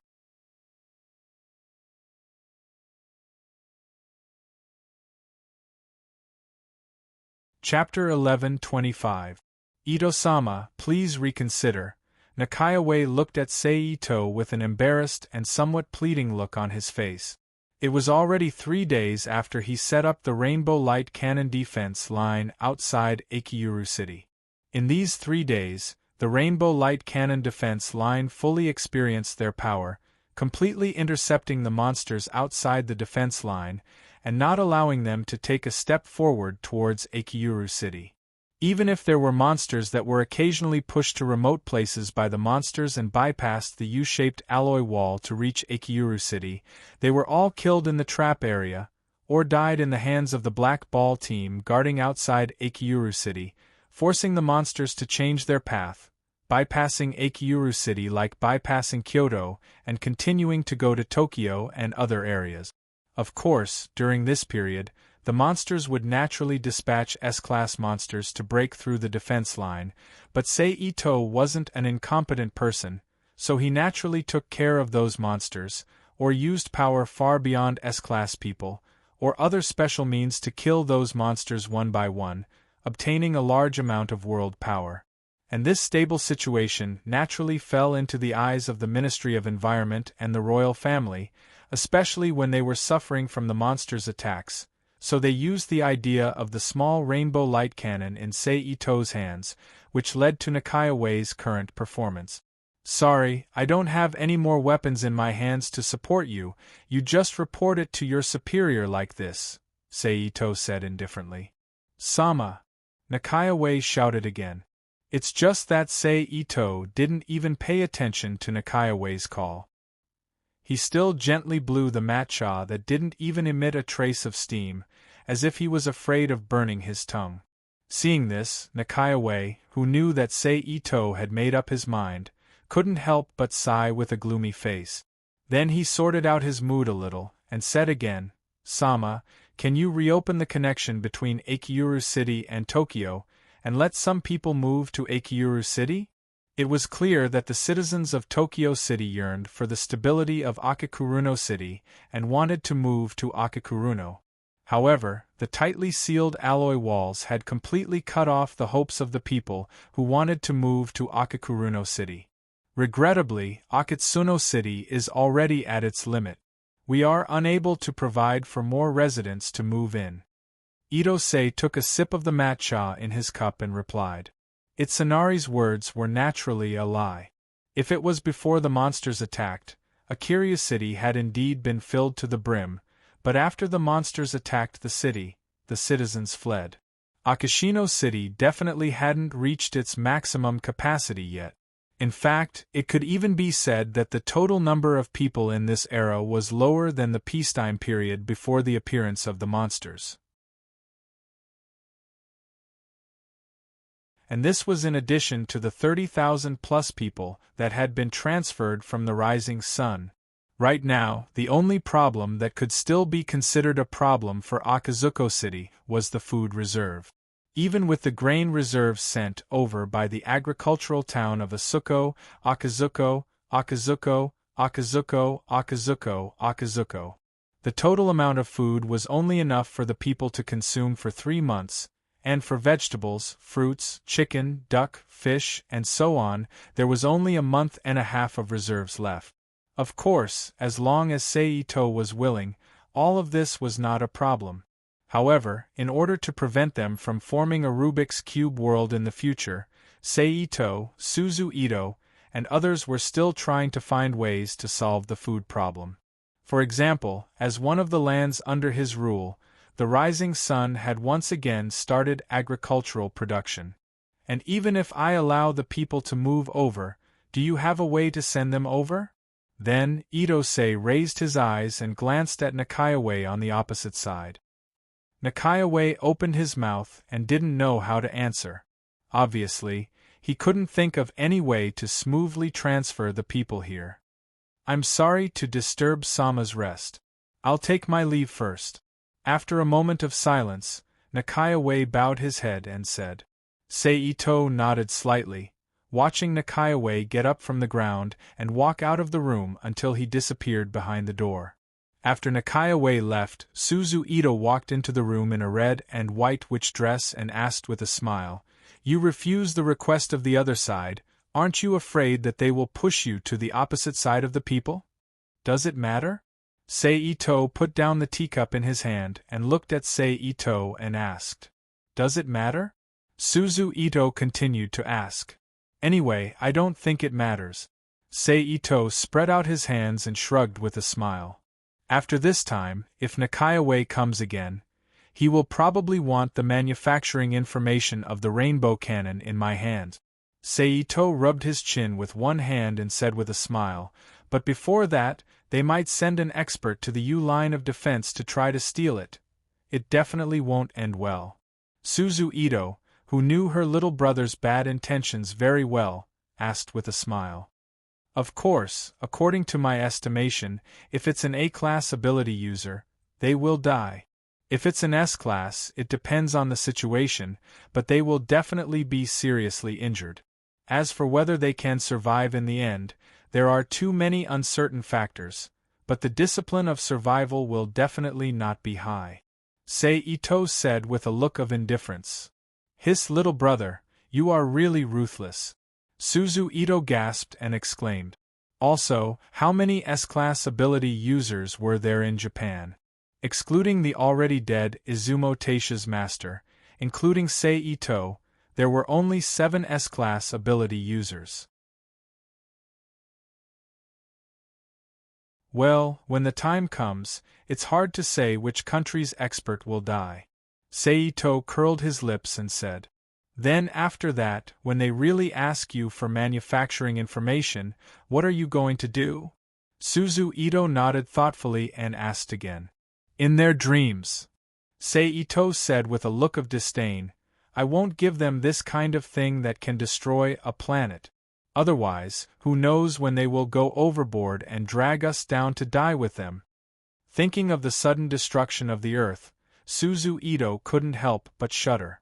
Right, sister, how is the distribution of the game helmets?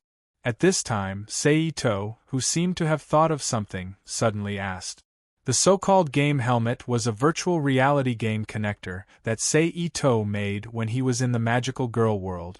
It was a three-dimensional simulation system that was jointly developed by Plesia Testroza, Book of Night Sky Linfu, Kiyama Juri, Yoshikawa Kikyo, Fushu Toshinobu, Erica Simmons, and Celine based on Fantasy Matarai, Brainwave Network, Imaginary School District, Mead Magic, and other technologies. The reason why Seito made this simulation system, which was originally used to train the people of the Rubik's Cube world, so that they could obtain real combat experience at home, was to ease the emotions and pressure of the people in Akakuruno City.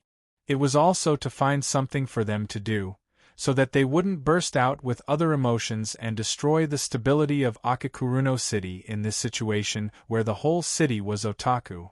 More than 70,000 have been distributed. Basically, everyone has one. Suzu Ito tilted her head and thought for a while. In that case, it's time to start the server. Seito nodded and stood up from the ground. As he walked to the door, he said, "Also, I'll have to trouble you to inform the head of Akakuruno City's intelligence department. Ask him to announce to the whole city that the game will officially start in 5 minutes." Okay. Suzu Ito nodded in agreement. Then, the two separated. One took out the phone to contact the head of Akakuruno City's intelligence department to release the news, while the other went straight to an empty room in the backyard. "Good day, master." As soon as Seito appeared in the room, a crisp female voice sounded. Then, the air beside Seito flashed, and a little girl about 50 centimeters tall, who looked very similar to the greedy witch Ling Meng from Fantasy Village, appeared in the air. "Good day, little Ling Meng." Seito stretched out his finger and rubbed the little person's head with a smile. This little person called Ling Meng was the management program of the game's server that Seito had placed here. The reason it was named Ling Meng was entirely due to Seito's whimsy. Since the virtual game world created by 3D simulation technology was so realistic, just like a fantasy world, why couldn't the AI program guarding the server be named Ling Meng? Thus, this name fell on little Ling Meng. "Little Ling Meng, start the server." Seito withdrew his finger and ordered. "Okay. Finally, someone can play with me." Little Ling Meng immediately cheered happily when she heard this. Then, in a flash, she disappeared into the white server that stood erect in the room like a cabinet. In the next moment, a beep sound was heard. The entire server was activated and connected to the virtual school district in Akakuruno City, with the gaming helmets distributed to everyone in the city. "It's done, master." At this moment, little Ling Meng extended half of her body and reported to Seito. "Good. Let's meet in the game later." Seito smiled. "Yes, master." Little Ling Meng happily replied. Seito smiled and nodded. Then, he turned around and left the server room and returned to the house. "Just now I heard that the game is about to start. Is it referring to the game you told us about before?" Upon returning to the house, Kinuhata Sai immediately asked Seito. At this moment, other than Kinuhata Sai, Mayo Yi, Kanzan Yomi, Oriana, Asola, Shermira Linghua, Karen, Valletta, Erica, Liliana, Zhou Xianlin, and Baki Lulu were all present in the living room. After hearing the announcement, they were either dragged out by others or asked to inquire about the situation. "That's right. It's that game. I'm also going to try it out later. Do you want to come along?" Seito nodded with a smile. Then, he looked at them and asked, "To be continued."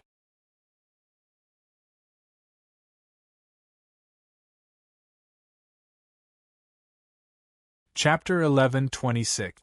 P.S.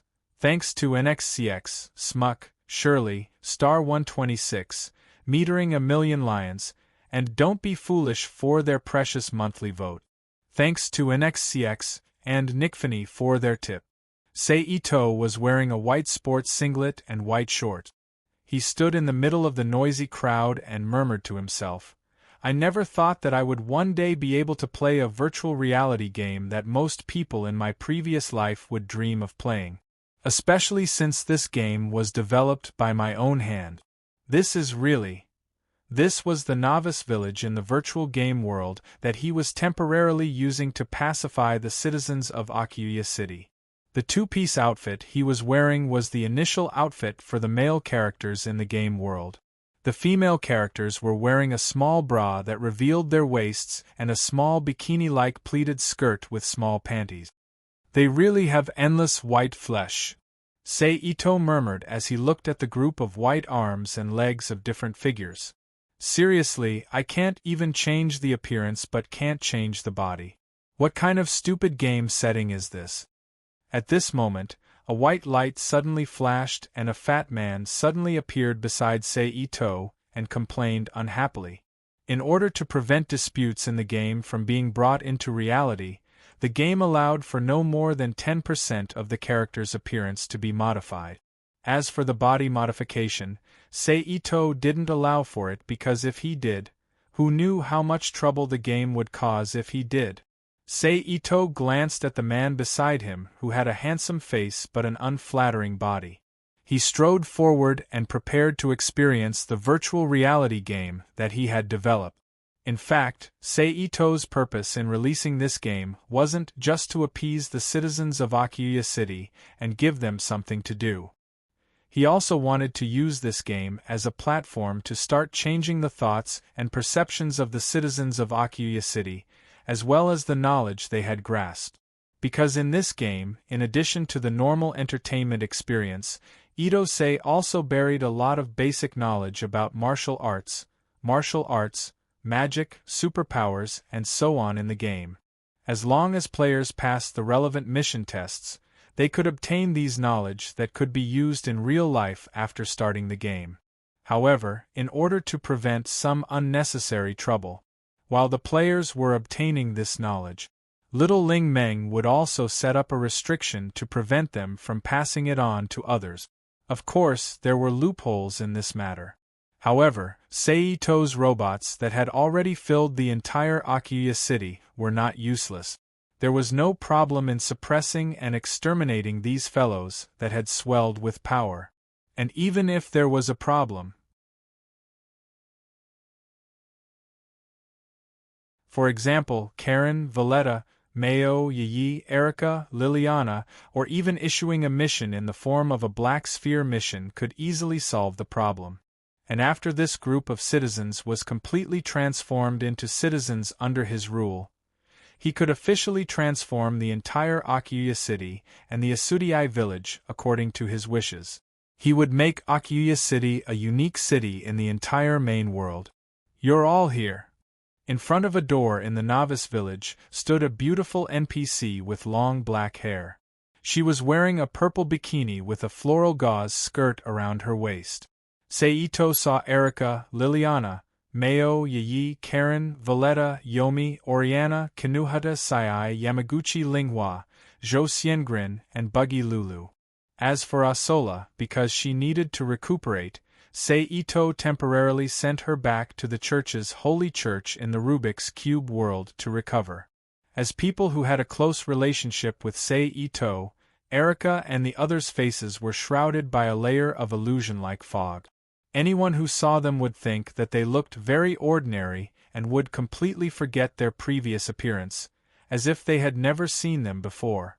Otherwise, with their appearance and figure, it would be strange if they weren't surrounded by the crazy crowd of NPCs. You're finally here.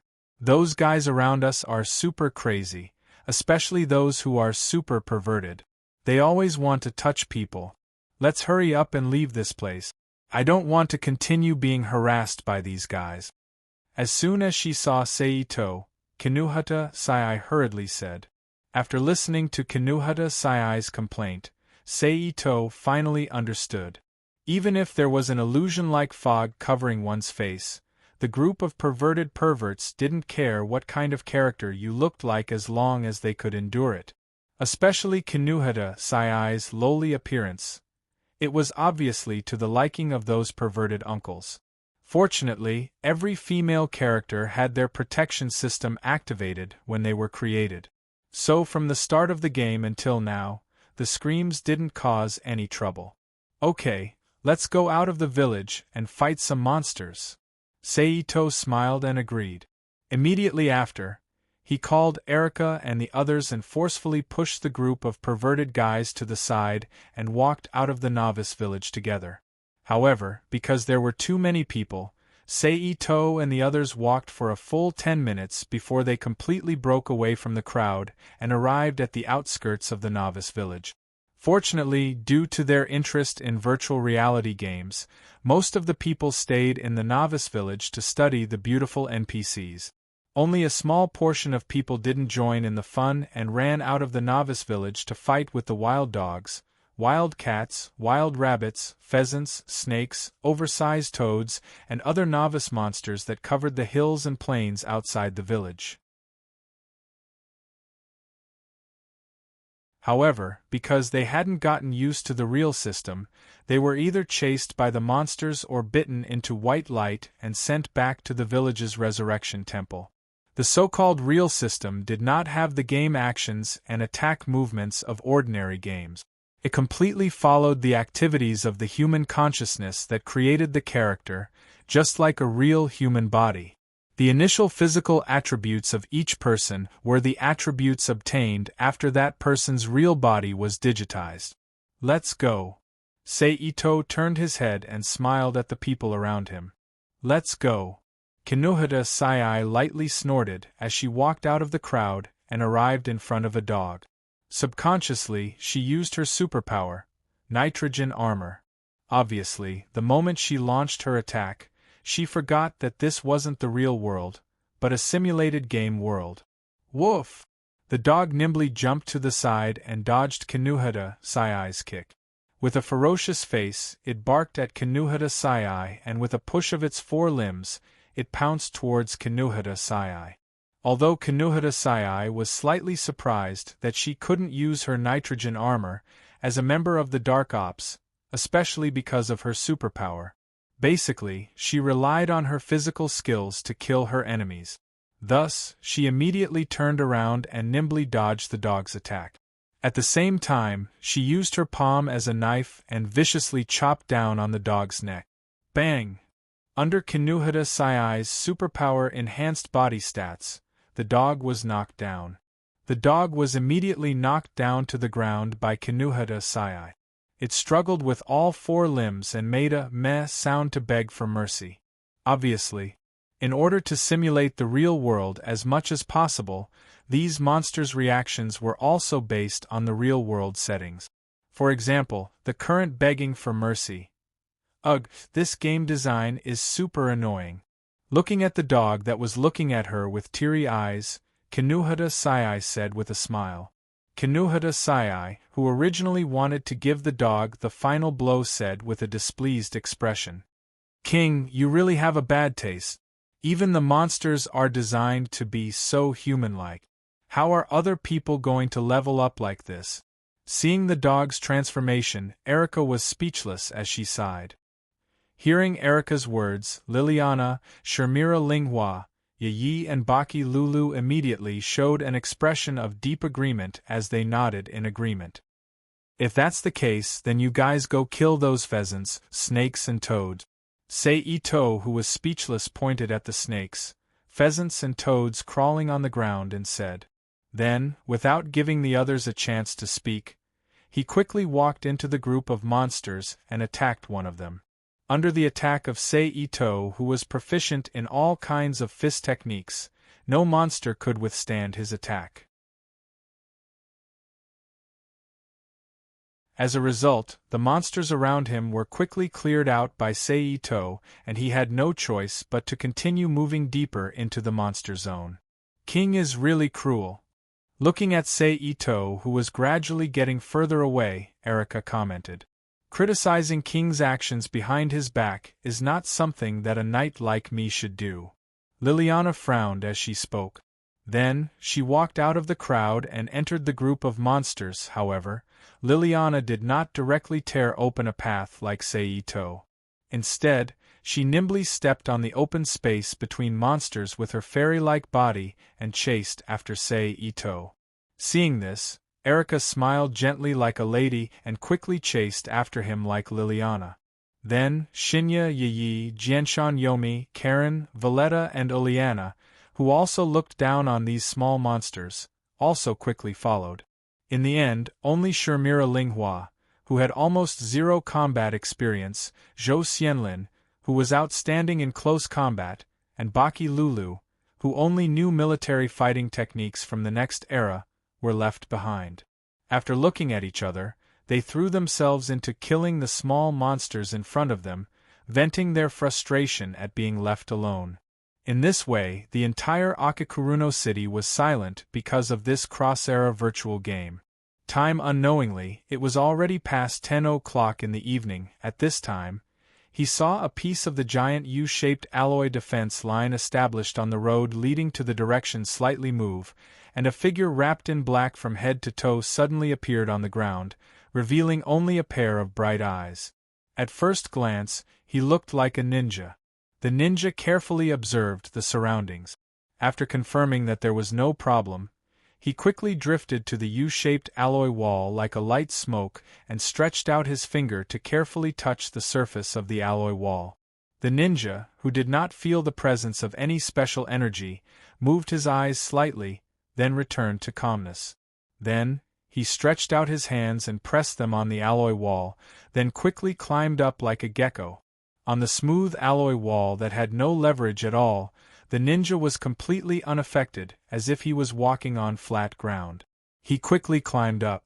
In just a few minutes, he successfully climbed to the top of the U-shaped alloy wall. Lightly exhaling to regulate his breathing, the ninja began to search the top of the alloy wall according to his plan. Soon, a round gemstone that shone with a faint blue light under the moonlight entered the ninja's eyes. Seeing the round sapphire, the ninja paused, and then with a more careful posture, he moved step by step tentatively. Just like the alloy wall, he did not encounter any defensive formations or traps that normal people would think to exist on this part of the journey. Although he did not encounter any obstacles, the ninja's heart could not help but beat a little faster when he arrived in front of the gemstone. This was a common problem for people like him who hid in the dark. According to their logic, such a good thing should be strictly guarded. If there were no defensive traps or protective measures, they would instead think that there was a more powerful trap waiting for them. They would become suspicious and not dare to act rashly. But this time, even if his logic was not wrong, he would never think that the trap itself was the treasure he wanted to steal. Moreover, he had already received a death order when he came here. He had to steal the weapon that could defend against the monster horde. Therefore, even if he guessed that the trap was the treasure itself, he had no choice but to bite the bullet and steal it. As for why the ninja could so easily determine that the gemstone in front of him was the treasure he wanted to steal, it was because he had already seen the image of the sapphire magic device unfolding and retracting from the satellite images. As for the source of the satellite images, he did not even need to guess. The only country in the world that could provide such a high-definition image could only be that country, America. Obviously, they also had some thoughts about this weapon, especially when they found out that it could be so easily brought into the territory of any country. Shaking his head, the ninja shook away all the useless thoughts in his mind. He calmed down with his unique calmness and carefully squatted down, reaching out his hand to grab the sapphire magic device. Warning! Warning! Just as the ninja grabbed the sapphire magic device, a sharp electronic sound rang out. Hearing the electronic sound, the ninja instinctively felt his heart tighten. Without thinking, he gripped the sapphire magic device tightly and jumped down from the top of the U-shaped alloy wall. Along the way, he used all sorts of methods to counteract the inertia of falling. Bang! A moment later, the ninja landed lightly on the ground. Using the opportunity of rolling his body to slow down the last of the strangeness on his body, he activated Earth Release Ninjutsu and sank his entire body into the ground. Master, someone has stolen the Rainbow Cannon magic device. At the same time, little Ling Meng's figure suddenly appeared in front of Seito, who was playing games with his woman, and angrily reported, "You're tuning in to the Phoenix Knights YouTube channel. Don't forget to subscribe and join us on this journey to catch the most captivating stories."